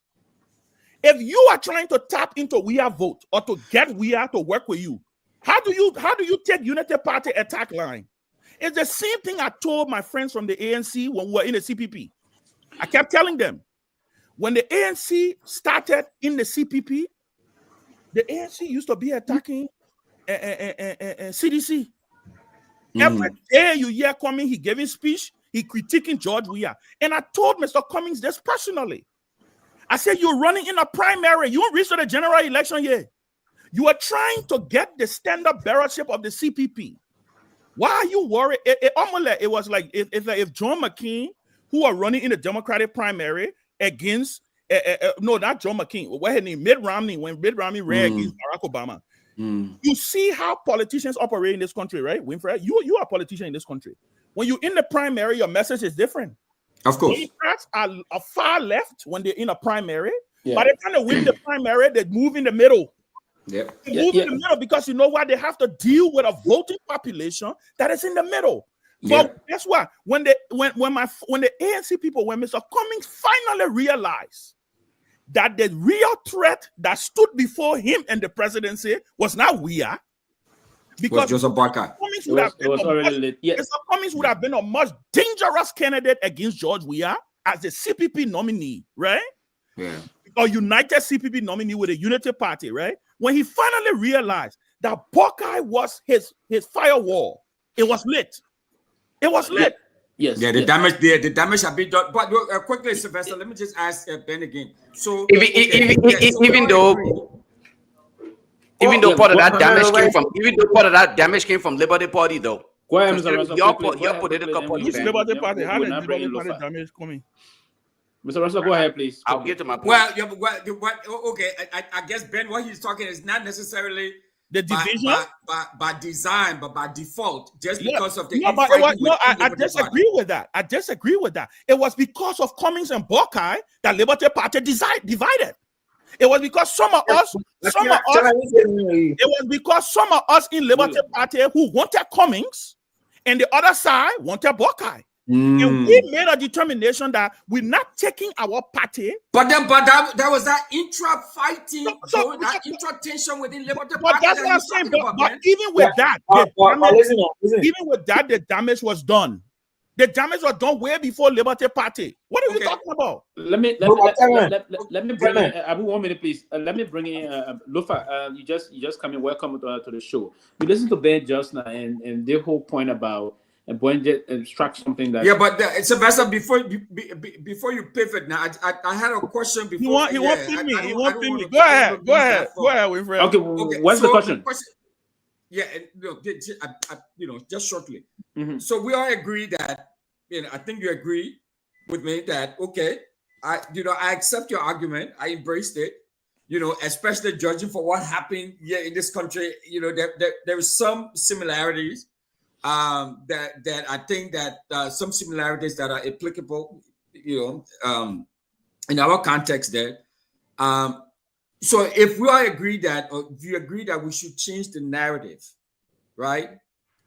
How do we change that narrative? I agree with you. Say, okay, don't demonize him. How do we differentiate our argument or our platform? How is that? How do we differentiate that from the CDC?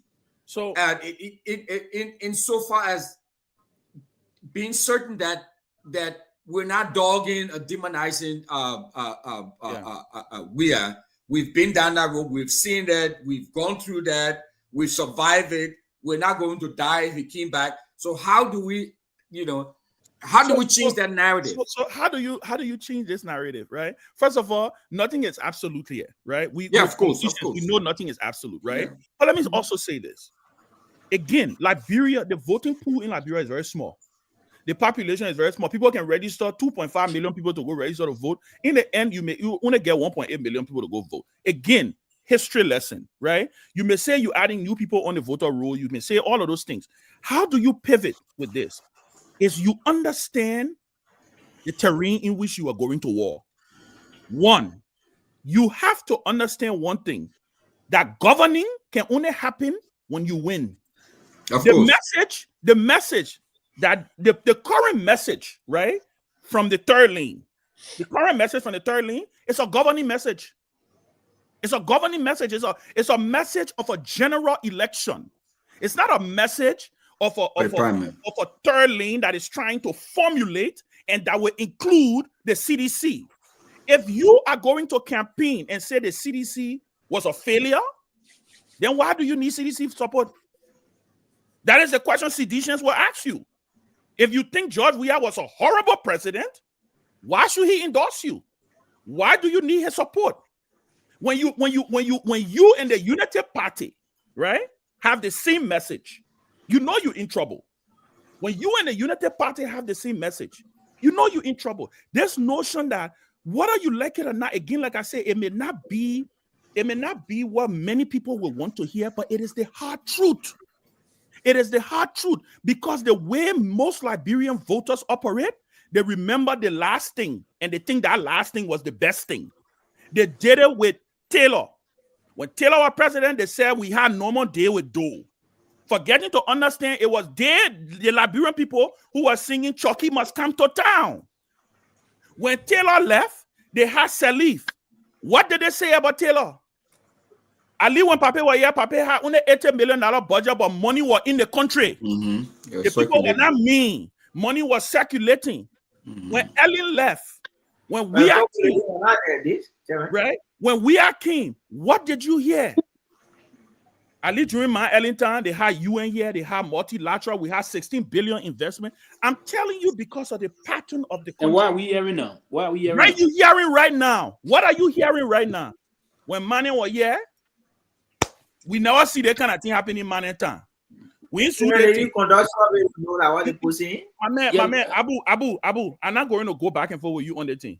Me and you are not arguing on what are people arguing against it or not. Like, I always say, let me bring if y'all want to live in denial, y'all can live in denial. But we all know exactly where the sentiments are in the country. We know where it is. Quickly, Lofa, I want to bring you in, and I want you to start from this. I guess you're following. Ben alluded to something very important aspect, other major, because we've been pushing this issue about telling. And Ben point is that major folks that are expected to lead some of these things are very quiet, if not very sensitive towards the immediate thing.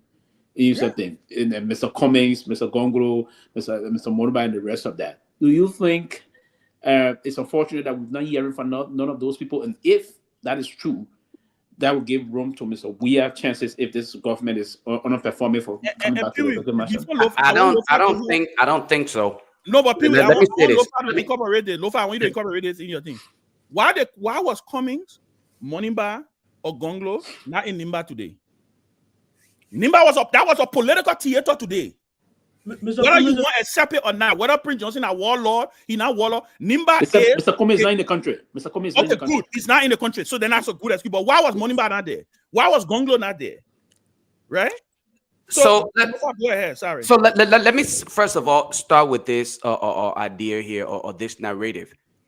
I think as a society, we appear to be lazy mentally. And we try to coin this narrative seriously. Is it now a normal country? To be honest with you, that we must always find the laziest path or the easiest way to success. I'm listening to Ben Sanvee, a young man who was opportune to serve as youth advisor. Right? He served as youth advisor to President Charles Taylor, former President Taylor.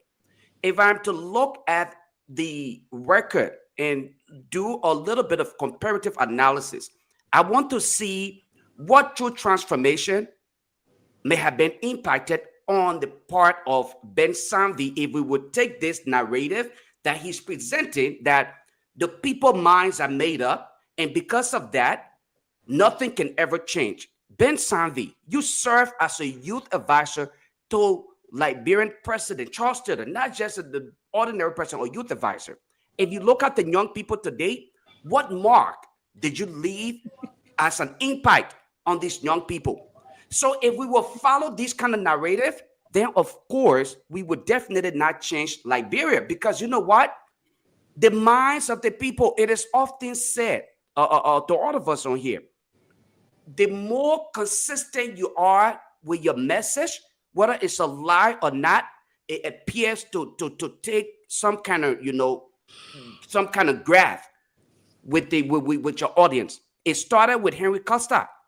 You think the people were looking at bringing President Boycott back to power? No, what Costa did was he consistently pushed the narrative that Boyka was the only person who could save Liberia. And he did it not once, but consistently. And when no one was there to counter all of these statements, then guess what the people said? They bought into that argument that, yes, I guess Boyka is the only person who can truly save Liberia. The conversation here today, when people are talking about moving forward, they're not simply saying President Weah can no longer be a part of the conversation. We are saying, based on our experience, having to have had this individual serve as the president, should we again put ourselves in this predicament after we experience President Weah's presidency? We then experience President Boyka's presidency. We see that both individuals have done nothing to truly transform Liberia. Why are we again discussing the possibility of a Weah's return? When people discuss Weah's, the decision to not go back to President Weah, they're not simply saying CDC in general. But what the likes of Ben Sanvee and other people want us to believe is that when you say Weah should not be given that opportunity, you are turning away from CDC. CDC is an institution, and that institution is actually for and with the people of Liberia. Every sedition stands a great chance. So when we are talking about the acceptance or denial of Weah's return to government, we are not saying we should take away from seditions. Seditions are Liberian. So yes, those people will have to factor into the decision making when it comes to the true transformation that we want in Liberia. But should we rate the possibility of another 6 years of a President Weah presidency, considering what we already know that he did previously? No. So yes, we can actually form a third lane and get ourselves a formidable candidate who can truly transform Liberia. But when we have forceful voices, permanent Liberians who are being lazy in the thought process to say we have no way of truly transforming Liberia or changing the mindsets of the people because we have seen it happen over and over. And for that reason, we want to simply just give up and find the easiest route. Then we definitely cannot change Liberia. Because so to quickly conclude with you, so we can move on. That's the point. Ben talk here for the let me respond to Lofa. So basically, what that tells me. So what that tells me, I want you to conclude this is we are not preparing ourselves and we are not taxing ourselves with the responsibility to be a part of the true transformation that is needed in Liberia when we keep shifting blame or we keep shifting the goalposts. So Pewee, let me I need to respond to Lofa. First of all, there are a couple of things, right? And like I said to you, like I said earlier when I came on this show, one, this is what I like to call the value of experience and knowing the terrain. Two different things, right? One, Lofa talk about, first of all, I'm not running for president, at least not in 2029. So my record is not on display or what I did or what I didn't do. So I'm not going to even go into that. Second, this notion about, people are lazy and stuff like that and all of that, right? Like I said, the value of experience and understanding the terrain. When you say things like that people are lazy in their thought process because according to you, your way is the only way for transformation. Who are you to say that your way is the only way for transformation? When consecutive elections after elections, the people have rejected your way of transformation. Don't you think that something must be wrong with the way you maybe is delivering that message? You brought up Henry Costa. What stopped you from countering Henry Costa? Democracy is a battlefield of ideas. It's a battlefield of ideas. If Costa was able to convince a majority of the people that Joseph Boyka was the only one who could save Liberia, then it maybe mean that you were lazy, that you wasn't able to convince the people from what Costa was saying. The truth of the matter here is, I've always said it, there is the Liberia we want, the Liberia we dream of, and then there is the Liberia that we have. Lofa, whether you like it or not, the Charles Taylor name you call. If Charles Taylor go to Liberia today and run in an election, he will win. What does it say? It means that everybody in Liberia lazy and stupid and they can't think. It wasn't it the Liberian people who went through the war? Wasn't it the Liberian people who went through Ellen 6 years? I mean, Ellen 12 years where Joe Boyka was vice president? Wasn't it the same Liberian people that went to George Weah's 6 years of presidency and consistently have chosen these two political parties? Okay. Maybe something, let me finish. Maybe something, you know, I'm maybe coming to believe now that maybe the problem is not with the people on the ground. Maybe the problem is with people like yourself in the way you may be delivering your message to them. This notion that transformation is only transformation based on your lens is a lazy argument. Again, like I said, there is a reason why people gravitate towards people, because the democratic space is a battlefield of ideas. Yeah, Ben. Whoever can make the 30 seconds to conclude, then we move on. let the argument win. Okay. All right, so let me Pewee, excuse me. Let me just make quick clarity here to Ben. Okay, I was never in any way, shape, or form claiming that my way or my idea is the only way for true transformation. No, I didn't say the only way. Ben, hold on one second. Let me land. When the likes of you and other people come on here and make it seem as though Liberia cannot progress without what is progress? What is Ben, come on now, don't do this. You repeating what you said. So I'm asking you, don't do this. Okay, what is the definition of progress? Ben, many people may disagree with you. Ben, 1 minute. Ben, 1 minute, please. Ben, 1 minute. Lofa, let me land. Lofa, I give you one. The truth here is Lofa, you have 45 seconds now to conclude. Okay. So you conclude and we'll move on. Go ahead. Yeah, definitely. My point here is this, right? When we listen to politicians, we understand the MO and the propaganda that it comes with. In the case of Ben Sanvee, that is sincerely the entire MO in this case here. Let us create this two-lane. Let us create this two-lane, and so that we can have it our way. And that's why I made it clear. You are absolutely correct when you said you are absolutely correct when you said there were opportunity to counter Henry Costa's narrative about Joseph Boyka being the only candidate who could possibly rescue Liberia. You're right, and that's why I made it clear. I said we sat and allowed this narrative to take its trend, and the people gravitated towards that. In this case, that's part of the reason why I'm coming up front to say to you, no, we will not repeat the same mistake we made yesterday to allow people to coin this narrative that this antiquated knowledge or perception of Liberian people and the decision making is actually the only way that we can move Liberia forward. No, our people are learning gradually and they are gravitating towards the truth. And eventually, they will accept the reality on ground, and they'll be a part of the process. So you cannot sit here and say there are only two options. There are only two options. I never said there were only two options. I never said there were only two options. Again, point of correction. 30-second Pewee, Mr. Moderator. Let me clearly state. If you clarify, Ben, you keep going back to clarity. No. This is the public space. This is the public space. I never said there were only two options. In democracy, there's never only two options.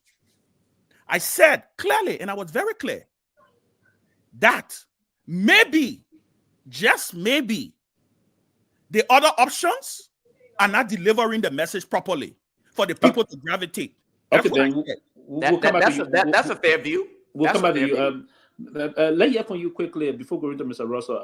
Siddiqui, you're trying to come in, but when you listen to Ben says something here that I tried to push you. I need some response from you. That your own man, the man that you said you want to support, if he's not in the race in the Liberia politics, you're going to disengage. Ben is saying the man is not engaging the Liberian people. He's not telling us nothing if he's contesting or not. He's very quiet. So his inaction is causing some problem. That's even pushing the possibility of even Mr. Weah coming back. What do you have to say about that, particularly relative to Mr. Cummings? Yeah, and on that to allow you build your case more is, do you have any knowledge that Mr. Cummings is going to be contesting 2029 elections? Okay, so I don't know if you can give me the chance to ask Chairman Ben, and maybe when you respond to me, I can actually respond. Yes. Okay, I will give Chairman Ben 30 seconds, then you come out to more. Go ahead, then. I mean, he got a question for me. I mean, you ask the question, then he'll tell you something. Yes. Ask him a question. So now, Chairman Ben, speaking from experience, as you mentioned when you came up, so I just want to put everything constant, everything you said, let's hold it constant. So, putting your experience in our own case or in our own shoe, you know, how we were treated in the collaboration with the way we were treated, lied on us, took us to court. You know, I don't want to go in depth, but when the second round ended, when George Weah conceded, Koji and other executives of the CDC, they went to Mr. Cummings. They deliberately told him that they were supporting 2029. Again, I don't want to go in depth. Mr. Weah himself drove to Mr. Cummings that he's going to support Mr. Cummings 2029. Remember, right after the inauguration, before they run off. After they run off. I was aware of that meeting. Yeah. Thank you. Yeah, he went to Mr. Cummings that he's going to support Mr. Cummings. Koji and Molu at the time, Molu was still chairman of the CDC. Yeah. They made all those commitments to Mr. Cummings. Right after the inauguration, George Weah went to Paris. I don't know if you can remember, to Italy. And he told Mr. Cummings when you were going, he called Mr. Cummings. Oh, I will call you when I come back. We'll keep in touch, all of that. When George Weah went for that meeting, for that vacation, rather, you know, he went with Eugene, Nangbe, other people. What happened there? What happened? When George Weah came back, everything changed. They turned onto that voice. So how do you want us so early? We're not even going into one month of the new administration or in the opposition. You have started to be dishonest to us. You say you support this man. You will do this. You meet the man, say you support. Then you went for a vacation, say you call the man when you come back. Nothing. We don't even go nowhere. Then you can't say you won't be president. So when the president Weah tell Mr. Cummings he will support him. You just you were one of the meeting. I was before the election, right? Election after the election. No. Wait. I'm not aware of a meeting after the election. After I'm aware. Wait, let me. And you ask me a question. I'm aware of a conversation between President Weah and Mr. Cummings when President Weah went to go and ask Mr. Cummings for his support. Yes, in the runoff, right? In the runoff. That was it. That was the conversation I'm aware of, which was public. So it's not like a secret conversation that they had. The pictures are all over. When President Weah said to him, support me, let me win, and I guarantee you will have my support in 2029, right? Did Mr. Cummings support Mr. Weah? No. Okay. No. But again, the question I'm asking you is that I was very specific. I said, after George Weah conceded his defeat, the second round, everything finished, Koji and Molu drove to Mr. Cummings on 15th Street that they want to get to know Mr. Cummings better because they are going to be supporting Mr. Cummings 2029. Yeah, but I was in touch with Mr. Cummings. Okay, Sidiki. Italy, Eugene Nangbe, all of them confused. So Sidiki, I don't want us to speak because Koji's not here and these guys are not here, right? Like I said, the only meeting I know of, the deal that I know of, if you want to call it a deal, was if Mr. Cummings has supported Mr. Weah, right? I don't know about a second after the election, Mr. Weah saying, I will support you. I don't know about that. So I don't want to speak on that, right? The only other thing I will say, though, is even if we're holding that constant, let's hold that conversation constant. If there is even an issue, is demonizing or saying that Mr. Weah, and not specifically you now, I'm not talking about you specifically, I'm talking about just a general scheme of things. And I think, Winfrey, I hope you guys are following my train of thought here, right? Is demonizing or saying that, oh, you know, the progress, like Lofa said. That's why I asked him, what is your definition of progress? Because clearly, your definition and the definition of progress on the ground to the people may be two different things. I don't know a group of people who will want to pick non-progress, right? Or maybe there is a method to this madness we have not tried to figure out. Maybe there is a formula to this code we have not tried to unlock. My only message, and I will repeat what I said, and I will turn it back to the moderator. And I don't care what anybody can say, Ben, this and that. Again, like I say, from my experience, any third lane, for any third lane to survive in this dispensation going into 2029, you need a conversation with the CDC.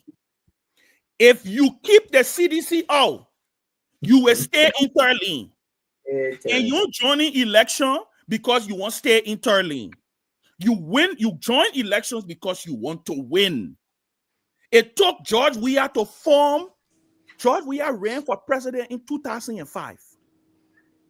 He ran for vice president in 2011. You know what George Weah did different than what everybody who claimed to know progress and smart? He formed the Coalition for Democratic Change. That's how he won his election.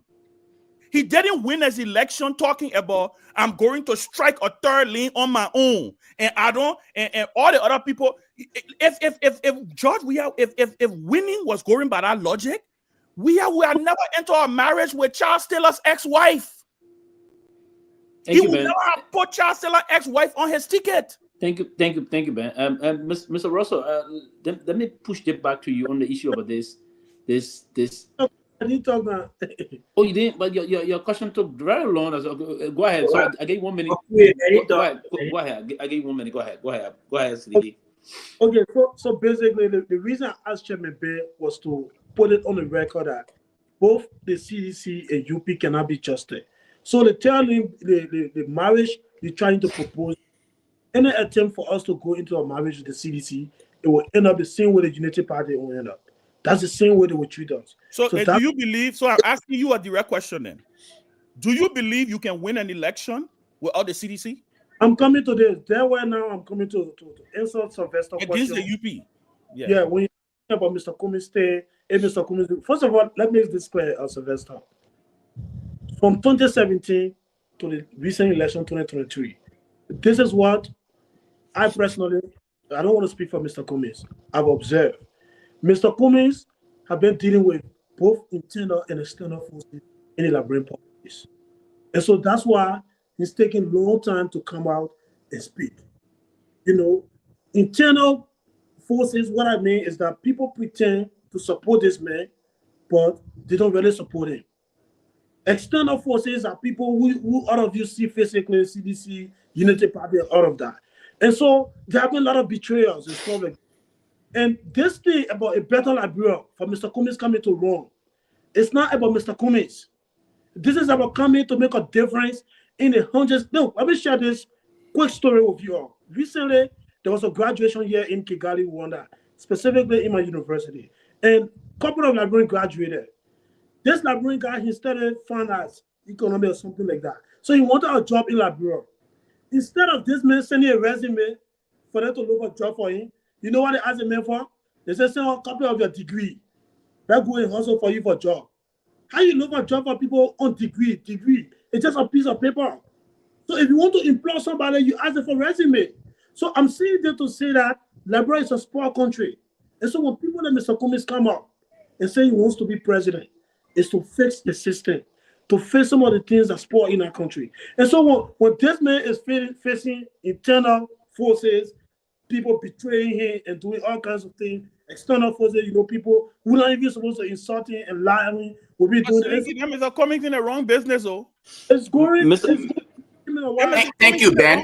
I like that statement. Then he's in the wrong business. Then he's in the wrong business if you don't want to deal with betrayer. I like that. Betrayer. You don't want to deal with betrayer. Get out of politics. If you can't do it your own words scheming, Mr. Russell, you brought scheming yet. Thank you, Siddiqui. If you can't do it scheming, then you're in the wrong business. Then get out. Ask Wilfred Russell about betrayal. Let me go back to Mr. Russell. Thank you, Siddiqui. I will come back to you in a jiffy. Mr. Russell, you listen to Ben and you also listen to Siddiqui here. I'm just saying. The point about our country politics, particularly the diaspora Liberians. Mr. Cummings himself spent almost 4 decades here in the diaspora, and then people thought he came from the corporate war. He would have gone push some significant change back in the country. I want to push on this, Mr. Russell. Do you think this tailing thing will have to be in collaboration, firm collaboration with the CDC? And if yes, how are we going to go about this? Is it that someone will have to relegate their quest to Mr. Weah to go second to Mr. Weah, or they will have to negotiate with Mr. Weah getting out of the picture and supporting them moving forward? Good, good conversation. Great point. I'm still of the opinion, and we've been at this for a couple of times now. I mean, talking about this, and I will give it to Ben. So, and I'll be the first to to admit that when it comes to there are some things that are carried over or can be carried over, but when it comes to Liberian politics and the personalities and all that sort of stuff, so I don't want folks to think that I'm wobbling and all of this sort of stuff, But the truth is that when it comes to Liberian politics and the personalities, in Liberian politics and all of that, I would defer to my brother Ben and Tomalin and you and all of the other folks. So I would just say that, but I still hold the firm belief that we can win election. We, meaning the generic we, can win election with a third lane. But I do agree that our third lane must, I think, include and embrace the CDC and the folks within the CDC. It's going to be a hell of a job. And I think it will be sinking in a deep sense of denial to, if we came up and say, hey, we can just run with a third lane, ignore and sideline the CDC and just ride into victory. I think that would be very foolish. That would be very simplistic and foolish. To think that we saw, what happened. I mean, like Ben, talked about, and we saw that play out. We saw that what play out with Guar and all of that. So just winning on your own party, and a lot of people, and people who are not politically savvy or really don't follow these things maybe as closely as we do, is that they were saying, okay, they faulted Mr. Cummings and the ANC for joining, the CPP to begin with, or bringing in some political elements, and they say, these guys, you were calling these guys, corrupt. You said you're clean hand. You have clean hands. Why are you joining with these guys? But Mr. Cummings realized that there is no path to victory without bringing these guys around and joining these guys and all of that. So it's just the reality. We can have all of these sentiments and feels. Okay, I don't want to agree, but the fact remains is that our current dispensation, all right, calls for. There's no way, the path to the presidency, to the Liberian presidency, it runs through the CDC territory. That's just the fact. You cannot arrive at the presidency in Liberia in our current reality, our current dispensation, without getting some sort of support or embracing or whatever they see this. So you know, so I agree with that. But I still think that, you know, we can do that, but not with Mr. Weah being the arrowhead.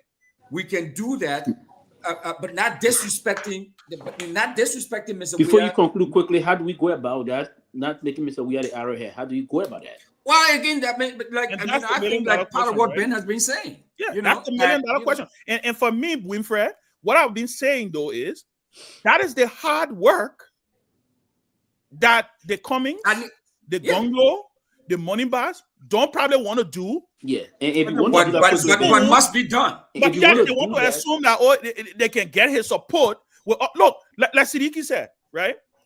Look, why will you look? And again, history, experience. I saw the same thing happen with Brumskin. Forget I was the national chairman of Brumskin Party. Mm-hmm. I saw this exact same thing happen with Brumskin. This exact same thing. When Brumskin ended up trying to make an effort to get a ticket with Weah, it was late. Yes, and I thought, and I It was thought also, late. and I thought also, Mr. Cummings, if this thought process was, I mean, he should have started this issue around the second round of last elections to endorse Mr. Weah, preparing the line. Mr. Weah had lost this election, then you could have a smooth line of in negotiations. You will have a room down to have, because you want need to have a relationship with you to begin a process. Yeah, so but I mean, they made that question. How do you start that I issue still think. I mean, to push I still Mr. think Weah that, you know, not being the there's a arrowhead, possibility. not being the arrowhead, and someone's coming to this issue. That's but other people. Let me bring you here quickly. I would believe that you are one of those individuals supported Mr. Cummings before, and the rest of that. Ben said Mr. Cummings have been very far from engaging. We haven't been hearing anything from him of recent, and in terms of that. In fact, the last post we saw from Mr. Cummings, he said he would be vocal this year. Yes. I think that was his last message. So guess what? Even he now agreed that he's been a little too quiet. Yes. You know? So that Peabody, this telling thing and the way we see major actors that we expect to play some role in the country. That's apart from the two major political institutions, the party and the CDC. And listening to what Ben said, are you concerned that we headed for these two-party states in this country?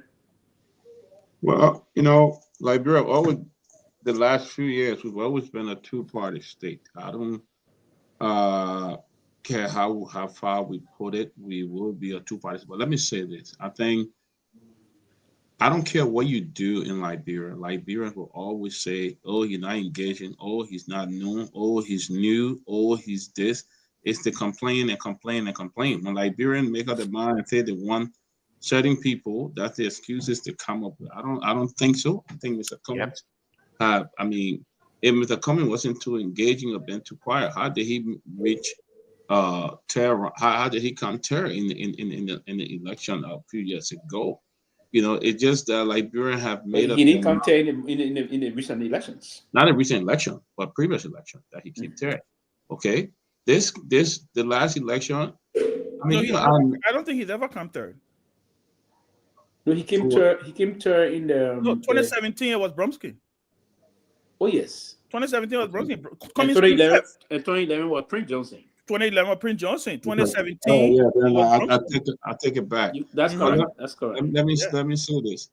I think Mr. Cummings has been one of the most hard-working politicians in Liberia. Yeah, and I said that. In terms of campaigning and going different places, Mr. Cummings the hardest working politician. It's just that our people are sitting in their ways, and they won't change. So they know who they want. And so, Peabody, I want to ask you the question that we all. How do you think we can get them to change? Is it possible? Well, how can you move the needle on that? Are stuck in the ways. No doubt that President Weah is a very popular candidate in Liberia. I mean, he's a force to reckon with, very popular. But when folks are stuck in the way, I don't care what you do. It will be almost impossible what message you send. Mr. Cummings, if Liberians were not stuck in the ways and the way Mr. Cummings campaigned all over Liberia, what he did and all of that, Liberia would have gone for change. But one thing I know about people, Our people are not ready for change. Our people are not ready for a leader who's going to come in and take the stand. They're not ready for a leader who will put his foot down and say, Nobody you agree with Peabody? No. Doc, What Peabody is saying, he's absolutely right. Nobody ever agree with Peabody. Nobody. No, I agree with Dr. Peabody what he's saying. Nobody ever gets it. I'm sorry. Do you agree with that? Do you agree that the people are not ready for change? About that though. Hold on. You listen to Dr. Peabody. He made several statements regarding. No, but the crux of Peabody's statement was that the people are stuck in their ways and they're not ready for change. I don't know what I don't want to misconstrue Dr. Peabody's statement. I'll let him speak for himself. But here's my point. Okay, I will let him make his own clarity. Peabody, can you repeat what you said? I will speak to that. Go ahead, Dr. Peabody. Let me say this. When I say that our people are stuck in a way, they have one party, two party, unit party, and CDC. Okay, they expect that only two parties that can lead that country or that can bring change to that country. What have they said for Mr. Cummings? He's new, or he just coming. Nobody know him. He's not comments talking. And things like that. Or he's not talking, or he's not getting it, But if you follow, I will end. If you follow his trend, Mr. Cummings have been all over the country. He places he went, Joe Biden have not even been there. Joe Biden did not even campaign in almost the whole Southeast. And not even go to these places. That's what I'm saying. Liberian people made up their mind who they want. I don't care if Mr. Cummings can come and do all those, say, oh no, it's not enough. Or he's not engaging. Or he's stuck, all those kind of things. These are things we hear. So, for me, I think it's left to the Liberian people. What I know, our people are not used to discipline, real hard discipline. They're not used to it. That's why they will continue to struggle. That's why Liberia will be what it is. And that we don't expect any change to come to Liberia anytime soon because our people are stuck in their ways. Okay. Yeah. So before coming to you, Lofa, Ben, I just want you hear this and come with something here quick, just for a minute. Now, Mr. Russell was saying something that we can push for Tele, but push where for not being the arrowhead. Do you see that possibility in 1 minute? Anything is possible. Again, anything is possible. And let me tell you why I say anything is possible. And this is why when I say this, people say, if it is possible, how do we engage it now? And at what time should we? So that's what I'm trying to say, right? Anything is possible, right? And that's why when I say these things, then people say, oh, Ben, you and we are business. Hey, again, facts, not fiction, facts. Weah is the only presidential candidate with the popularity he had that has seconded his presidential ambition. He's the only one I know who have done that. Weah is the only president that I know, probably in Africa, that lost an election by less than 20,000 votes, and he turned over power. So can Weah wake up tomorrow and say, you know what? I don't want to be president again? Sure. You're not going to say it's impossible, but your question is, how can people engage him? How can that conversation start? How are you even going to start that conversation? Those are the things that I think they need to try. Let's agree that politician Ben Sanvee is the one engaging to do that, to push it off. How are you engaging? No, let me tell you something. Let me say this to you. Couple of things needs to happen. First of all, and put yourself in Weah's shoes. I'm putting myself in Weah's shoes. One, confidence, trust, relationship. Look, these things don't just happen. And that's what I keep saying. We act like, oh, these things are just supposed to happen. Because whether we like it or not, it is Weah's right to say he wants to run again. It is his popularity. He the one work for it. Whether he work for it or he work for it or God give it to him, it is his. It has to be. These things don't just happen. Several conversations. People have to get comfortable with one another. There's several things that needs to happen. Then you also have to take into consideration he has supporters. Thousands and thousands and thousands and thousands of supporters who believe in him, who are saying he should run. Right? So this is not a switch. This is not a switch. This is not an event. But my argument will remain. There are certain people who believe we actually have never been president of Liberia. That line falls in the Unity Party and also in some other people in the opposition too. They don't respect him. He should have never been there. And guess what? That's what emboldens people to even love we are more. Again, I bring the Trump analogy. Is that Trump thing? Yeah, the Trump analogy. Yeah. That Trump who got shot and got up and said, when the Secret Service were holding him down, he said, wait a minute. Seizing that moment because he understood the moment he was standing in to pump his fist in the air. Today, who gonna get inaugurated on Monday? Yeah, as a matter of fact, so yes, today, quickly, as a matter of fact, what he just said, quickly, please. Today, Air Force One returned to him. They just sent Air Force One to pick him up. He's not. He came to Washington today on Air Force One. He's not here, so it's clear. But the man already has Trump Force One. Yeah, but the Liberia thing for me, and I would say, but moving forward, he'll not go transfer one now. He's the president, and he's going to go straight on Air Force One. So he keeps flying Trump Force. 30 seconds for Lofa to come in. I would say this, guys. That's why I said, so that way I know, and there's a lot of passion when it comes to the Liberia story. Like I said, and I see it up and down. I genuinely believe that there, and it is not my place to hop on missed opportunities or people should have done this and people should have done that, right? Let's also not forget something though, and I will end on this note for the third lane. The third lane are sitting now waiting for One Cummings. Right. No. You know how many other people are thinking about running for president?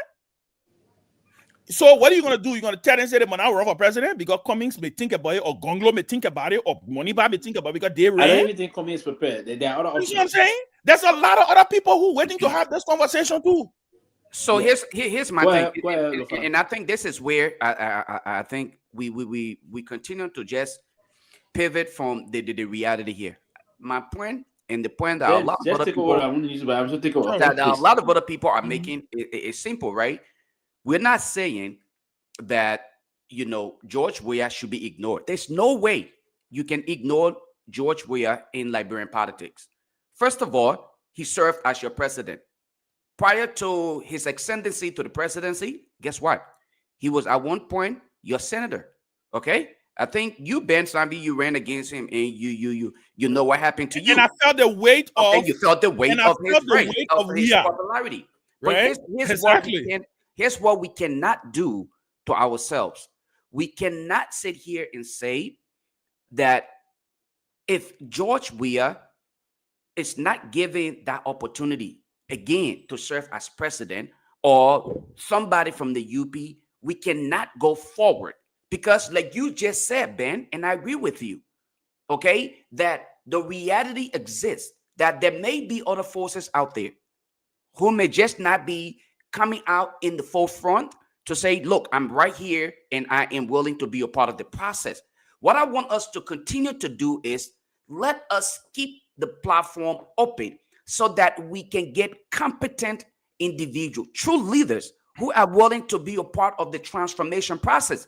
But if we continue to create this narrative that, you know what, we must have to just go between these two political institutions, either CDC or UP, then we are not preparing ourselves to move forward, because both institutions have shown to us that they are not ready, and leaders that they have put forth appears to be incompetent. So point of interjection. So one of the things I will start doing to you on the show, Lofa, you my brother, I will start correcting certain things, or maybe put it in a way where I can say, when you say these two institutions, right? This is another mistake I think you and a lot of people are making. I've had this argument before on the show. Okay. Let us stop taking these two institutions and tying them to these two leaders. There's only been 3 human beings who have served as president of Liberia from these two institutions. 3. But Ben, here's my thing. Let me correct you here. There is no way you can distance President. No, I'm not saying distance. Hold on 1 second. Let me say. I know you attempted to correct me, but let me tell you this: there's no way that you can say President Weah and don't reference CDC. There's that's no what way you can what I'm reference it. saying. There's no way you can. What I'm saying here, and I made this point earlier, and I know you want to use this I got you moment. I made it clear earlier. Here's my thing, Ben. What I'm saying here, seditions are Liberians. There's no way anybody can win an election in Liberia without having to expect to get votes from seditions. There is no way anybody can win election in Liberia without expecting to get votes from UPS. All of these people are Liberians. But what we are saying as an institution, they have not been able to provide to the nation that individual or that leader who can transform the country. Those leaders, in your opinion, those leaders have not been able to provide. Right. Okay, so in your opinion, have they done it? No. Wait, in your opinion, have they done it? Let me ask a question. I want to ask a question, right? I want to ask a question. And I said this again. And Winfrey, I'm glad that let's throw this in here. Is there a possibility that maybe we have thought about the fact that these two political institutions, that people are attracted to them? They feel personally like, people feel it's like the Democratic Party and the Republican Party. I used this analogy before on the show that the Democratic Party was once the party of slavery. Yep. Martin Luther King was a card-holding Republican. But who gave birth to the first African-American president in this country? The Democratic Party. Party. Lyndon Johnson and John F. Kennedy there to turn the tide for the Democratic Party in this country. True. Have we thought about a possibility that maybe, Lofa, you can go join CDC or you could join UP? Is that a possibility? We're having an extensive conversation here tonight, right? I don't want us to. And we're having an extensive conversation here tonight.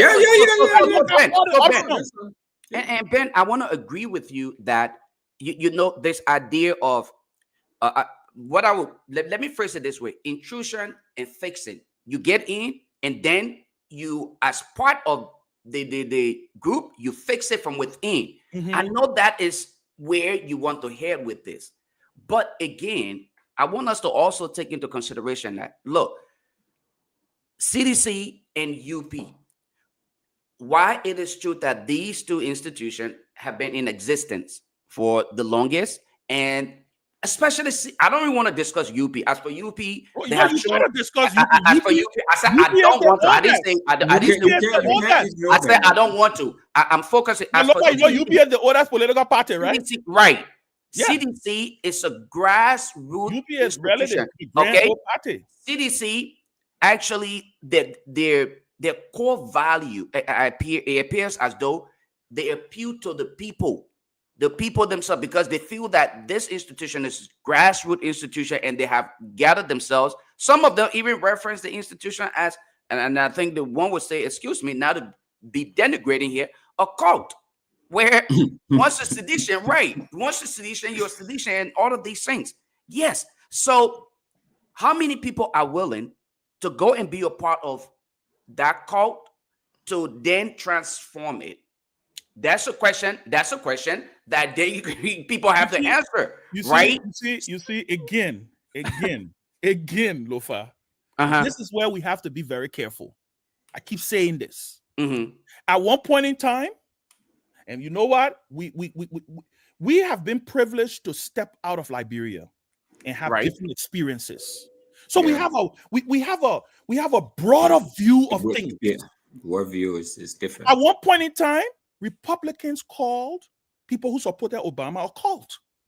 Right now, Democrats call people who support Trump a cult. The whole MAGA movement. The whole MAGA movement. The Obama movement. At one point in time, Lofa, nobody could even envision another leader of the Democratic Party. With the way Obama was going, when you think about it, Winfrey, apart from the fact that they can only be president for 8 years, right? Yeah, imagine if America had unlimited terms. Yeah.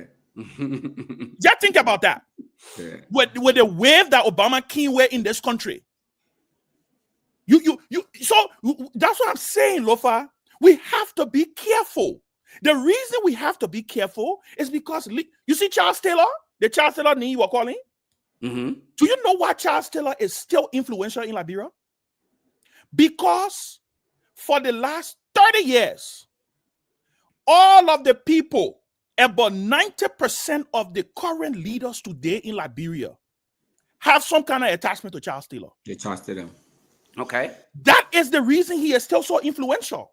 So when you Ben, let me ask you a quick question, right? And you answer this too. But not we are though. Can you my say point is we are may be getting there. You know why? Because we are took Thomas Fala from the playing field, and today Thomas Fala deputy speaker. He took Akara's grave from Slipway. Akara's grave has been representative. What I'm saying is, and these people have followers.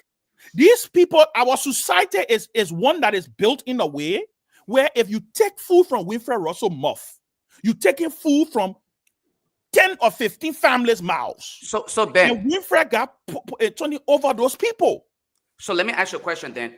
Would it be fair? Would it be a fair analysis to say then because we have not truly experienced good governance, all right, that would transform the lives of many, not just a handful of people as it is done today, where you have 1% of the population, once they ascend to power, they enrich themselves and forget the masses. Bingo.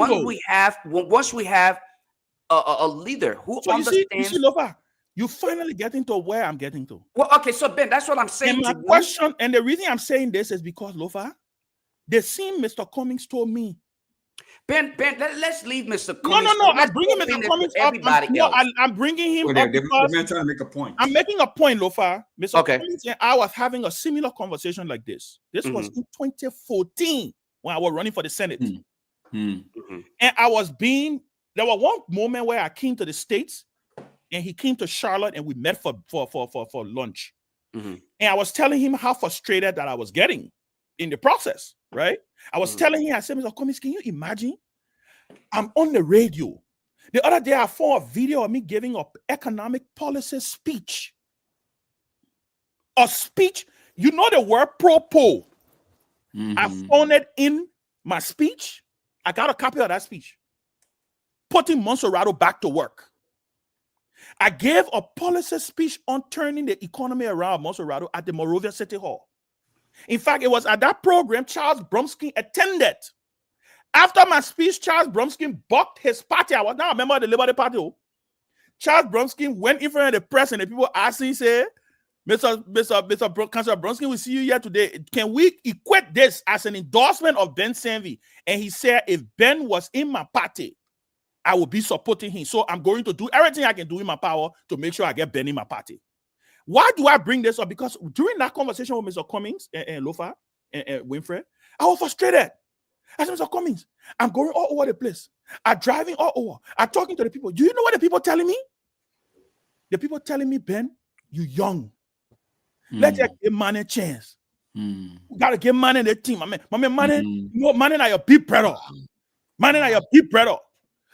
You know, really? Ben, you know what? You know what, Ben? You know what you used to tell me? Ben, you know what? Right now, you in the team, so run. We'll vote for money, but we'll vote for you to be represented in 2017. So Ben, and that's not what is unique. And let me get you what Cummings told me. In my frustration, you know what he told me? I said, Mr. Cummings, you know what? Maybe I should give this thing up. Maybe I should drop out of this thing because this thing is shaping up between Guar and Robert Salif. Because that time Robert Salif had entered the race. Do you know Mr. Cummings told me? Mr. Cummings said, you can't give it up because you're already in. There's a lot of people who believe in you. Even if there's one person who will go vote for you, you got to get an opportunity to vote for you. But he said, you can't be too hard on the country because many Liberians don't know what good looks like. Okay. And so, leaning into what you just said, that's what I said. There has to be an approach in this thing. You cannot come. It's almost like we are talking down to the people than talking with the people. The people, right? Yeah. Not you now. I'm just saying. I'm talking about. No, I understand. You know what I'm saying? Yeah. That's why I asked the question: why are they attached? Why are seditions attached to CDC? Is it because of George Weah? Because right. George Weah is relatable. But you see, Unity Party. Why has Unity Party been able to survive? from Ellen to Buckeye, Unity Party didn't know that she's dying. At one point, we thought Unity Party were getting ready to die, right? Ben, let me disagree with you on this one, Is right? there a possibility that maybe Lofa could join Unity Party? Ben, UP. Is there a possibility that Winfrey could join CDC? If you feel that you get in there, but I can understand, but guess what? It's not going to be easy. It's not going to be easy. It's not going to be, you're going to get frustrated. They have people who are in CDC that left CDC. They have people who are in United Party that left United Party. But guess what? These parties have survived. They've went on to win the presidency. So Ben, the only thing here that I would say as far as the UP, right? UP, the strategy that they used, I don't know whether it was a strategy or it was just out of mere luck. They used the CPP to give themselves birth. They literally, the UP was done. Had UP not won this going election, we would have been talking about something else at this point in time. We'll be talking about the Liberty Party, probably the ANC and other political parties, because UP at that point will be looking for places to go and survive. Their members, I mean. But they are where they are now. But they are where they are right now. And I don't see them dying. This is why I think, and that's why I actually brought up the question about what if we experience good governance by a true leader. Let's say example. Let me just try to let me say, try to practicalize this entire thing here. Let's say Winfrey, okay? Winfrey went to Liberia, and he was made the mayor, the mayor of Monrovia, and he's able to truly. Somebody just me one text I'll share with you. It's so okay. Cool. I enjoy the show. And they said, they say, if America had unlimited terms, forget Obama. Bill Clinton would have been a president. Yeah. Clinton, right? And there would have been no George Bush. Right. So what? Well, maybe. Well, anyway, I don't want to. Okay, yeah, I know. Continue. Okay. No, I mean, my point here, what I was going to say here is this, right? If Winfrey was to go to Liberia and serve, maybe given 5 years, 6 years, prior to, him having to leave office, our fire service is in tight.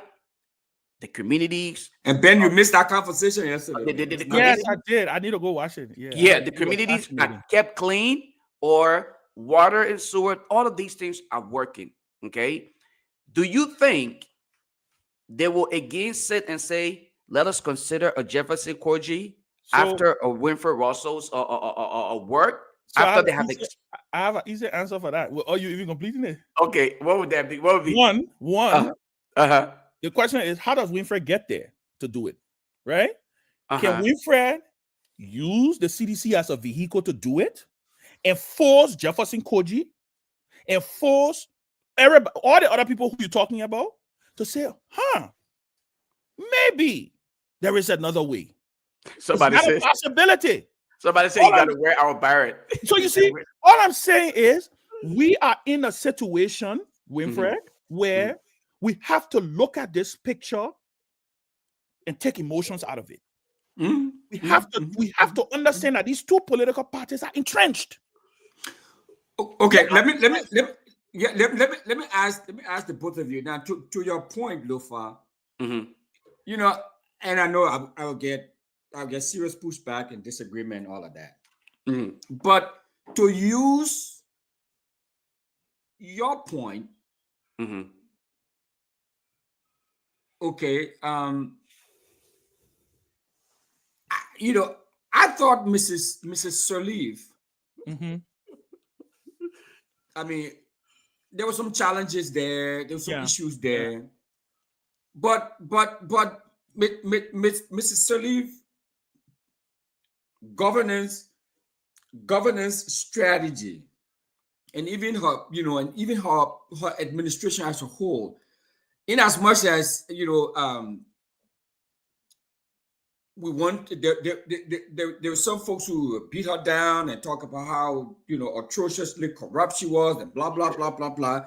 I'm disappointed with her in some respect, but by and large, she her administration was great. She did a lot of good things. So you know, so to go with what you were saying, you know, the person who came after her didn't follow any of the good things that she laid out, any of the good things that she did. So the problem with Mrs. Sirleaf's advantage, or her example, was, I would say, her first term. When Mrs. Sirleaf brought Rob Sirleaf into the mix, it put a bitter taste in Liberians' mouth, right? It reminded Liberians of the whole nepotism. And guess what? You know, we are a very politically charged society, right? Right. Robert Sirleaf became extremely popular. Then when Robert Sirleaf decided he was running for the Senate, you remember what had started happening, all going around, right? Robert Sirleaf potentially could be president. They were more You remember, prime minister, again, history.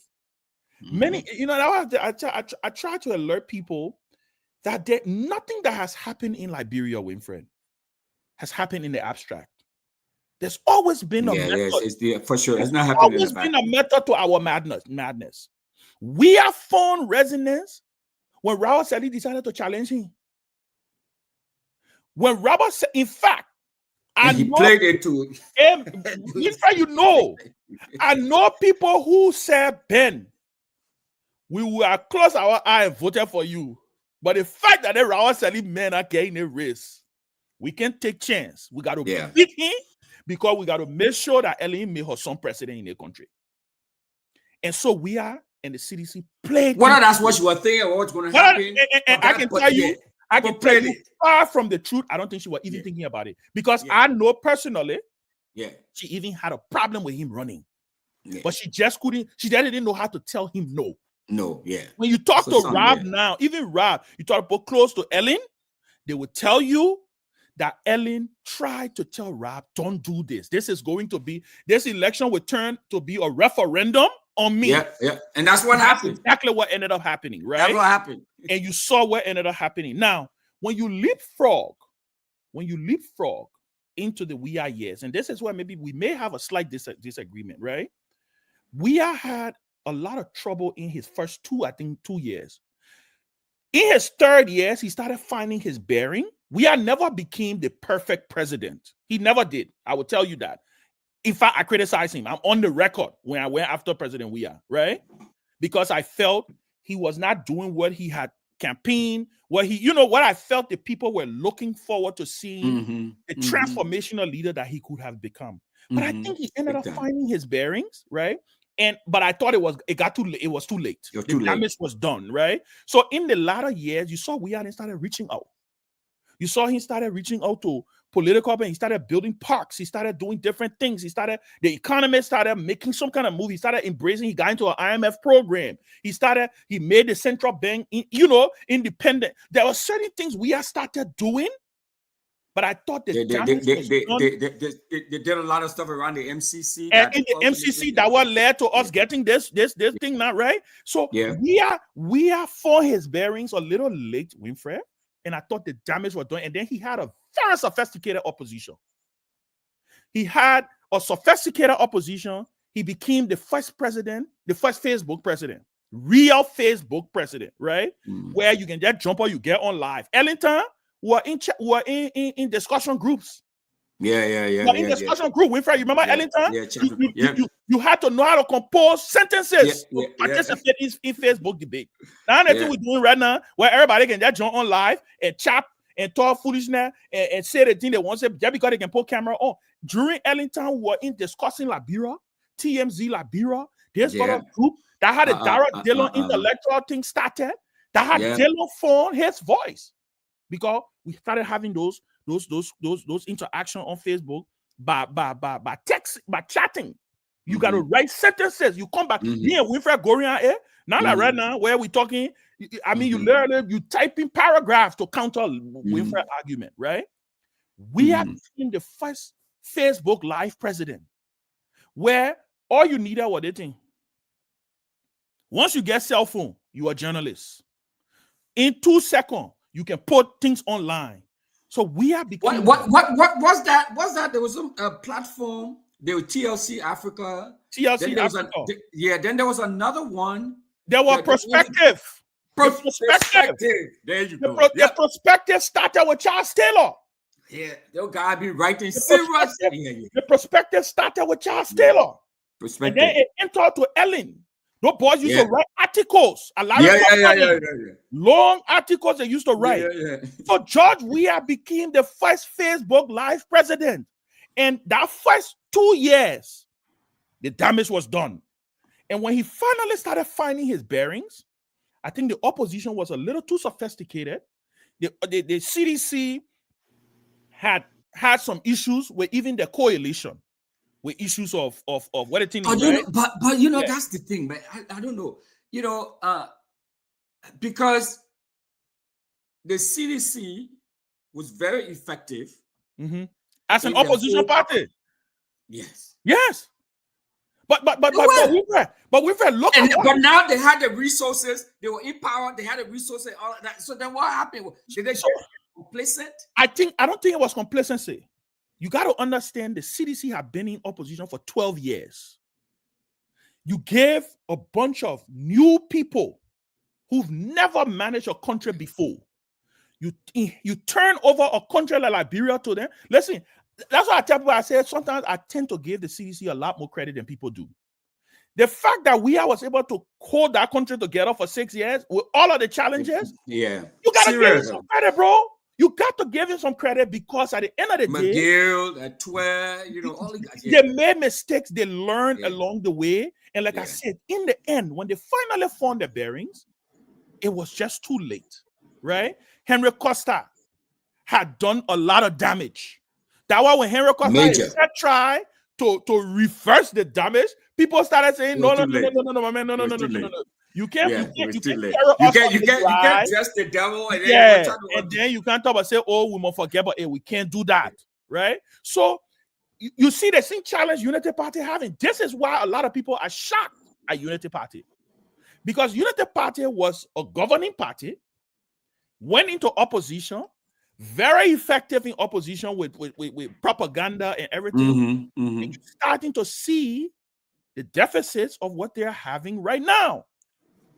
With some of the thing about propaganda and messaging, you're seeing the messaging all over the place. People don't, you know what I'm saying? Everybody, it's almost like old time game, right? Everybody minding their own wing. Everybody going live to show what they're doing or having press conferences. There's not one unified message, right? And if they're not careful, it will come back to hurt them. Because at the end of the day, the population is more aware. People can see things. People can feel things. It just takes, look, I was impressed today. I saw a video on you just coming from Liberia, right? You were there a few months ago, right? I saw a video today on the new RIA highway. The progress that has been made on that road. Now I see they got something in the middle and all. The partition in the middle. They divided. They not paint. You know, I was very impressed, right? The reason I bring this thing up again, like I said, because at the end of the day, Winfred, this Liberia story, we're not going to figure it out trying to reinvent the wheel. We can't. We have to find a way to bring people along. If you think Mr. Weah should not be president or he should not be the arrowhead, there has to be a way you communicate that. There has to be a way you communicate that without pissing seditions off. We're all making them feel like, oh, you denigrating. Look at and these people. That's why I say the Unity people keep making. Look at the thing they did to we are in Nimba. In Nimba, yeah. Stopping his car from entering the yard. Just small. Look, stopping him from using presidential lounge. Like small things that Buakai has an opportunity to elevate himself. Imagine today if Joe Buakai had gotten up when he came, walk over to George Weah, gave him a hug. That would have been the news of the day, right? So did he even speak to him? He didn't even speak to him. He didn't even speak to him. So my thing is, guys, that's why I can tell Lofa all the time. And that's what me and he can look. We are not. You can get passionate. You can be say all the thing. But you cannot allow your passion to. You cannot allow. Yes, Because guess what? The feelings I can always tell people, I say you can't scare Liberian people who are suffering anymore. Suffering is not a strategy to win election in Liberia. No. You know that thing where you just say, oh, hey, you vote for me, you will suffer. Yeah. Really? I already suffering. I'm already suffering. Yeah. And that thing they say you can't scare old lady with nakedness. Yeah. Are you kidding me? This is my life. If you wouldn't want me to vote for you to change your life. So that what even made people started demanding things before they vote. Because the people say, oh, when you tell the people say, oh, let me get where I can benefit from them right now, because I know by the time they win, they will never look back. Yeah. Right? So you can't scare Liberians with suffering. Check how you can scare Liberians about a we are presidency again. Liberians saw we are president for 6 years. The country ain't die. The country ain't in. That before we are became president, Paul was saying, by the time we are become president, the whole country will collapse. The country did not collapse. The same thing that happened in this country with Trump. Oh, just apart from COVID, most Americans think that this country was doing well under Trump. Yeah, economically, yeah. You know, economically, right? So, Winfred, I think we have this conversation, and this conversation needs to include seditions. People need to. Are you happy with that now? Well, no, Pewee say in Italian. Pewee say in Italian. Pewee not speaking. But maybe we need to get seditions and ask, why do you want we are to come back? Have anybody thought about that? Have anybody thought about reaching out to citizens? Many citizens ask, why you want George Weah to come back? Why you don't think? Why not try somebody else? And hear them. Don't discount it. But often, I agree with you, because I think what happened in it, what happened in this country last year, in the election. I mean, often what I find from people who don't want Unity Party and CDC, and this is where I can always make power with them.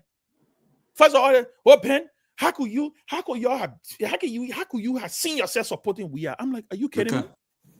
First of all, right there, who are you to tell me? It's the thing Unity Party used to do. If you're supporting Joseph Boyka, then mean you love Liberia. They didn't do that. Not a patriot.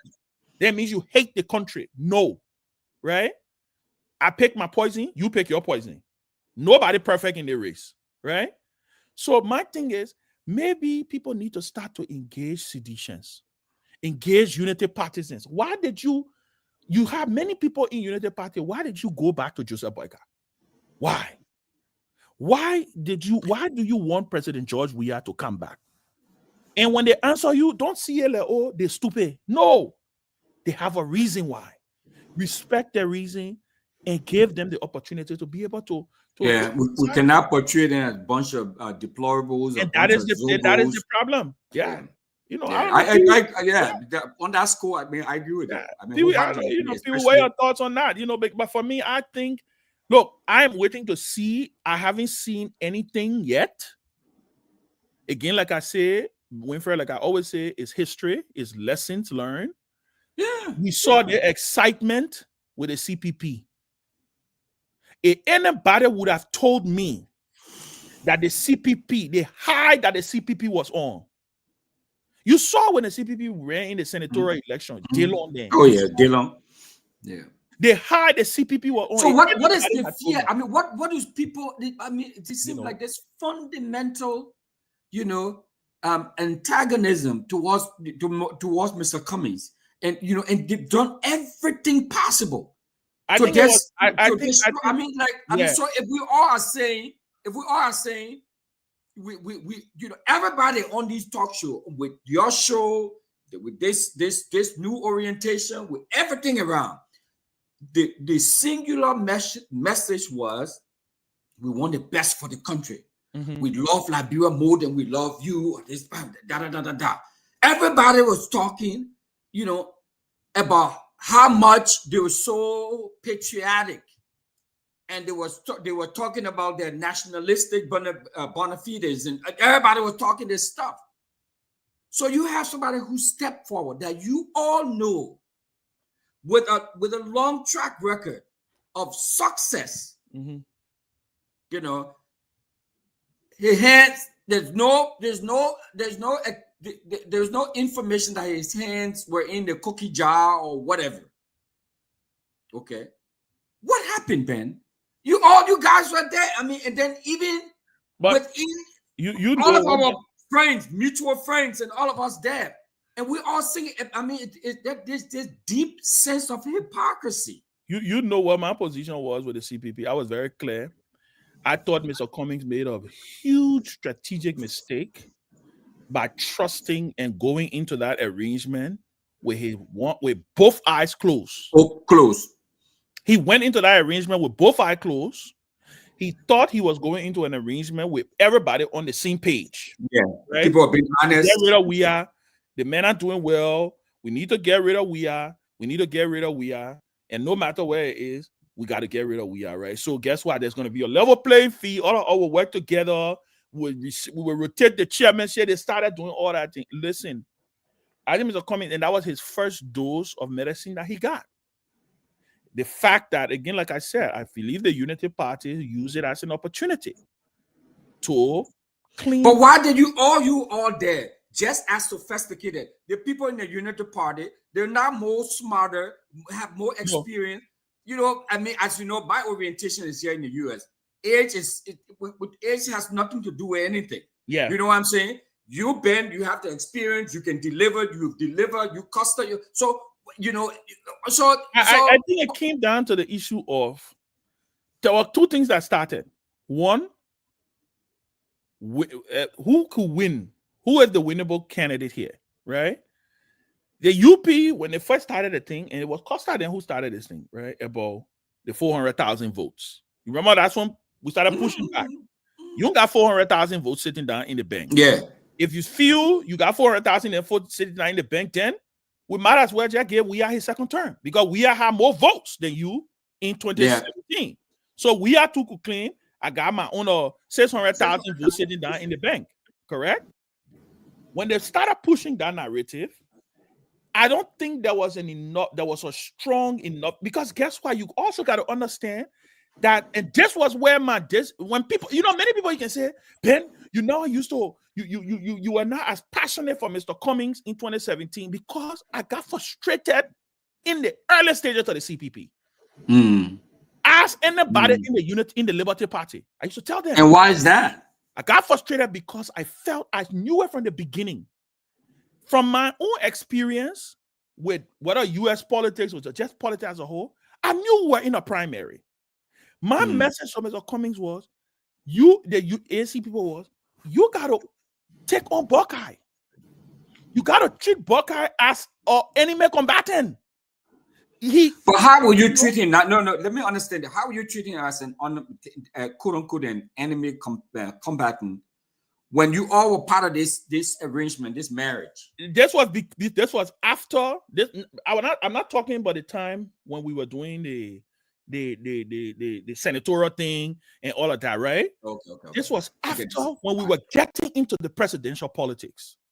I kept saying to them, once you get to the point where you got to go to primary, the UB people were very smart. They already had in their mind, they started poisoning in their mind, saying, if we go to Cummings to primary, Cummings will win the primary. Because you were body vote.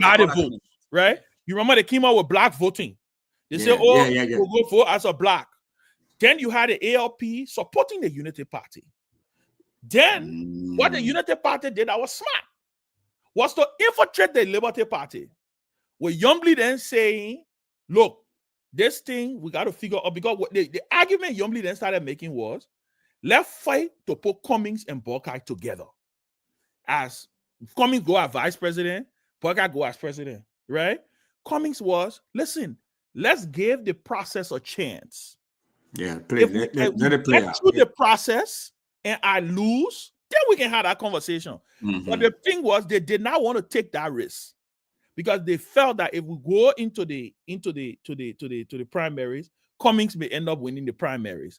Then you look, Liberty Party imploded because then it became a war now of where will Liberty Party go, because it was almost like Liberty Party had the potential to break this tie, right?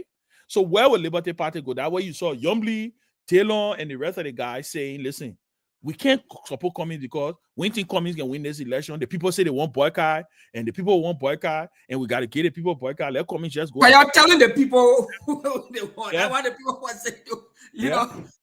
If we there, Yeah. you know, telling the folks, you know, it's Sylvester we want. And It's meanwhile, Sylvester we want. Unity Party started doing the underground campaign against Cummings. That he gay, he's this, he's that. All those small daddy. I used to tell the ANC people. I mean, I even heard Prince Johnson. I was so disappointed. Of course.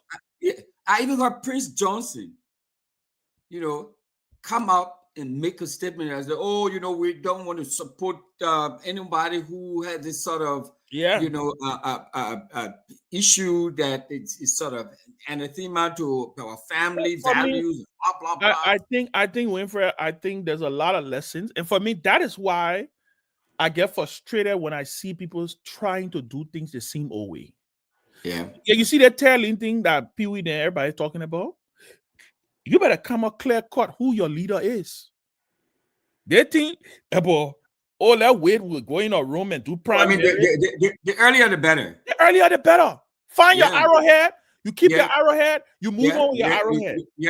I think about we're gonna wait strategy, and money. you know, let's go talk and let's go do primary. Those things don't work. It don't work. You know, find your arrowhead. You keep your arrowhead. You keep moving, right?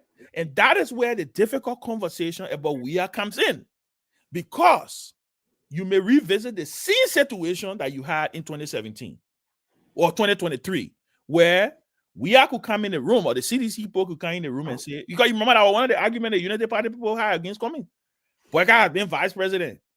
Yeah. Boyka is senior. How can Boyka go as vice president to Cummings? Or how can he, and then Mr. Cummings there, but let Boyka leave, let Boyka support me, right? Let him play the Godfather role. Again, deja vu all over again. Are you looking at it? I remember when Grace B, I think Grace B came. Yeah, I think he came to was it in Ghana or Yale? But anyway, he was sent as some sort of emissary. Yes, to talk to Boyka. Yeah, to talk to Boyka. To get out of the race. To get out of the race. On his show. Yeah. I mean, he went ballistic. Yeah. So for me, my brother, it's not that I'm trying to be intransigent. It's not that I'm trying to be a spoiler. I just don't want to waste my time, Winfrey. Yeah. I've been down this road. Before the experience. We went to Ganta in 2017. Ganta Declaration. My signature is on the Ganta Declaration. I was national chairman of the Liberty Party. Chairmen and political leaders signed it. My signature on it. I still got it in my computer here. You know who's Paul Ganta Declaration? It was the C. Costa ALP there. You know what they said?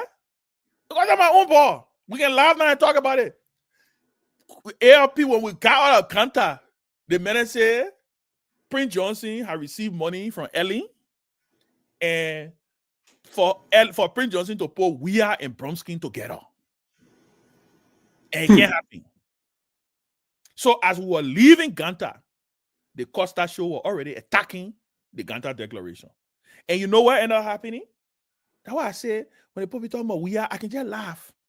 Because I remember very clearly when we were leaving Ganta, as I got a call because we all went to Prince Johnson's house. There's very Prince Johnson at that. We all went to his house. He had a evening dinner for all the political leaders, right? Because he hosted them in Ganta. So we went to his Ganta residence, everybody eating GB. That day, Bromsky and Ben Ure almost entered a fist fight. Almost had a fist fight. Bromsky and Ure went at each other. So, okay. Let me just tell you them quick. When they were getting ready, when they were arguing and going at each other, Cummings was there sitting there in the middle trying to calm them down. WIA left that day. As WIA then, when we got you eating, WIA left. He said, my man, gentlemen, I got to go back. You know, he told all of them, he said, but he said, Papa, you lead the team. WIA got in his car. As WIA was leaving Ganta, I never forget this. I got a call from Nathaniel McGill. Nathaniel McGill was the chairman of CDC at that time. Nathaniel McGill called me. He said, Mr. Chairman, I just called him to tell you that we're not in that thing you're doing. That waste of time on it. He said, as I'm speaking to you right now, the standard bearer is on the line with Joel. We're stopping in Bongkante to seal our coalition. Joel and Tyler. That's the first call I received. And I told Bromsky, I said, CDC, I said, we are then stopping in Banga. Because at one point, we're trying to cut Joel to come to join the Liberty Party thing. I said, apparently, we need to speed up. But the MPP was very clear that they wanted the vice presidency. Because at that point in time, Joel was the most powerful female politician in the country next to Ellen. She had just gotten re-elected. There were 2 senators who got re-elected. It was Prince Johnson and Joel Taylor. And Joel Taylor was the to do. So Joel Taylor reached out to me after her re-election as her son and said she wanted to work with Bromsky. But Bromsky said no, he can't put Joel on ticket because I charted her wealth and all kind of thing. And so. Fonatikova now, in battle speaker, Fonatikova was with Bromsky. That time he was the chairman of the party too. Fonatikova told Bromsky, he said, whoever puts Joel on a ticket will win the election. Fonatikova predicted that's what happened. He predicted it. And we are stopped in Bon County. See you here deal with the MPP. When you know what? You know another fun fact? The name Coalition for Democratic Change came from us. That name was supposed to be the name for the Bromsky We Are ticket. Wow. When we met with We Are in Bromsky house, we agreed that we needed to keep the moniker CDC because it was more popular, right? So we said it would be called the Coalition for Democratic Change, and we would incorporate the Liberty Party logo. The same thing that the CDC did. What the thing that we proposed, exactly we proposed. That's why I said I need to write a book. You can't talk the word about mouth. I need to write a book. That's all. So Winfred, when I talking these things, people get that thing. Oh, Ben, you just say, I've been in all the rooms. I know how the people can think. You know what will end up happening? That Pewee, he read. He ain't the telling man right now. Pewee, they will get frustrated because 10 people will come and announce they're running for president. Nobody will want to agree. So you will find one new person in 2020, Daniel Kasserkin, everybody was running for president.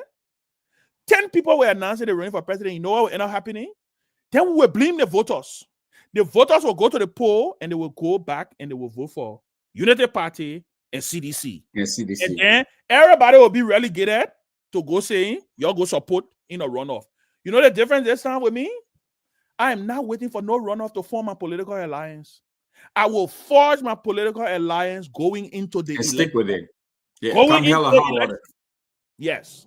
That one I can tell you. So, Sylvester, let me just ask Ben something before you come in. Look, so there are 2 things. I mean, you just took the word out of my mouth. You just took the word out of my mouth. And you know how things are done yet. Bro, you just have too much important. So let's work together. Political, historical information. The lazy part of me. So we can start buying on Amazon. I need. You know, I've always said that I need a ghost writer, right? You know how to do that thing, right? You can work with somebody. Ghost writer. You do the audio and the person goes put it in. I've always said that because I have definitely you do the rooms that look. When I get ready to talk about the Taylor years, people will be shocked. I used to attend cabinet meetings. I used to leave from Cathedral. Man, you got to put that stuff down. You know, I used to leave from Cathedral in my uniform and go to the mansion. My office was on the 6th floor. Can you imagine? My office was on the 6th floor. And you know what? You always talk about fun fight with I don't know if it's fun, but you know I've never been to the mansion before. Number one, I've never been to the mansion before. I've never been on the ground. I've never been on the mansion before. I've never seen George Weah in person before. Really? Never seen. Oh no, we gotta get you to meet President Weah. So, but okay, so before Pewee come, this is the question, right? So you talked about this. I agree, Eugenia. She said I can utilize AI. I agree. Yeah, but you don't want. Yeah, you can start from there, but I don't know you want to do that. You can. Yeah. You got more information than AI. Yeah, I got. Look, but I'll tell you that, Winfred, the information. Pewee know. Pewee is a comrade in arms. We go way back. My Ellen years. When I became national chairman of Liberty Party, my Man, you got a lot of shit. You got a lot how of did I get close to Ellen? To this day, if I pick up the phone now and call Ellen, she will answer the phone. There are things that me and Ellen used to talk when I'm national chairman of Liberty Party. When I got announced as national chairman of Liberty Party, the first telephone call I received was from Ellen Johnson Sirleaf. I saw the unknown number on my phone. I answered the phone. It was Mrs. Esther Toles. She said, Mr. Chairman, hold the line for the president. I answered. She said, Ellen, wherever, Mr. Chairman, well, I called to say congratulations. You become national chairman of the most constructive opposition party in the country, because that was how they used to call Liberty Party during those early years, right? And we need to work together.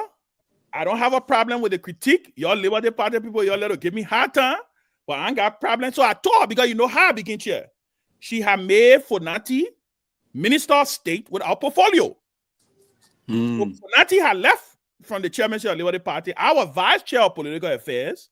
And that's how Fonati said, you know, the elevation happened, and then we went to convention, right? But Ellen had called me to congratulate me, and then she said, and this is why I can be looking at Booker. Sometimes President Booker has said, you know, there's so many opportunities. You know what I woman said on the call? She said, now, about a quick 5 minutes call, she said, I just want to congratulate you. But then she also said, she said, if you have some time, Mr. Chairman, I would like to get a chance to sit and speak with you. And I said, Madam President, I come from a school of thought. I went to school in America. In America, they say when your president calls, you can't say no. So I am available at your beck and call. She said, well, you know what? Etta will set up some time. When we got off the phone, Winfrey, in 30 minutes, Etta called me back. She said, Madam would like to see you this evening at the house. That's powerful. And we met to the house. Some of the things we talked there, I would never talk in. But of course, her issue was she built that bridge with the opposition. She would meet with Brumskin periodically. She would meet with Weah. She had made Weah peace ambassador. She, you know what I'm saying? All of that. Even Vice President Buckeye. That's how I met him. I went to the first time I went to Liberia in years. I went. Vice President Buckeye was one of the first persons that I met. We have forged a relationship. Just the other day, I sent him Happy New Year. Many, contrary to many Unity Party people, I sent him Happy New Year message. He responded to me on New Year Day. So, you know, that's why they call me Kekura, I can be laughing. It's because of the relationship that I have kept. You see, we are in myself over the years. Yeah, and we are in myself. I have a soft spot for George Weah because he's a friend, he's a big brother, and like I've always said. Are you a football fan too? Not in the essence of a true football fan. Well, I began liking him because of sports, right? Okay. But I'll tell you a funny thing. Every leader that I have met, I spoke it into existence. I literally said, Joel Taylor, the same thing. Charles Taylor, I literally spoke it and said that I would know these people. I would be friends with these people. And that, you see, me and Weah relationship, I spoke with him just the other day, President Sirleaf. You know, so that's why I said there's a lot of experience. And for me, I just cannot find myself. Winfrey, I'm 43 years old. You can't take that stuff for granted, though. That's huge. You know, I'm 7 years away from being 50. And I'm supposed to be doing the same thing politically that I did 10 years ago or 5 years ago. So, okay. So, yeah, before I forget, and just before our brother comes in there, there seemed to be... enjoying the conversation. Go ahead. Yeah, so there seemed to be... So somebody sent me a message and said, please speak my billionaire status into existence. We can't want to be a billionaire. That Lord is stupid. Yeah. So can you speak to this?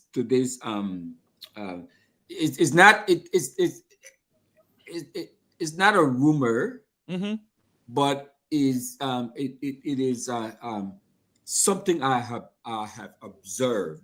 Okay, I've observed that there seem to be a pretty antagonistic relationship between Cummings and Ure. Yeah. So when it came to mind when you talked about the ALP and when you talk about Ure and Mr. Brumskin. Yes. Okay. So I mean, among all of these guys, the only one I know, I met is Cummings. Yeah. But they all seem to be contemporaries. Yes. They're all kind of boys in. Yes. They're all same generation. Yes. Yeah. And from the same cloth, so to speak, went to CWA, successful, blah, blah, blah, highly educated. So a friend of mine who was studying in Uganda, a Liberian guy, very, very good friend, very close friend of mine. And this was back then, because I'm not that experienced or knowledgeable like you and Sylvester and Ben and not Ben, what's the name? Tomalin and Dr. Peabody and all of these guys about Liberian politics and personalities and all of that. So this guy called me and he said to me, this was before the CPP. This was long before the formation of the CPP. I love it my wife not home today. She goes to South Carolina. So you have some freedom. I literally got a whole house to myself. She goes to South Carolina. My daughter does. So that guy told me. Yeah. So that guy told me, he said, look, this stuff that come here, and he really, really wanted those two who really wanted to see George Weah out. George Weah to be dislodged, But he says, he's not up there like politically. He's just one of these rank and file UP guys, And he said, but what I'm sensing is that this stuff, the whole CPP thing would mess up because of a person. But what he said to me, he said, there were two Conga guys that would mess the thing up. So I said, what the two Conga guys you talking about? Ben Ure. He said Ure and Cummings. And that's exactly what came to pass. Yeah. I'll tell you this, and many people don't know this, and I will say this for the first time. Even my relationship with Cummings, that's why we have such great respect, and I have great respect for him, very close. Cummings was very supportive of my campaign when I ran for the Senate. In fact, so was Ure, right?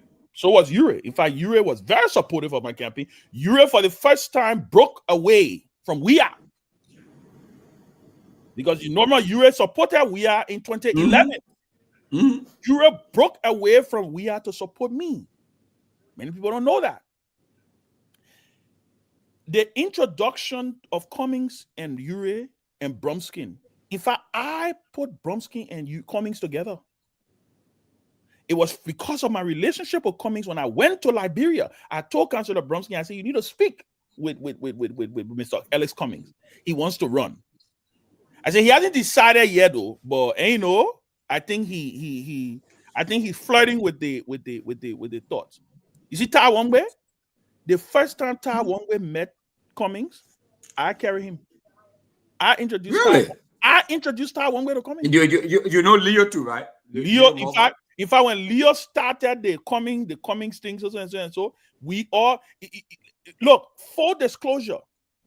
The initial conversation potentially about even your Cummings run and all of that, it germinated, or at least some of the discussion. I don't want to take all the credit, but at least some of the discussion germinated on Cummings' dining room table when we met to talk about him supporting my campaign. It was Tai Wongbe that looked Cummings in the face and said to him, Mr. Cummings, I think you're going to run for president. And so, like I said, we went to meet with him. So leapfrog to Ure, Brumskin, and all of them. The problem that those guys had with Cummings, and I can always laugh when people say Ure gave Cummings heart. If Brumskin was alive, shoot, it would have been World War III.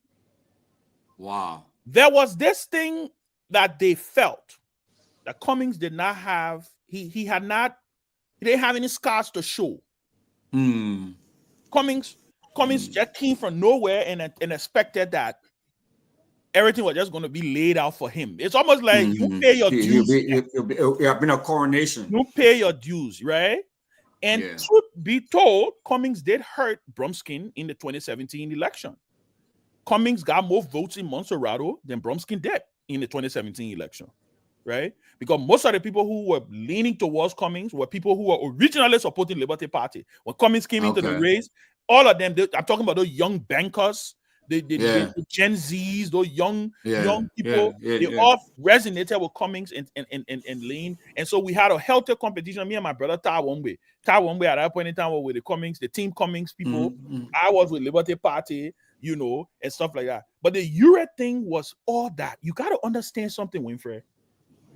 Before Cummings' entry into the political process, who was known as the millionaire in the presidential race? Ben Ure. Who party has started doing all the, in fact, ALP were all over the country. Ben started collecting names. I remember Emmanuel Lomax, he was the first chairman of Ben Party. Emmanuel Lomax had a database of almost 200 or 300,000 names. Wow. Ben was sending these foot soldiers across the country. You remember it was Farmer Ure. He had Lone Star. He was Ben was he was the businessman. His campaign was supposed to be the businessman. Away from, yes, he had the Taylor thing with the maritime, but he was crafting a message around him of being the economist, the one who would fix the economy, the one who would invest in agriculture. Boom. Here comes Alex Cummings. What problem Cummings presented for Ure? In the interim, many people were questioning, they were not talking about Ben Ure wealth. Everybody would say, Mr. Ure a millionaire, Mr. Ure rich. And you know, Mr. Ure rich. When Cummings came into the process, people started questioning Ure's source of wealth. Oh, but the other man is money clean. The other one, he got his money from you got to understand what happened, right? Yeah. So Cummings came in and literally became a disruptor for both Ure and Brumskin to a certain extent. Because they were speaking of third lane, right? They were in the third lane. In fact, there was a rivalry between Brumskin and Ure already. Then when Cummings came, he just literally muddied the water. So you got to understand, those guys never really saw Cummings, because and the truth is, Cummings just showed up. He just showed up. You got to understand, right? He literally showed up, disrupted the system. He ran for president in 2017, caused a lot of problems. Problems in a way, like with those candidates, right? You saw Cummings rally in 2017 that he had ATS. Yeah. You saw that rally. He had ATS, right?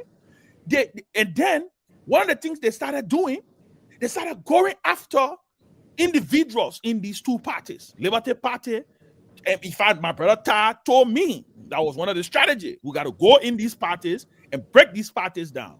Because at the end of the day, we're not going to worry about Unity Party and CDC. They will duke it out, and they will cancel each other out. Unity Party and CDC. Our strategy is just to get Cummings in the runoff, because Brumskin presented the greatest threat they felt, so and so. So in that fight, Winfrey, Ure got lost in that fight. And he never forgave Cummings for that. He always said, where the Cummings ball came from to just come and the man get no connection. He ain't got no, my man, we been on the ground. So it was that. So when they got in the CPP, that's why it was natural for Ure. And that's why I'm telling you, ask Cummings, he will tell you this. When they started the CPP, it was a coalition with Ure, Brumskin, and Buckeye. It was a coalition with Ure, Brumskin. All of them had. Brumskin dropped out and put his support behind. No, Brumskin never dropped out. Brumskin got sick. Okay. No, Brumskin got sick with cancer, and Brumskin died. But if Bromskin was alive, let me tell you what potentially you probably would have seen if Bromskin was alive. You probably would have seen a Buckeye Bromskin ticket. Really? I can tell you that because so he would not have taken the position that Mr. Cummings took. Bromskin, let me tell you, I can tell you the relationship. He's more of a pragmatist. At some point in time, Bromskin had a very toxic relationship with Buckeye in the 2017 election. The tapes are there. You can hear it. Especially when Buckeye took the line of the country. Okay. I think I heard some of them. When Buckeye took the country Congo line, Bromskin had a toxic relationship with him. I mean, Bromskin couldn't stand Buckeye. Trust me. I know that. But in the runoff, when we took the case to court, when Unity Party joined us in that case, there was a meeting held at the Liberty Party headquarters. I don't know if you remember. You can Google it on YouTube. When Bromskin, Ure, Cummings, all of us, we met at Liberty Party headquarters because at that point in time, who are our common enemy? Our common enemy was not we are. It was Ellen. Yeah, well, Ellen. We have figured out now they say Ellen supporting we are. So Buckeye joined with Bromskin, Ure, and Cummings, and they say, you know what, we got to challenge this election. And so that's where that aligned. The first CPP meeting, I always used to say, the first CPP meeting happened on Liberty Party headquarters without them even knowing that it was the first CPP meeting. And there was a famous picture that's out there with all of them standing up. And we were there to the chairpersons of the party. I know what was discussed in that meeting. I know the strategy that they were putting in place because it was an attempt to say, you know what, we got to stand up. And so Buckeye, because it was clear at that point in time, everyone not supporting Buckeye, right? So there was all this different back and forth and so and so. So eternally, when the election ended, when we became president, they formed a united cause, opposed we are. But then the problem was, who would be the arrowhead? Obviously, Joe Buckeye is the elder in the room, right? Bromskin had started warming up towards Buckeye because at that point in time, he saw Buckeye as somebody who fought with him during the court case and so and so and so. Yeah. So the conversation started. In fact, Ben Ure would tell you, and that's something he can hide anymore. He says it publicly now. He tells you now that he encouraged Bromskin to say, my man, you let form the thing that lead our Cummings man. I think our Cummings man on. It would take down the ball. You know what I'm saying? So there was all that. It was a little rivalry that happened, but in the end, Bromskin died, and then there was just that natural. It was just that natural coalition with Ben Ure and Buckeye, because Ben Ure for some reason realized that Cummings was Cummings had coming and just and had just tear the whole thing apart. Disrupted, yeah. The whole thing. And what did he Winfred? He did. Yeah. You know, so like I said, there's a lot of history. You know, I haven't even gone into I know when we went to court. All right, when we went to court and the meeting that I had with Ellen, when she called me to make it very clear to me that we were not going to stop her transition. There's so much. I used to laugh when I hear people, they be making noise and talk. I say, you don't have no clue about what goes into these conversations, about how these guys, how the mindset thing. I remember when Liberty Party picked up steam. You remember when we brought all those vehicles? But they were those trucks, yeah. When we brought all those vehicles, when we are moving our new party headquarters. In fact, we had our program to open our party headquarters. Prince Johnson went to that program. PYJ attended that program. That place was so packed. And guess who got stuck coming from work? George Weah. Senator Weah was coming from work that day. I'll never forget, it was a Tuesday. He was at the Capitol building. He got stuck in traffic. And I'm sitting in the party headquarters. And I see on my phone Senator GMW. I'm like, why is he calling? So when I answer the phone, he said, Mr. Chairman, I just called and said congratulations. So I said, oh, thank you, Senator. And you know, he said, yeah, good show of fools. We all in the opposition. We got to congratulate each other. Y'all deal well, but y'all keeping me in traffic. So I got to find a way to take Oro or something. And we laughed about it. You know, we laughed about it. But like I said, man, Winfred, the politics is very funny. Yeah, a wealth of experience. I will. Let me make a note of it. Yeah. And I will contact if you're serious about it. I will. No, I'm serious. I'm serious. I will contact some folks at the University of Minnesota. I'm serious about it because I think there's a lot. And one of the things that I also want to. I mean, it's education. I mean, it's history. I mean, there's a lot of things that people can learn from your experience. Is the complication, the complexities of our generation, right? And the crab mentality. And why do we keep running behind people who are not, who don't look like us, but would rather support the older generation, right?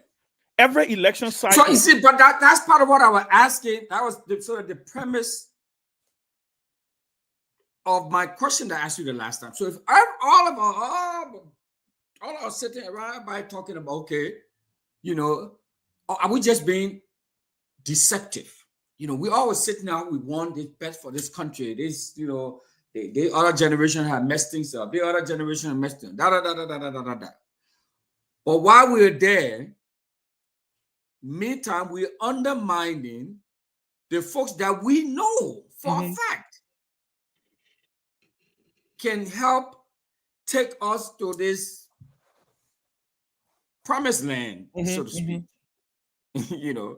And we undermine that. I mean, for our own personal interests, No, I think it has to do also with what I call the people may not like the choice of word, but I think it's the crab mentality. It's the mentality of if it can't be me, why? Yeah. I mean, I see it. Yeah, I experienced that stuff. Look, I know when I ran for the Senate, some of the greatest opposition I got were people from my generation. Yeah. Where he coming from? And guess what? Some of them even went and supported Robert Sirleaf. Wow. Right? Some of them went and supported Robert Sirleaf. Let me make a note of this stuff so I don't. So there's a lot. There's a lot of learning. There's a lot of. So you see, when I have the attitude that I have, and sometimes people don't understand the attitude. Sometimes don't understand my thought process. Right?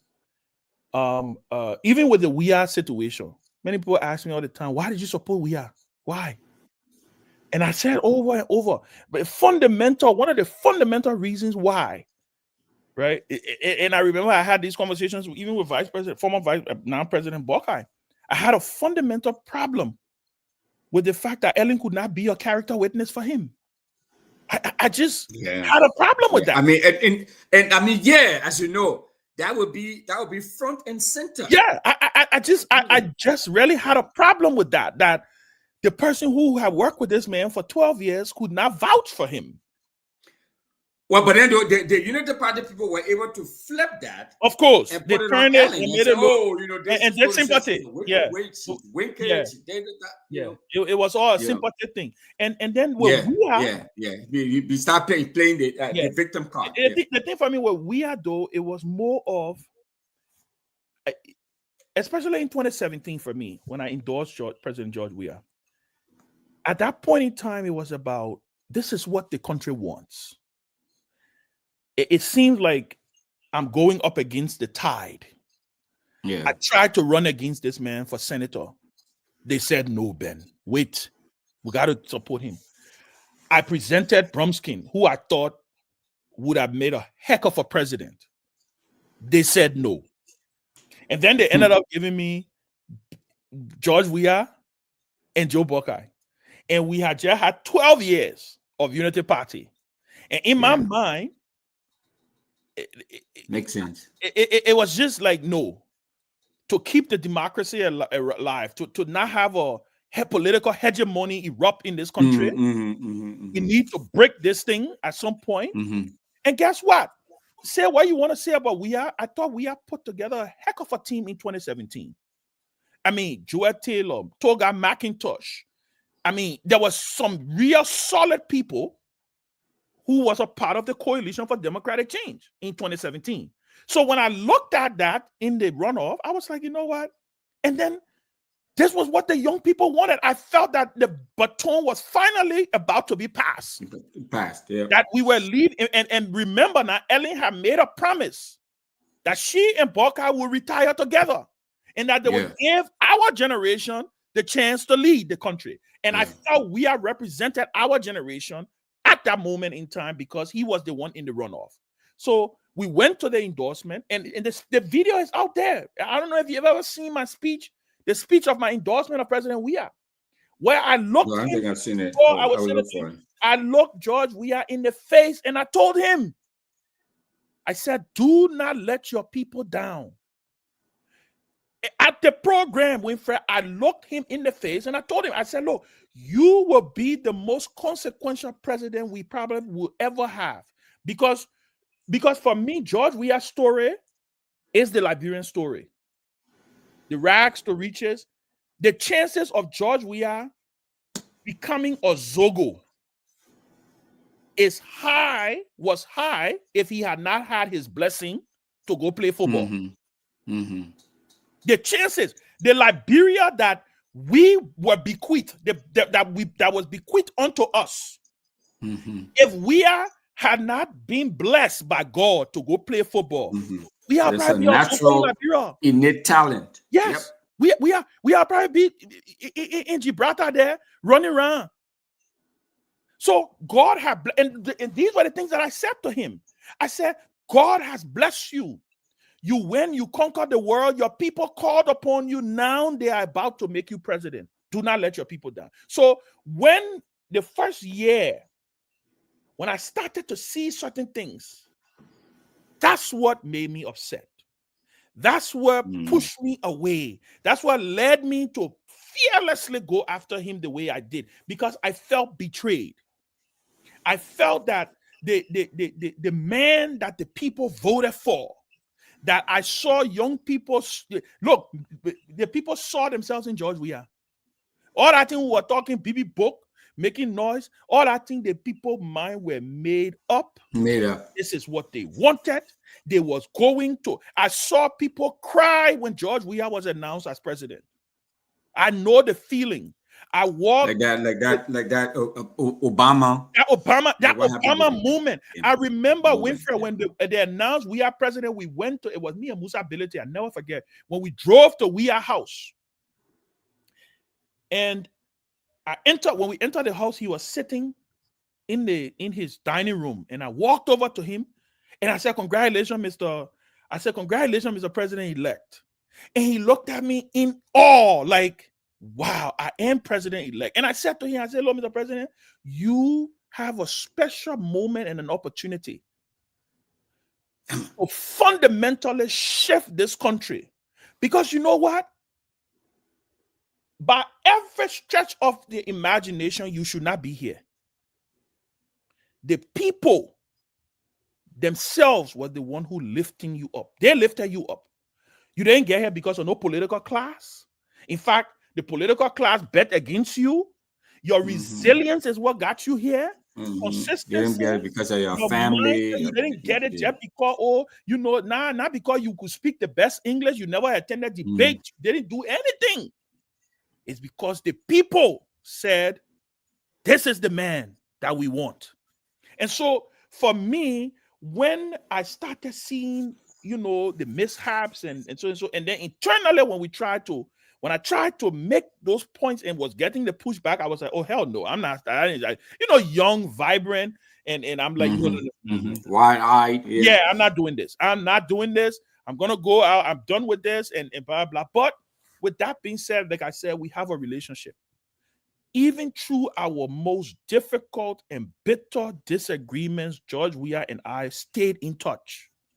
A couple of times he blocked me on WhatsApp because he got vexed. And I used to tell people, I said, there's nothing that I would say publicly. Winfrey, nothing that I would say publicly that I didn't privately send to President George Weah. Whenever I criticize, I think you were like that too. Oh yeah, when I criticize President Weah publicly, I send him that message privately to say, I'll do it before. I will send it to him and say, I come and talk. and he would read it. And I think one day he just got damn fast and tired. He was like, you know what? I got to deal with that foolishness. He blocked Henry too. He blocked me. And you know how he unblocked me, right? When we went to Liberia with Spoon. When we went made that trip to Spoon, when he came to meet us, that was our first meeting after our split, right? And when he came to the hotel and he saw me, and I remember, I know George Weah very well. Look, I saw it in him that he was physically upset, and I knew he had to get certain things out. When he met me, right in the presence of everybody, he spoke his mind, and he said what he had to say. And what he said to me was, he thought I was a little. His words were, he thought I was a little impatient, and I didn't understand what was happening. And many people, contrary to it, he didn't give me the job that I wanted. It was none of those things. It was none of those things. It was just, again, like I said, if in hindsight, would I do it the way I did it? No, I probably would have done it another way. And that comes with growth, Winfred. Because when you're dealing with the presidency, when maturity, political maturity. When you're dealing with president, you got 500 people in this one person ear. Different competing interests. So you got to be able to think things through and figure out the best way how you can be able to present it. But for me, in the end, when we ended up talking, and we started to rebuild the relationship, we were in touch, and he would reach out, I would reach out to him, and we started. And so for me, it was a natural thing, right, for me to say, hey. But then I was also entrenched in the opposition community now, right, because I had left, and so that's where the whole thing about me being inconsistent came in. Oh, Ben, you criticize, we had to support him. But my argument was always that even in my harshest criticism of George Weah, I never once said that Joe Boycott was the alternative. I never did. That's why initially I supported Cummings, because I felt Cummings would have. George Weah has never been my first choice in all the elections that I supported him. He was never always my first choice, never, because I've always felt, So, but in the end, I thought, it's interesting, my brother. I can tell you, but like I said, we need to talk. We'll talk and figure out. Sure, yeah. So I would check on that. I would check on it for you, and then I would send you a message. I think, I mean, this is fabulous. I mean, you have a wealth of knowledge and political knowledge and information and stuff that we all can learn from. I mean, I really appreciate you sharing all of this. Especially as we look forward to navigating a lot of these things. Yeah.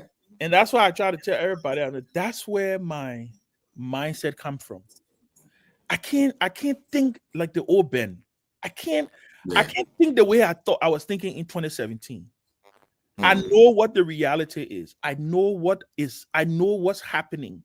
And until we can get a chance to see, until there's some traction, we can't do the same thing and expect another result. There is also the possibility that somebody said to me the other day, somebody brought it to me the other day. No, a seditian was arguing with somebody the other day and said, why don't have you guys thought about maybe coming and building an effective team around Weah? Have you guys thought about that? The people who have brought up that argument. Some people may say, no, we've tried him, But I think, like I say, and I think even President Weah himself, from the person that I have spoken to, I think he's willing to have strong and constructive conversations. I believe. But that conversation needs to be had. I mean, I agree with you. I think he needs to. I think he needs to have strong conversations and see what's the best way forward. Like I said, one thing I am confident of is that George Weah has proven that he can give it up. He's done it. He's done it before. He's done it before. He did it. He ran for vice president. He lost an election when everybody wanted him to stay and fight on his 20,000. He walked away with his head up high, So let's wait and see what happened. But it was a fascinating conversation, my brother. I mean, thank you, brother. Thank you. Thanks for all you do, and thanks for sharing. For me, being a student of politics and a practitioner, I mean, of course, in a different space. There's a lot you've taught me. There's a lot I've learned, and I'm sure there's a lot more to learn. Yeah. And then we look forward to having more of these conversations. Okay, all right. Sometimes people just need to stop and listen. Yeah. And say, you know, that's why in this country, when you're watching CNN and they got political analysts, they got people who have served presidents, somebody who was chief of staff to the president, who these are the kind of people who you find on CNN, because people have, you know, like I tell people all the time, you know. So, but yeah, my brother, we will definitely talk. I think we have done enough. It's been 6 hours. Okay. Yeah. So let's try to call it. We're giving it our best shot. I Thank know. you, Ben. All right, Thank my you, Ben. brother. I appreciate it. I appreciate it greatly. Thank you. All right.